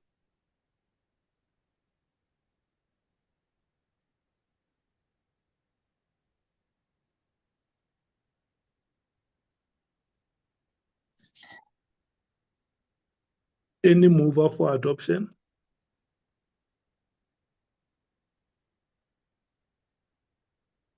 I'll move, Chair. Thank you. Any seconder?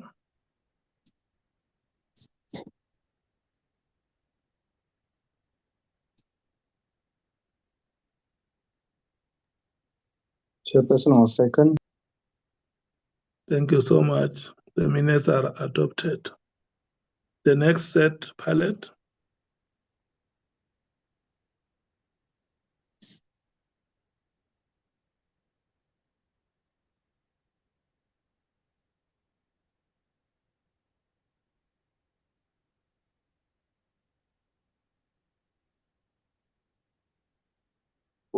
November, Chair.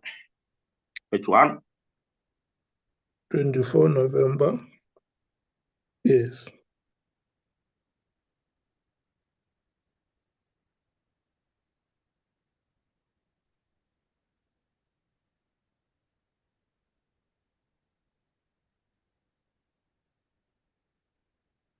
Page 3.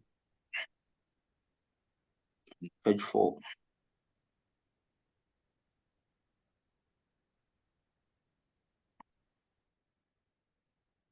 Any correction or proposed amendment?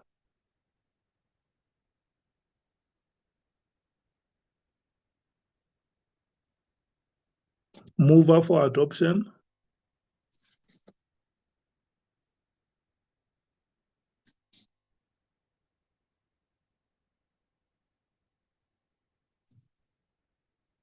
I'll move, Chair. Thank you. Any seconder?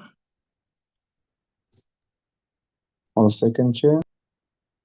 Thank you so much. Next set.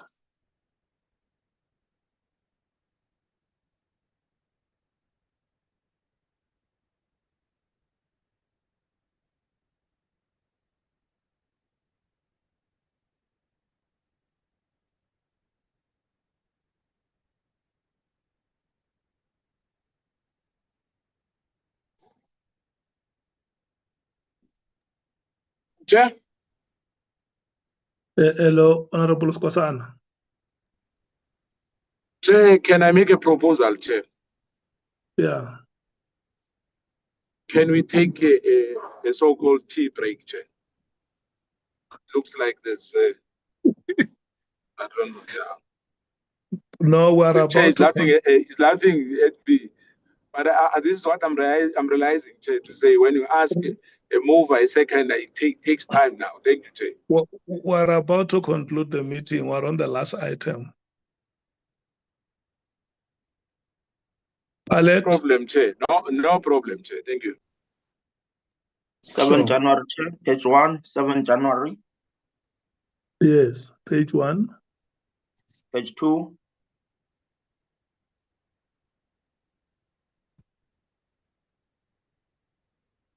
Page 3. Page 4. Page 5. Page 6.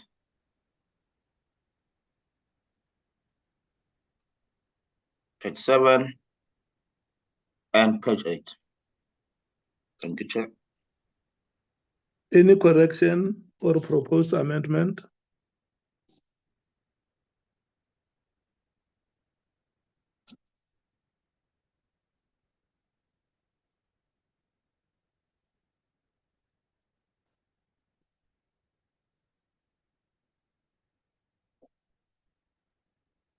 Any mover for adoption?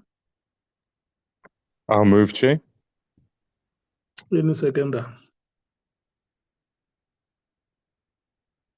I'll second, I'll Chair. second, Chair.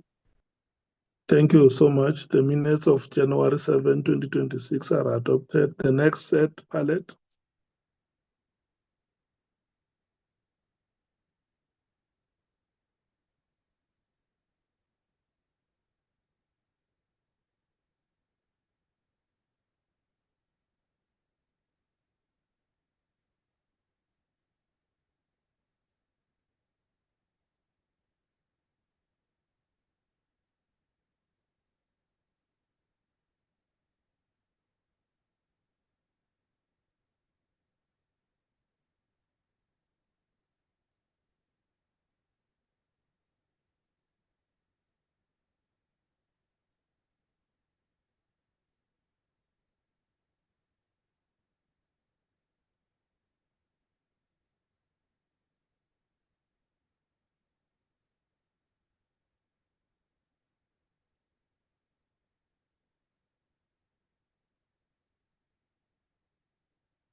Is it only silent on my part or? Yeah, we're still waiting for Mr. Kwebu to light the next set.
Honorable Skosana, is your hand up?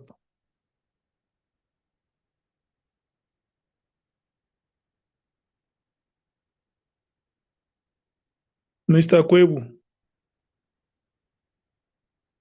We are loading, Chair. I'm getting assistance from my colleague. We are loading. Okay.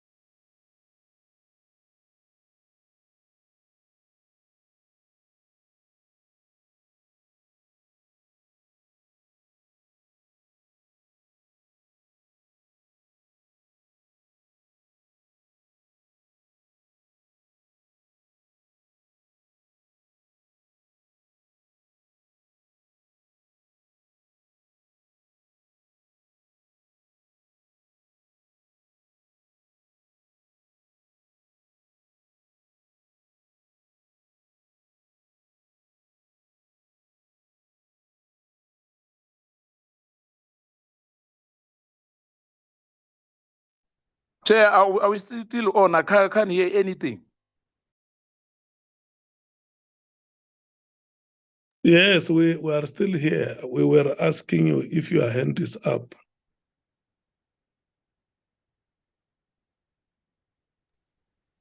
Sorry, Chair.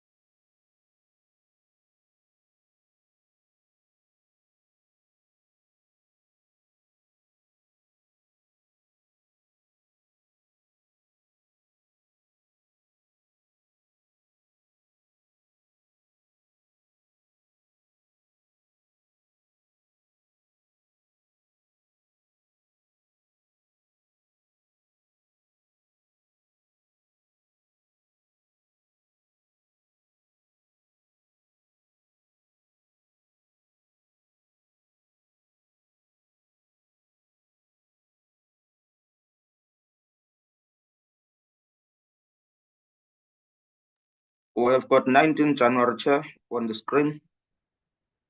Page 1.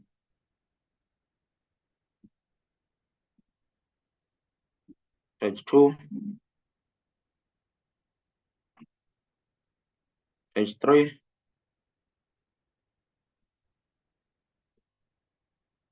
Page 4. Page 5.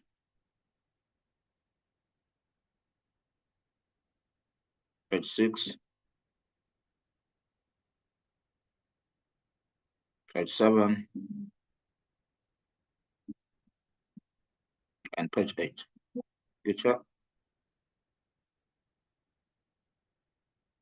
Thank you. Can I check if there is any correction or proposed amendment?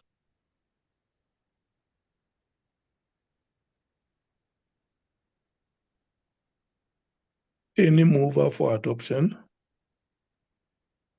Okay. Any seconder?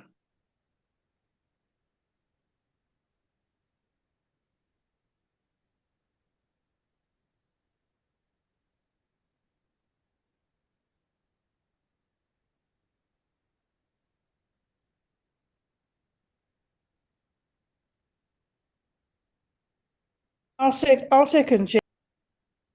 Thank you so much. The next set palette.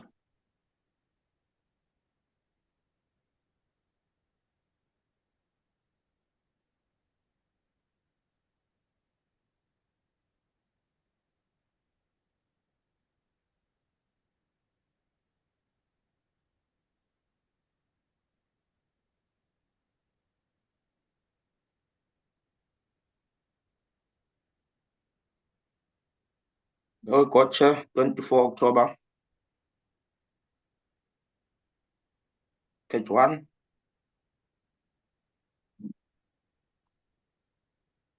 Page 2.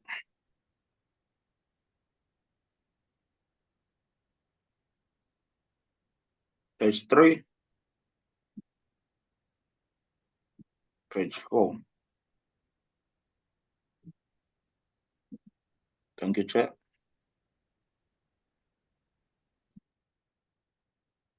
Any correction or proposed amendment?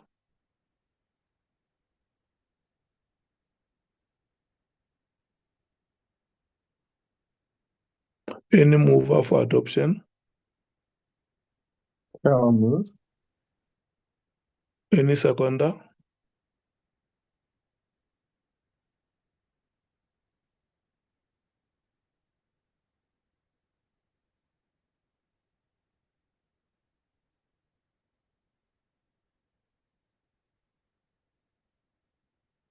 I'll second, Chair. Doesn't look like there's anyone else left on this meeting. Yeah, you must second if nobody seconds because the meeting still has a quorum. Next set.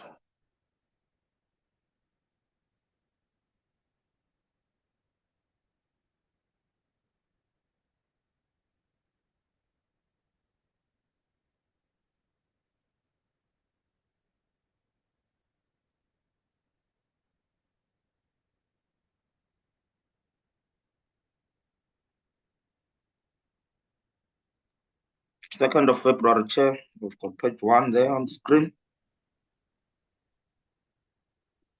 Yeah. Page 2.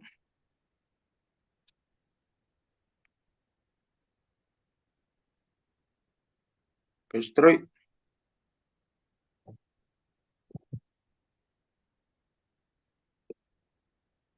Four. Page 5. Page 6.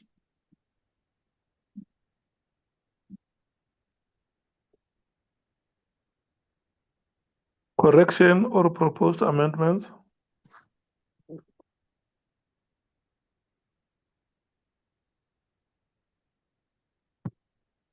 Any mover? I move, Chair. Any seconder? I'll second. Thank you so much. Palette, do we still have another set?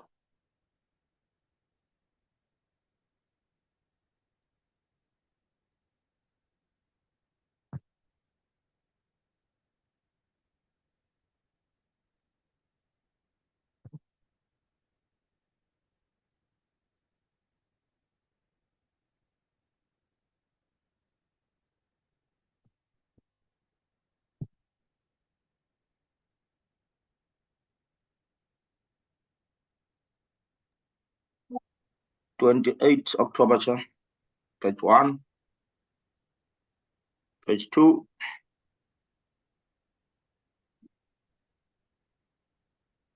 Page 3. Thank you, Chair. Okay, any correction or amendment? Chair. Honorable Matthys. Thank you, Chair. The minutes that we have, the only minutes that were circulated to us prior to this meeting were the minutes of our ad hoc meetings, not the proceedings where we've actually had witnesses. So it's very difficult for us to go through these minutes so quickly and as they are moving, especially, well, particularly the ones that include the oral evidence by our witnesses. Were you aware that we didn't get these minutes We for the oral circulated, evidence, not the oral evidence? We circulated seven sets of housekeeping meetings and 7 sets of proceedings.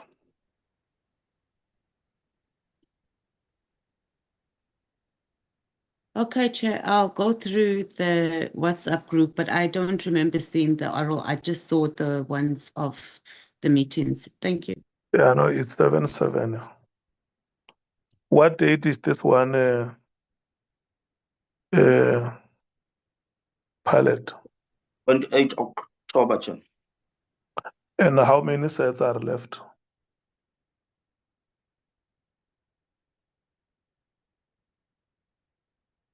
I mean, the sets that you circulated, how many are left? We should be left with about 4, Chair.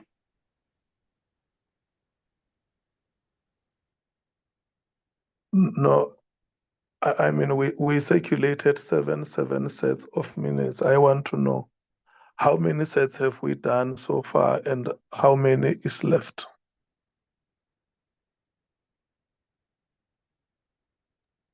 We are left with 4, Chair. We've done 10. Okay. So this is the 28, you say 28 October. Yes, Chair. Okay.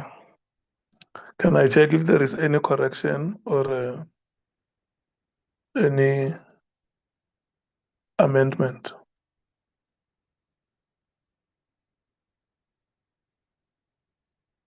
Any mover? Yeah, move. Seconder? I'll second. Thank you. Next set, palette.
24 November, Chair, page 1.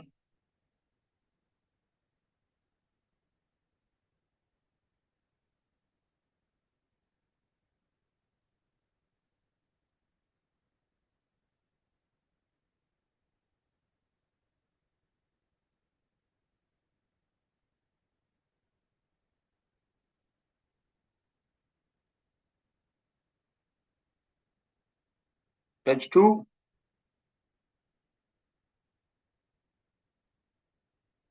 Page 3. Page 4. Thank you, Chair. Okay.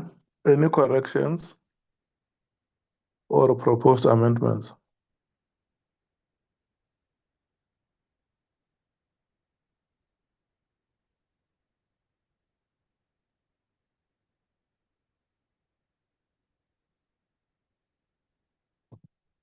Any mover? Shall move. Any seconder? I'll second. Thank you so much. Next set, palette.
Chair, that was the last set we are done, Chairperson.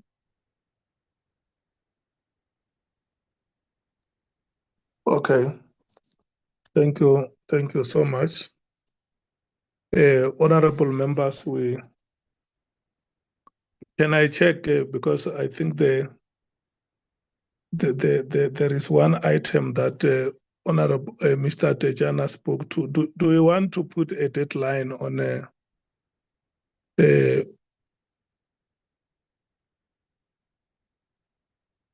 the question to the president? Mr. Tejana, the consolidated questions have they been sent out to members? Correct, Chairperson. That's my understanding, Chair. Yeah, can we get that confirmation so that members, when they leave this meeting, we know when can they respond to the question to those questions?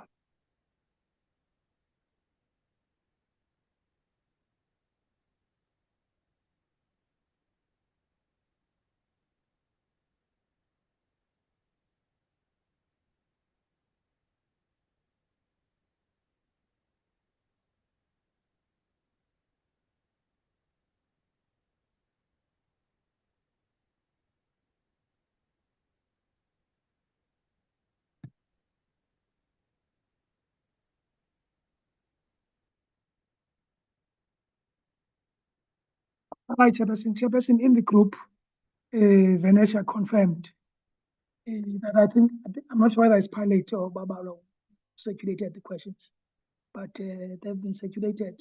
Already. That's the impression I get when I read the WhatsApps in the group.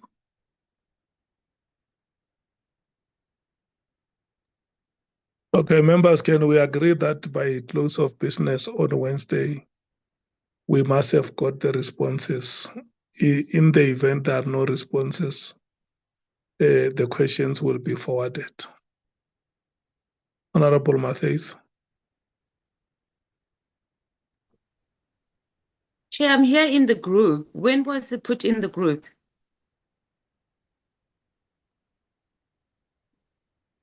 Mr. Can we Tejan. get an indication?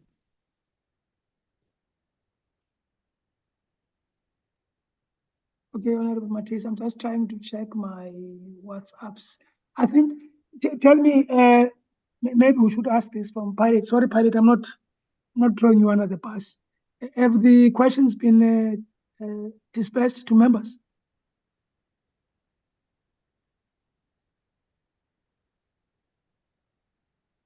Because Venetia says questions have been sent to Pilate.